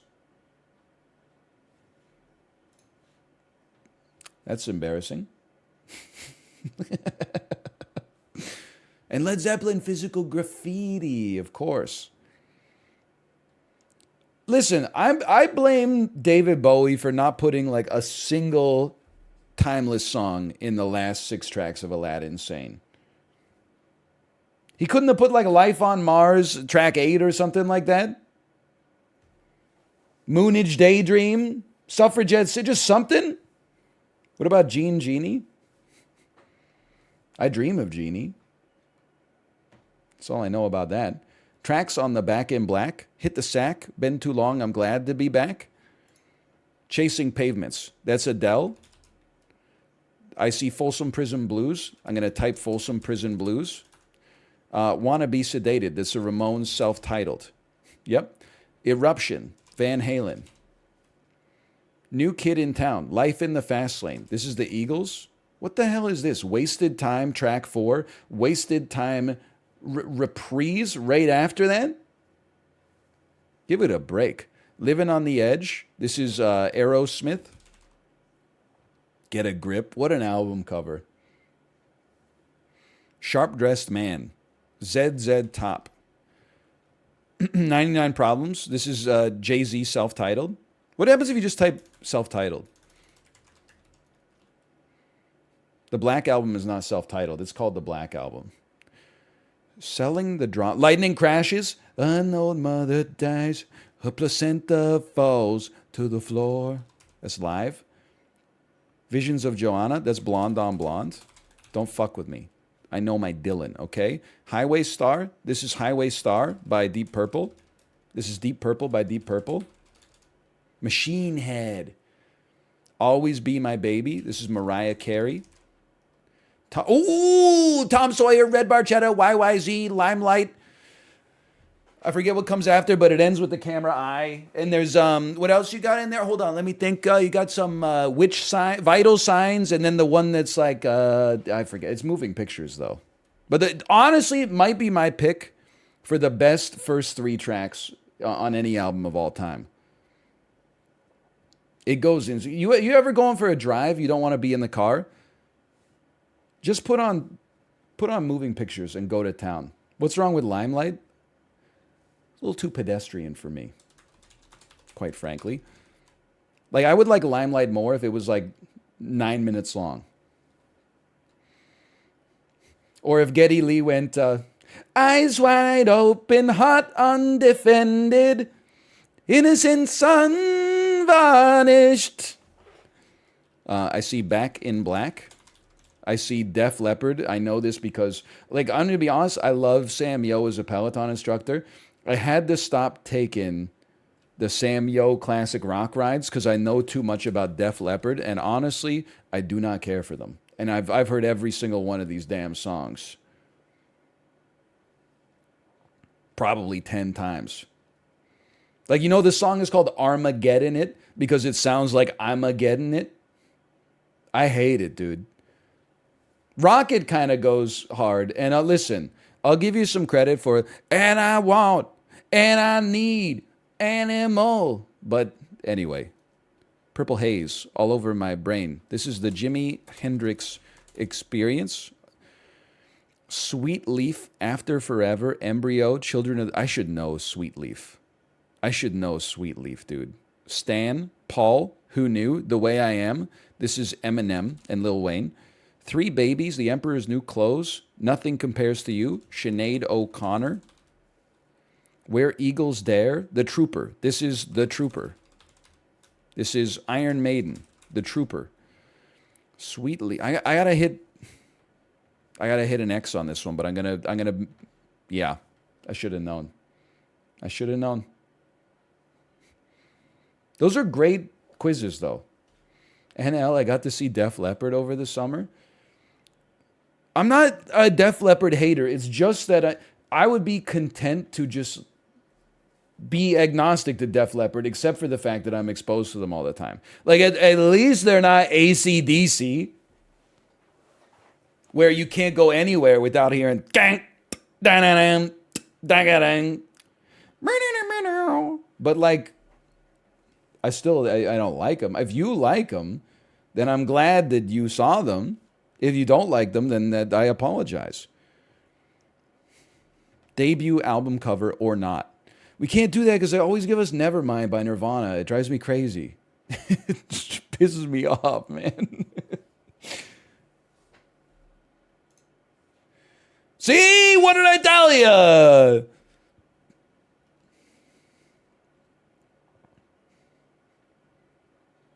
Tracks on the... We did this one.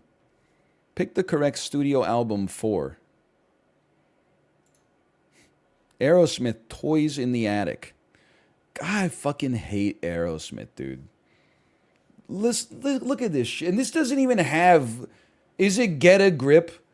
The one that's like... it's got like a cow with like a branded Aerosmith logo on his ass. Anyway, this is Toys in the Attic. I know it's going to give me Nirvana, dude. Hold on, let me just... I didn't see Nirvana. I saw Weird Al's Nirvana parody. Okay. I saw it. That was Weird Al, dude. That was Weird Al. Rick Astley. Whenever you need somebody. Boom. Tina Turner. Private dancer. This is definitely a private dancer who dances for money. Journey's Escape, 100% this. Weird Al Yankovic, Bad Hair Day. I mean, this is iconic. Black Sabbath's Paranoid. This is Alien Baby. This is Tenet. This guy looks paranoid to me. Pet Sounds. Oh, come on, dude. You can't fuck around. It's like one of the most iconic albums of all time. Parallel Lines. I mean, I got to say it's that one because the lines are parallel. American Pie. Probably go with that one. And Justice for All. It's this one. I'm crazy. Pick the correct studio album 5. Okay, so here's what we're going to do. Just like, listen, I don't have a problem with Nevermind's cover, okay? But like some people might, and I disagree with them, but I might as well, yeah, there, dude, it's there, but they self-censored it. Let's go. We're free. We can do as many of these as we want to do now. Joni Mitchell's Blue. Californication. Don't even start with me. Garth Brooks, In Pieces. I know is this one. Track 2, Standing Outside the Fire. My favorite song when I was 7 years old. Nirvana's Nevermind. Lynyrd Skynyrd, Street Survivors. Honestly, these look like some guys who are surviving out on the streets here. Marvin Gaye's What's Going On. Don't test me. Dude, wait. One of those was Camp Low, Uptown Saturday Night. Am I making myself look like a fool here? That was not even a Marvin Gaye album. It's got Lucchini and Cooley High on it. Anyway, Hybrid Theory, that's this one right here. The Chronic. Dude, come on. Make it a little tougher. Okay, not that hard. Which one of you fuckers is Power Slave? This guy? Wrong. Sticky Fingers. That's you right there. That's still a pretty solid 90. Pick the correct movie actors. Pick the correct movie actors. Pick the correct movie actresses unplayed. Come on! Emma Stone from The Amazing Spider-Man. That would be you. This is Easy A, Cruella, Crazy Stupid Love. Halle Berry from Catwoman. You know, every time I see someone post the Catwoman basketball clip, I have to watch it. Obviously, the CGI is like horrendous and like the editing. The funniest thing for me now is that they're playing basketball in front of like a bunch of little kids. And then when she steals the ball from him, she like grinds her ass right up against his crotch. And you're like, you're playing in front of like a bunch of little like 5th graders or something. Like, it's so weird. From the Hunger Games, that's a tough one. Black Swan, tricky. It's a pretty tricky one. Captain Marvel, I'm going to say the one where she's wearing a Marvel suit. Titanic, okay. It's a little simple here. This is another tough one right there. Maleficent. I'm going to say it's probably that one. Pretty Woman. This is Notting Hill. This is Aaron Brockovich. This is Pretty Woman. I don't know. This is like my best friend's wedding. Okay. Mamma Mia. It's Meryl Streep. This is Julie and Julia. Devil Wears Prada. This looks like I could picture her being in Grease, having like a Stella got her groove back sort of moment here. I've never seen it. This is the easiest quiz I've ever taken in my life. Let's do it again. Carrie Fisher from Star Wars. It's a tough one. I'm going to say it's this one. Viola Davis from The Help. It's this one. Emma Watson from Harry Potter. It's this one. Elizabeth Taylor from Cleopatra.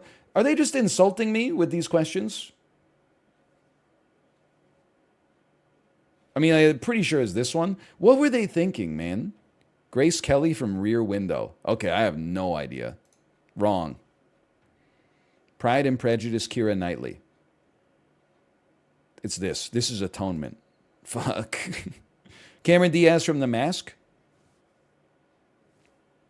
Come on. Top right? What are you doing? It's Bad Teacher. It's something about Mary. I don't know what this is. Probably sex tape or something. Drew Barrymore from Charlie's Angels. 50 First Dates, Ever After, E.T., Charlie's Angels. Black Widow. Excuse me, this is Under the Skin, Ghost in the Shell. Lucy, Black Widow. Breakfast at Tiffany's. Bro, she literally dressed like this in every movie? I thought she only dressed like this in Breakfast at Tiffany's. She dressed like this is just what she looked like? Were the sunglasses like surgically grafted to her skull?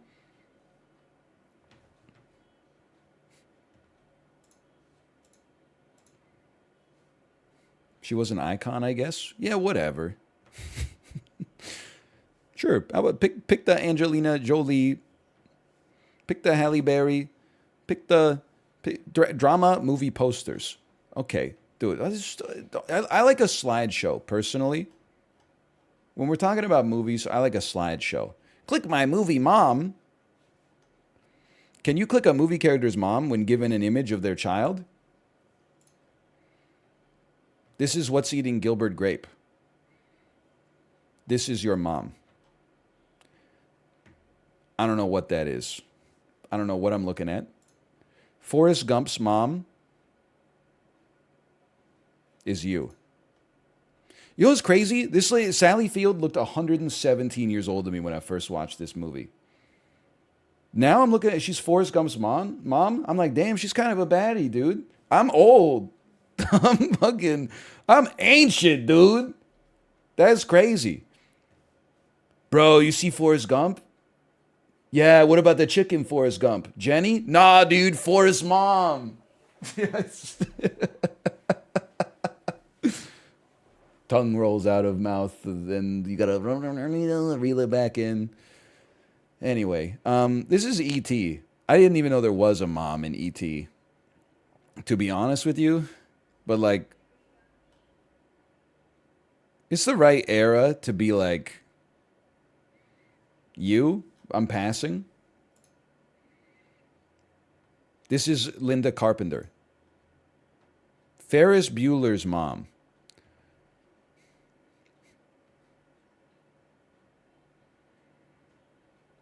Bro, you are Ferris Bueller's mom. Is this her checking on her son and going, okay, sweetie, have a nice day while I'm at work? Okay, we're looking for Renee Zellweger. This is Jonathan Lipnicki. He's saying, did you know that the human head weighs 10 pounds? Your mom was Toni Collette. No, Toni Collette was dead. No, your mom is Toni Collette. Who's your mom? Is this Toni Collette from like a distant era? Can I see you being... Could I see her going... Ah! I think it is. I'm gonna go with my instincts. That's Shelley Duvall. I know you. This is Almost Famous. You're the mom from Almost Famous. She's very religious. She's into religion. It's probably you. Oh, well... This would be Sandra Bullock. Well, So this is, I've never seen it. There's no doubt this is going to be Psycho.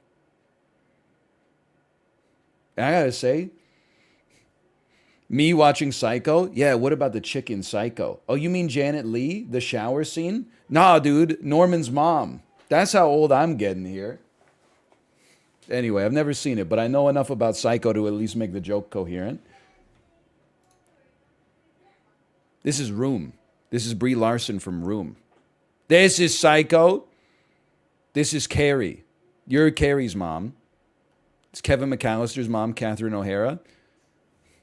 I'm going to guess that this is from Kramer versus Kramer, and this is like Kramer's kid. And then she's like too busy divorcing Dustin Hoffman to like feed her kid like a real meal, so he's eating vanilla ice cream out of the freezer. E.T.'s mom, your mom. I got Frances McDormand wrong? Frances McDormand was this dude's mom in Almost Famous? I didn't know that. Click my movie, father. This is Jack Nicholson. We're looking for Jack Nicholson. Honestly, I watched The Shining of like a decade ago. If I remember correctly, I think that Jack Torrance was mostly, like, I'm not saying he was a good guy, but I think he was trying his best, and mostly he was just kind of like misunderstood. He's not evil. The hotel is inhabited by an evil spirit. He takes a lot of heat for. Oh wait, yeah, you're right. He did break his kid's arm, didn't he? Yeah, but Shelley Duvall smoked in the same room as her son. So who's the? I mean, honestly, what, you think you're perfect, Shelley Duvall? We didn't know back then. We didn't know. Okay, maybe they didn't know that breaking people's arms was like not something you should do. I don't know. Would love your thoughts on this. Okay, this is Cuba Gooding Jr. Your father was. There's no way they had Lawrence Fishburne playing your dad. Are you guys like the same age? They gotta be like 6 years apart. You're gonna tell me that Lawrence Fishburne played Cuba Gooding Jr.'s dad? I don't know this movie, but I bet I would if I narrow it down a little. I pass briefly. Thor's dad was Anthony Hopkins. He played Odin. Juno's dad was played, it must be J.K. Simmons. Your dad is, I am going back. Wegman, I must go back to the future. I remember that, okay? It's just a horrendous wig, but it's got to be you. I know this is Harry Potter. This is Scout from To Kill a Mockingbird, which means Atticus Finch is your dad. Your dad is trying to get milked by Greg Fokker. Your dad is on the eternal plane here, I remember. Can't even talk about it, it'll bring a tear to my eye. Okay. There's no doubt I saw this movie. This must be Mrs. Doubtfire. Now, I'm going to be honest, I don't know this one. I'm going to guess that you're Jimmy Stewart from It's a Wonderful Life. Who's your... Is this Hank's wife from Breaking Bad? Hank, what movie was your wife in the mid-1980s? Hank! No, it's not? Okay, never mind. Anyway, I have to imagine it could be Father of the Bride, or it could be... Is this Alec Guinness, Genuine Class? That's Sean Connery. This is Taken. Bro, Ethan Hawke has to be your dad. This must be Father of the Bride. Oh! That's Boyhood? It took 27 years to make? What is this one? What is this? Get Mardened. You're messing with the wrong guy. That's John Mahoney from Say Anything. That's Frasier's dad, of course. Click my movie, Grandma. Bro, why you gotta put Coco up here? Just making me tear up. I don't know who your grandma is. I don't know who your grandma is. I don't know these movies yet. I know your grandpa is Gene Hackman from the Royal Tenenbaums. Your grandma is like Julie Andrews from the Princess Diaries. Could not tell you. Coco? Is Coco your grandma? Hello. Pass me. Wait, who's... Oh, thank you. Who's Happy Gilmore? Oh, it's Grandma. Why didn't you pay your taxes, Grandma? Well, I would have, but I didn't have any money. You know who Bart Simpson's grandpa is? Yeah. The only guy who's yellow. You got it. That's Abe Simpson. You know who his grandpa is? Oh, I think I know. Lower it. It's Charlie's Chocolate Factory. It's the bottom left. Yo, she's cracked. How about this one? Oh gosh. Why is there 6 cans of beer right next to this kid? Well, Looks that's like an if 80-year-old you man. found the great Can I- you got all the pieces you need. Can I guess top right? It is not top right. Dang. It is Johnny Knoxville from Jackass in makeup as Bad Grandpa. Oh no. Chris Evans from Knives Out. Your grandfather was Yeah, that guy. not Patrick Stewart, but looking very Patrick Stewart-esque. Moana. This is Moana's Make grandma. way, make way. In that song, Moana's grandma is like, they all think I'm crazy, but I just like to dance. Okay, Grandma. Sure, Grandma. The water's mischievous. Okay. This is Alan Arkin from Little Miss Sunshine. This is Coco.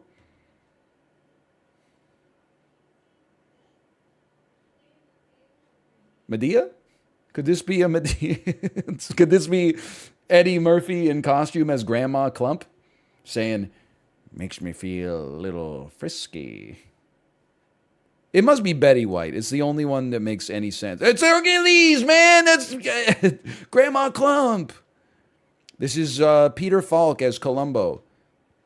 This must be Field of Dreams then. This, honestly, this shot looks like pure shit. So if you gave me enough time, even with like a 4x4 grid, I would have gotten that it's Medea. Because those movies look like pure ass. I don't mean like the movies are bad. I mean the actual composition of the images is amateurish. Okay, and then this would be The Godfather, I guess. I've never seen it. I have seen a lot of the Medea movies, though. They recently put a real Medea Christmas on Netflix, so I've been making my way through that one. She gets a job at a department store, and then she says, when are y'all going to put me behind the cash register? And they say, Medea, you got to be bonded for that job. And she says, if I got that job, I'd have to be out on bond. And I was like, you know what? It's pretty clever. She got me with that one. The plot of a Medea Family Christmas, by the way, is that Medea's boss is going on a road trip with... Medea goes on a road trip with her boss because it's Christmas, but her college-educated daughter can't make it back home for Christmas. She's put her career as a self-serving kindergarten teacher for an underfunded school district ahead of the most important thing in life, being there on Christmas morning to open some presents. Who asked? People asked. What is this one? Can you identify their sibling? Your sibling is Robert De Niro. Thor? It's you. You're the sibling. You ever notice how much this guy looks like John Candy? I did not. I mean, obviously, this is Kevin McAllister. This is Buzz, your girlfriend, Woof. I never realized how much this guy looks like John Candy.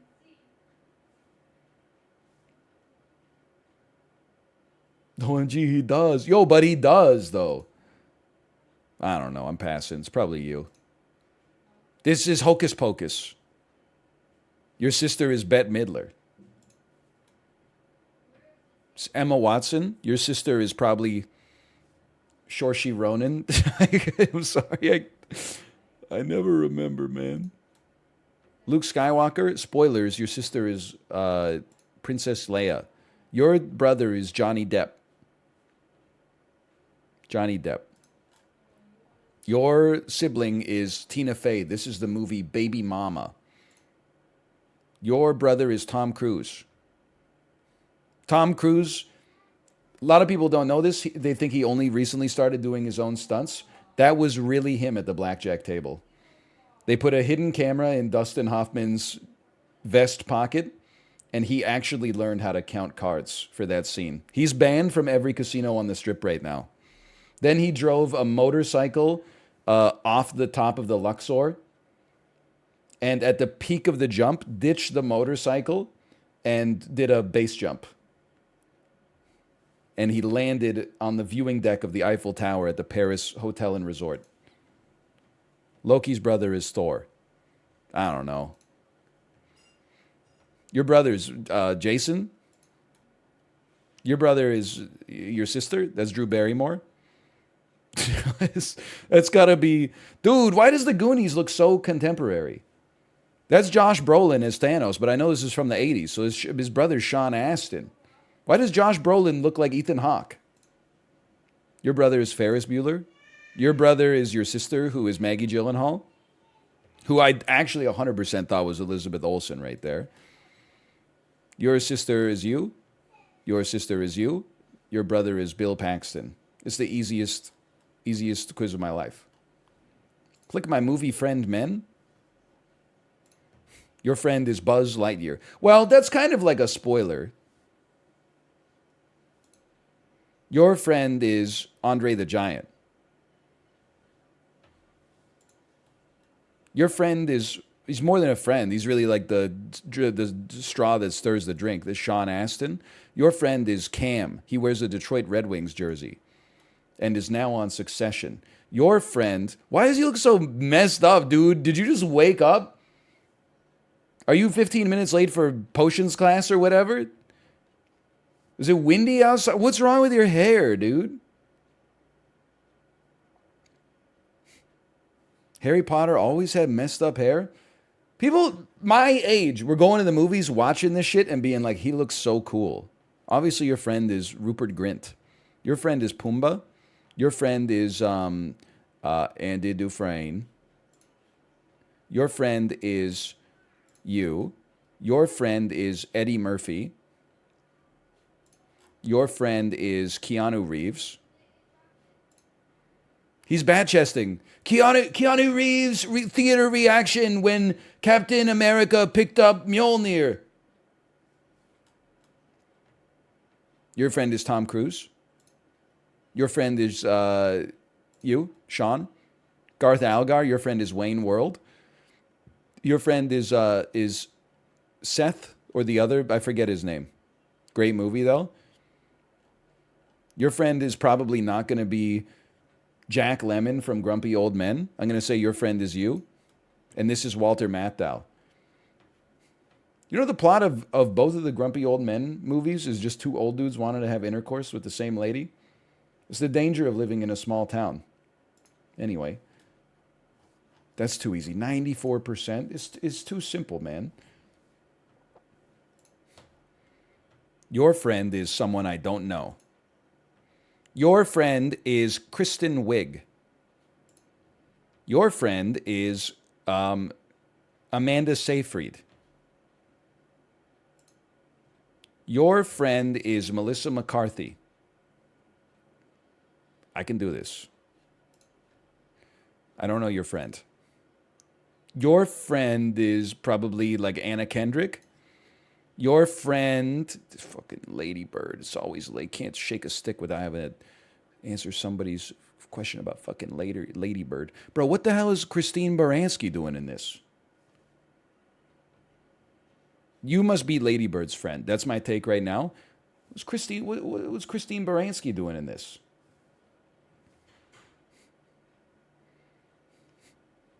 He doesn't know my friend? Being a hottie? You say it best when you say nothing at all. She's not allowed to have friends? I thought if they were good, whatever. Your friend is Romy or Michelle. Yeah, it's you. Your friend is you. This clueless. I should have known. You're not Lady Bird's friend. Rosie O'Donnell's friend is Madonna. Thora Birch's friend is Scarlett Johansson from Ghost World. Your friend is Sarah Jessica Parker. Your friend is, I don't know. Your friend, this is how Stella got her groove back. Is it possible that I saw this as a child and did not know that her friend was played by Whitney Houston? That doesn't seem logical for me, but I was like 8 or something. Gina Davis's friend is Susan Sarandon. Meryl Streep's friend in Mamma Mia. It has to be Bette Midler. What? Okay, this makes sense.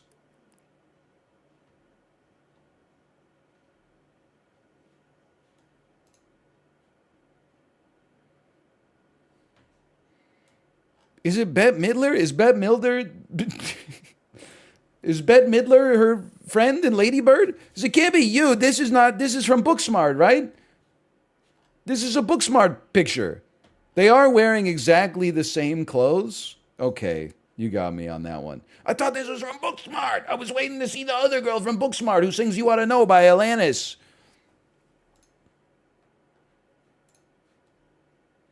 Birdcage? No, I'm ass. Still beat the average. Click my movie boss. I can do this one. We're getting back to 100. Your boss is the editor-in-chief of the Washington Post, Jeff Bezos. I don't know. I'm going to have to pass for a second. Your boss is Meryl Streep as Anna Wintour. Your boss is Gordon Gekko, Michael Douglas, Money Never Sleeps, Greed is Good. I got to say, honestly, the blue dress shirts with the white sleeves and the white collars kind of go hard. I don't know if you can wear one. Like, you might have to prove that you work at a hedge fund in order to actually buy a shirt like that, but it goes hard, dude. Your boss, I don't know, it's probably this guy right here, if I had to guess. Your boss is Willy Wonka. Your boss is Michael Caine as Ebenezer Scrooge. And Tiny Tim, who did not die. Your boss is Liam Neeson. Your boss is Bill Lumbergh, played by the inimitable Gary Cole. True. I would say Dr. Evil is Frau Farbissina's boss, but they're also kind of like an on-again, off-again, will they or won't they, Ross and Rachel type thing that keeps the comedy flowing. Send in the claws. So my favorite Frau Farbissina quote. I wonder why I haven't seen anybody on Peloton with Frau Farbissina as their username and picture yet. Certainly I've seen a lot of fat bastards. Daniel Craig's boss is Dame Judi Dench. Your boss, well, listen, he's an independent contractor, so I don't know if I'd say he's your boss, but your boss is Jennifer Aniston from... No, your boss is Dr. Grant from Jurassic Park. Your boss is you from Jurassic Park. Your boss is the devil, Al Pacino. Your boss is Jennifer Aniston. Your boss is the editor-in-chief of the Washington Post. It's you, I'm sure. Your boss is you. Your boss is you. And your boss is you.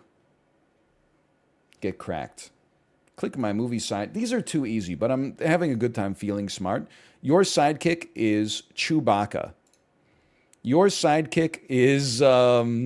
it's from the Green Hornet. It's you. Napoleon Dynamite? Why wouldn't... Pedro's not really a sidekick. They're kind of like friends. Your sidekick is Jarvis. War Machine.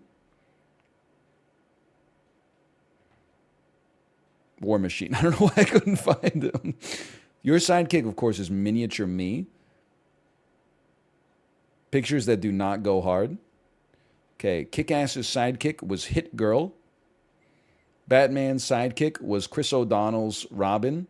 Wax lips are immune to your charms. Poison Ivy. In one of the most ill-advised movies of all time, Armie Hammer's sidekick was Johnny Depp. Your sidekick, now that's a question. No, it's not. I thought this was Hugh Jackman. You're not Hugh Jackman. You are Steve Coogan. Your sidekick, this is a trick question. There's no answer here. I pass. Shrek's sidekick is Donkey. Your sidekick is you. What a horrible poster, dude. I don't know what... I've never seen the movies. I got nothing against the movies. What a horrendous poster for a Sherlock Holmes movie. Sherlock's back, and this time he's in France. I don't know why I was about to click on Jackie Chan. Okay, it's obviously you. Obviously you. Shake and Bake, John C. Reilly. It's obviously you. And then I guess it's Jackie Chan? Jackie Chan is Steve Coogan's friend. Is this Around the World in 80 Days? Am I confused? I was thinking it was going to be Shanghai Nights. Okay, this is the easiest perfect of my life. Click my movie enemy. Every single person? You want me to click on every single person? Your enemy is a ghost king. Yeah, that's you. Your enemy is the Westminster Abbey.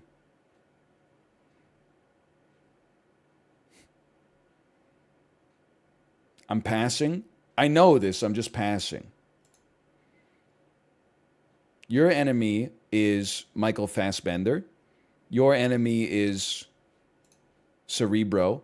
Your enemy is the Joker. My mother-in-law got my daughter a bunch of, they're like DC Super Friends little miniature toys. I was laughing. She doesn't really have her finger on the pulse of what like a 2-year-old is invested in. There's like a little Joker miniature figurine. I'm like, you got my daughter playing with the Joker? She's 2 years old. You know what she did? First thing she did, she put the Joker in the Batmobile and said, I'm driving to school. The mind of a child is so innocent. It came with a Batmobile, Wonder Woman's invisible jet, Joker's car, which is just like a car that's purple and green, some kind of weird motorcycle that Robin rides. Anyway, it's Obadiah Stane.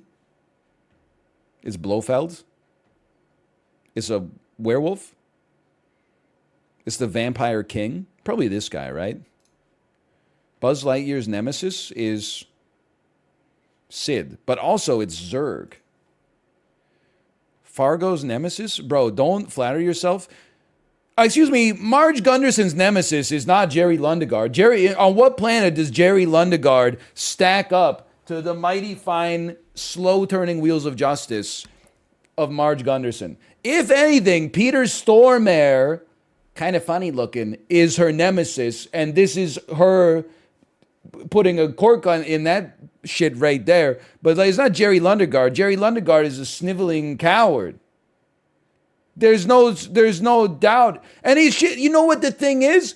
She's not even really like mad at Jerry Lundegaard or Peter Stormare. She's mad at like the human condition. She's all that for what? Just a little bit of money. She's happy that with her life where it's just she's got a stable job as her and her husband. And, you know, she gets on call for work. Her husband, who played Drew Carey's brother on the Drew Carey show, says, I'll make you some eggs. That's it. That's all she needs to be happy, man. She's the best of us.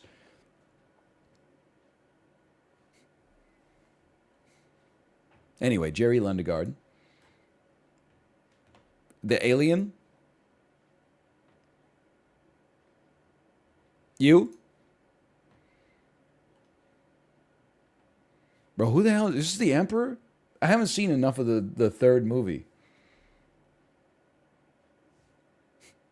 Obviously, it's this. She didn't go against Commodus. But like... Okay, Hans Gruber. Your nemesis is Gary Oldman. Your nemesis is Commodus. Your nemesis is you. And your nemesis is whoever the hell that is. Click my movie mentor. They were on one when they made this. Taking like 17 Adderalls to make 25 Sporcle quizzes all in the same vein. Your mentor is Chris Christopherson. He plays Whistler. Your mentor is a rat. What does he say in this scene? He goes like, Cowabunga, dudes, or something like that. He says something funny here.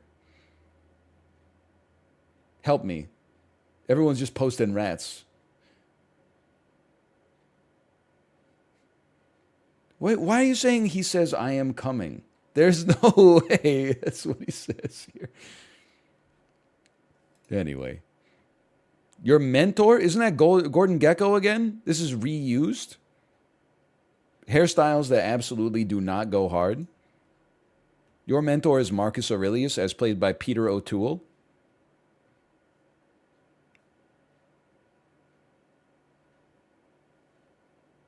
But this is Aldous Dumbledore. Wait a minute, I pass. Your mentor is Mr. Miyagi. Your mentor is Aldous Dumbledore. Your mentor is animated chef. Your mentor is Morpheus. I think it's Morpheus. Okay, your mentor is Alec Guinness. Your mentor is Clint Eastwood. Your mentor is Patches O'Houlihan.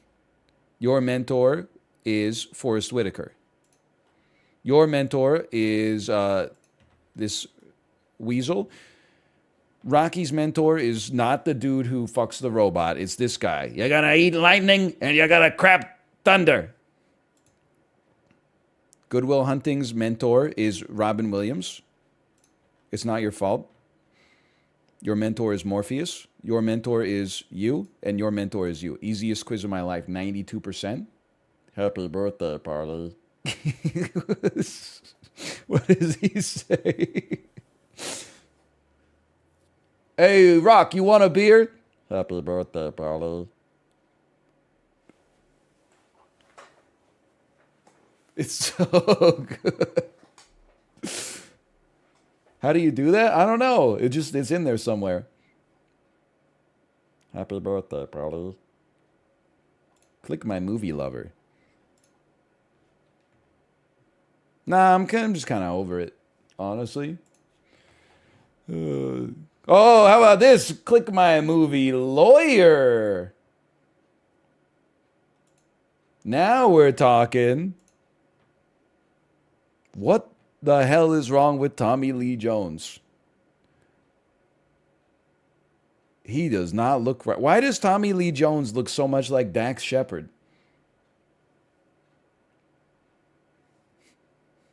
This is not right, man. I do not know this one. Your lawyer? I don't know. I'm going to pass. I'm going to pass on that one. Your lawyer is Atticus Finch. Get owned. What's Raul Julia doing here? Gomez Adams? They say a man who represents himself in court has a fool for a client. Ladies and gentlemen of the jury, I am that fool.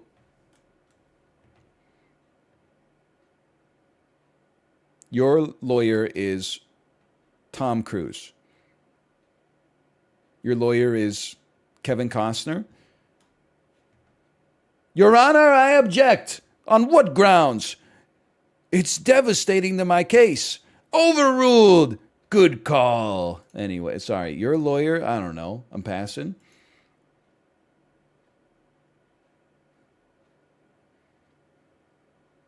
Wait, hold on a second. I got lost in the sauce. Tom Cruise is right there. This is Philadelphia. Your lawyer was Dax Shepard from Idiocracy. Your lawyer was Denzel Washington. This is not sure from Idiocracy. His lawyer was Dax Shepard, whose name I've forgotten. Was his name Cookie or something? Breadcrumb? Cream cheese? Frito. That's it. Frito. It's probably you. This looks like this from the same image. Renee Zellweger's lawyer is Richard Gere. Harrison Ford's lawyer was Jim Carrey, I think. I'm passing. I don't even know what this is. I'm going to be honest. I'm passing. This is Reese Witherspoon. Well, that's bullshit because, like, okay, her lawyer is not Reese Witherspoon. Her lawyer is the dad. Like the dad from that other show. Sorry, I'm getting lost in the sauce. She was like an articling student.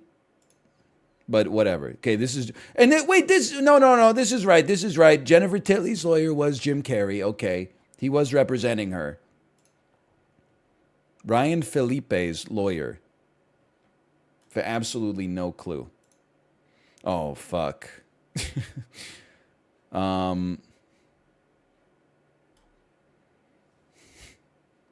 This is a modern movie. This seems like this might be the Robert Downey Jr. movie, The Judge, when he was trying to be in movies that were not just Marvel movies before he accepted that his lot in life is to play Iron Man 6 weeks out of every year for the rest of his life and then spend the other 46 weeks on like a horse ranch. Now I feel like a young Matt Damon could be your lawyer here. Wrong. I'm going to say that your lawyer was a young Matt Damon. Your lawyer is this guy because he's wearing old-timey clothes. Your lawyer was Kevin Costner. Your lawyer was... Your lawyer is Matthew McConaughey. Your lawyer was Raul Julia. And your lawyer was... So, like, I've seen My Cousin Vinny. All I remember is Marissa Tomei knowing enough about cars to discredit the prosecution's case. I don't really remember why he's in court. So, I mean, just going by a palette, it has to be this. But I have no memory of what is happening in the movie. It's still good? Oh, thank you. Click my movie, President.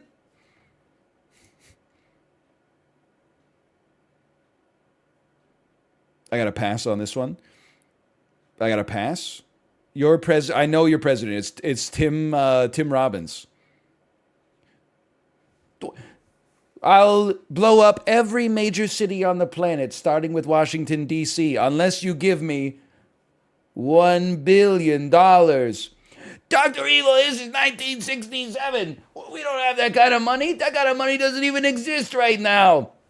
Oh, give me $1 million, cajillion, billion dollars. Talk to the hand, Mr. President, because the face doesn't want to hear it. Talk to what hand? Talk to your hand? You ain't all that in a bag of potato chips. Sorry, I got lost a little bit. This is Deep Impact. Who's the president in Deep Impact? I feel like the president in Deep Impact was Terry Crews as Herman Hector Camacho. Is that correct? No? Okay. In Escape from New York. Dude, it's crazy how much Kurt Russell looks like Wyatt Russell. Escape from New York, the president. It's a great question. Okay, thank you. Probably an older Jamie Foxx. No, it's you for sure. Okay. Independence Day, your president is Bill Pullman. In White House Down Has Fallen, the president is played by Jamie Foxx. In Hot Shots 2, the president must be played by Mel Brooks. Wrong.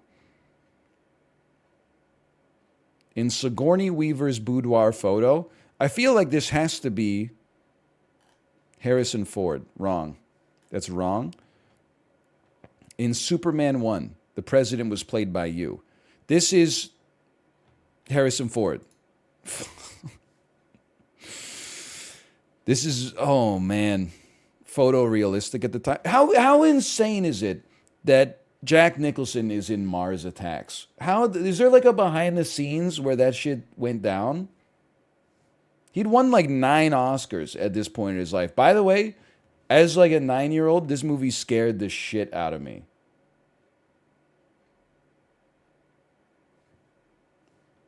It has a crazy cast. Jack Nicholson, Martin Short, Julianne Moore, Pierce Brosnan. Am I crazy to say Michael J. Fox is in it? Danny DeVito, Jack Black. It's crazy. Is it Martin Short who gets his finger bit off by the alien hottie? Anyway, okay, the president in Doctor Strangelove is you. Your president is Terry Crews. Your president is Mel Brooks. Your president is you. Your president was Harrison Ford. That's Air Force One. I understand now. This just looks like they're from the same movie. And in Deep Impact, it must have been Morgan Freeman. We brought it back. We brought it back. Click my movie Holy Figure.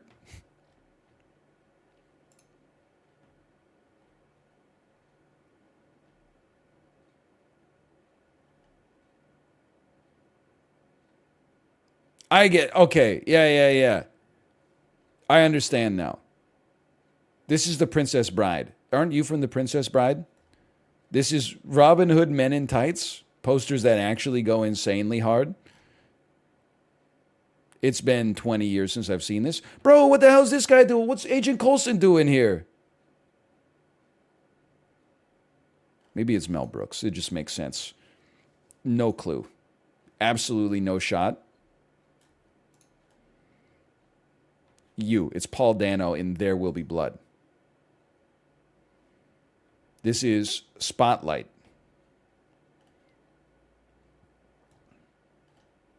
Feel like it could be a lot of these. I'll be honest, I thought 9 of these were from the same movie. I thought you and you were from the same movie for sure. This is what the hell is Ben Stiller doing here with Keeping the Faith? Nobody knows about Keeping the Faith. Jenna Elfman, Ed Norton, Ben Stiller, come on. Your leader is...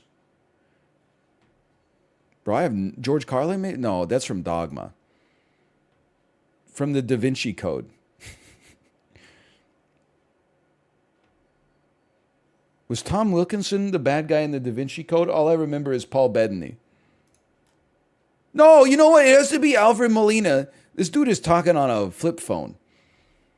This is, you know how, like, in order to build, like, inert steel, they have to dig up shipwrecks because they were submerged before, like, the first nuclear bomb was ever off? That is, like, the cinematic equivalent of someone using a flip phone in a movie. Cell phones hit the zeitgeist in, like, the late 90s, at least the ones that you can keep in your pocket. And then the smartphone was out by, like, 2009. So if you see someone going, hello?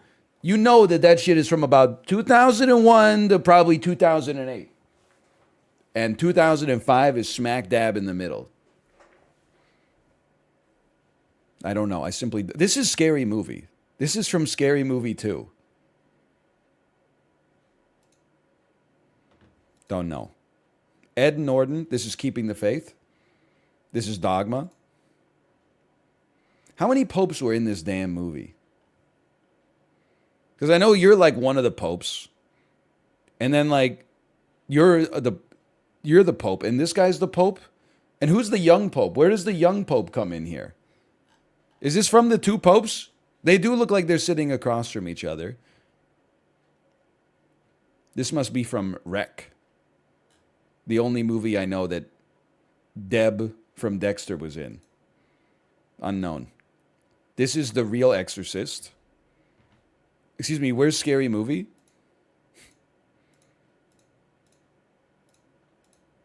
Bro, what? Dude, this is from Scary Movie 2, man. Where's Scary Movie? That's not a Scary Movie. I would know it. I'm losing it, man. Did they forget to put it in?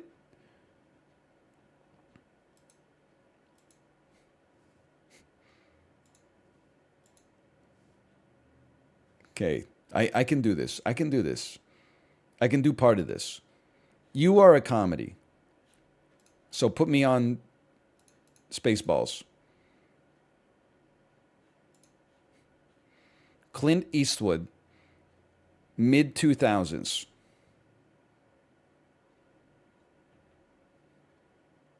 It's Tom Wilkinson. Kenny Loggins, 70s. It's got to be you then. No, this is from Scary Movie 2, man. Honestly, I hate to be this guy. I'm just judging from this photo and the cast that this movie had kind of like a shit cast. And no disrespect, Agent Coulson, but you're no Philip Seymour Hoffman. All right, never mind. Sorry, am I the asshole? Yes, I am. Okay, my mistake. Philip Seymour Hoffman and Meryl Streep. Now they are in the same caliber together. 54%. That's a tough. What do you mean? It's not even Agent Coulson. That's motherfucking Agent Coulson, you piece.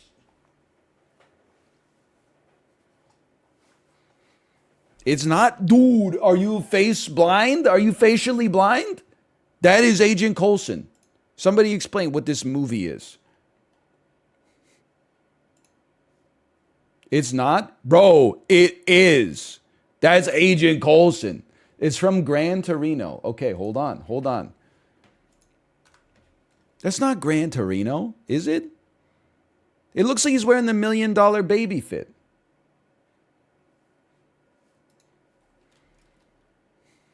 Here's what I'm going to do. Agent Coulson, IMDb.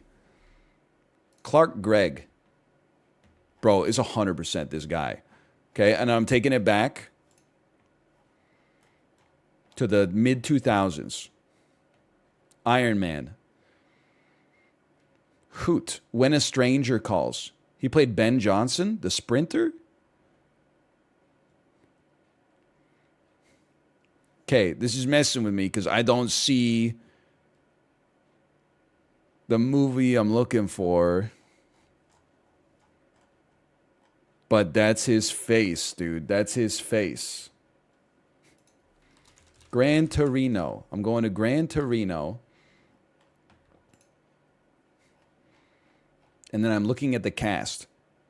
This is not Christopher Carley as Father Janovich. Listen, I know that you're going to be like, it's the guy. Look at this. You're telling him this is not the guy.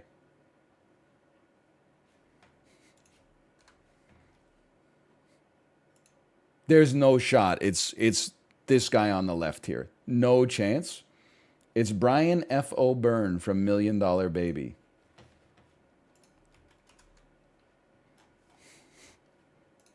Brian F. O'Byrne. Yeah, he looks very similar. He looks very similar to Agent Coulson. I got to give that one to you. He looks very similar, man. They must be related. Like, is there a trivia section where it's like he often gets mistaken for Agent Coulson? Probably. I'm not going to look for it, though. Okay, movie to movie. Hey, it's two movies we can get to here, okay? Wait, I should slash marker. Sporcle? Knowing, which means we're going to start on Nicolas Cage, and we're trying to get to Chris Hemsworth without going through Thor, Zoe Saldana without going through Marvel, Chris Pine, or Zachary Quinto, or Eric Bana. And that's the interesting one for me, is Eric Bana. Okay, we're going to try today's daily challenge. Knowing. Give me a moment here. Okay, so this is about where we call it. Ben Mendelsohn, I can only go through Star Wars. I like him, but I can only go through Star Wars. Rose Byrne is in Neighbors with Seth Rogen, who is in Funny People with Eric Bana, who was in Star Trek 2009.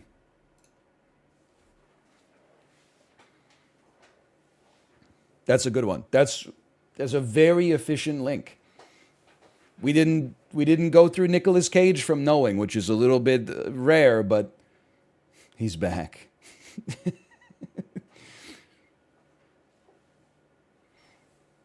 Please, it's Banner? No, it's Bana. He's just Australian. And just because he played Bruce Banner in the Ang Lee Incredible Hulk movie doesn't mean his last name changed.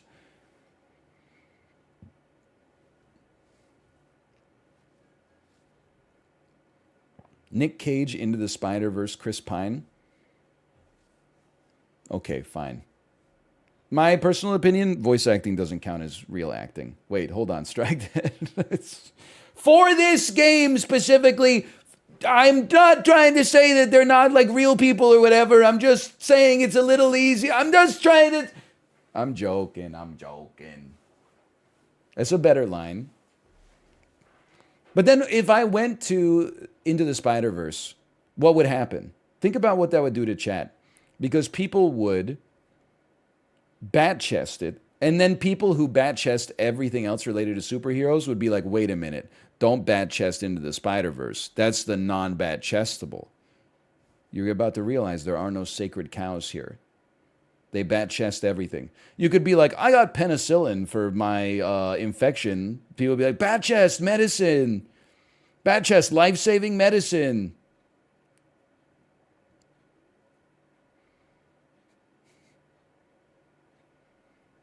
Just ban it? No, I love bat chest. I'm a big fan.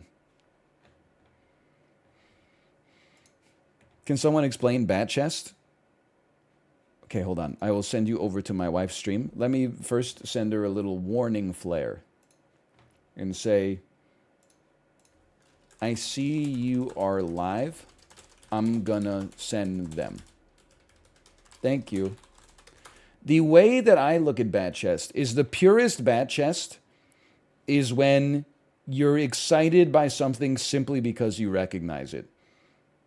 So like in a superhero movie when, you know, you're in the second act and it looks like the heroes are going to lose, and then all of a sudden, like, you see like a portal open up and like Doctor Strange walks out and you go, like I do when it happens. That's what bat chesting is. Or if you didn't like The Last Jedi, but then you saw the trailer for The Rise of Skywalker, and as soon as you heard Palpatine's laugh, you went, fuck it, I'm in again, then that's bat chest.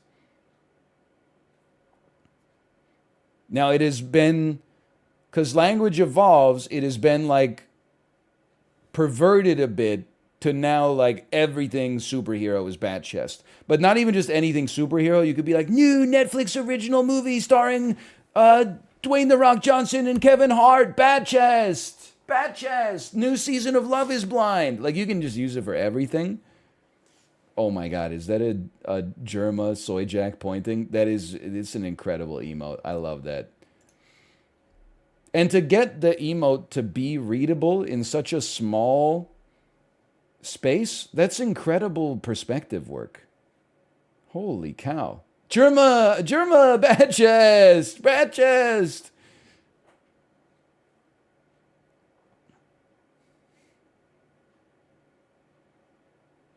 chest is like sarcastic excitement. That's true. Anyway, I'll send you over to my wife's stream. Enjoy yourself, and I will see you tomorrow. I don't know what we're going to do. I got nothing to do. We'll see you tomorrow, though. See you then. I don't know what you're expecting.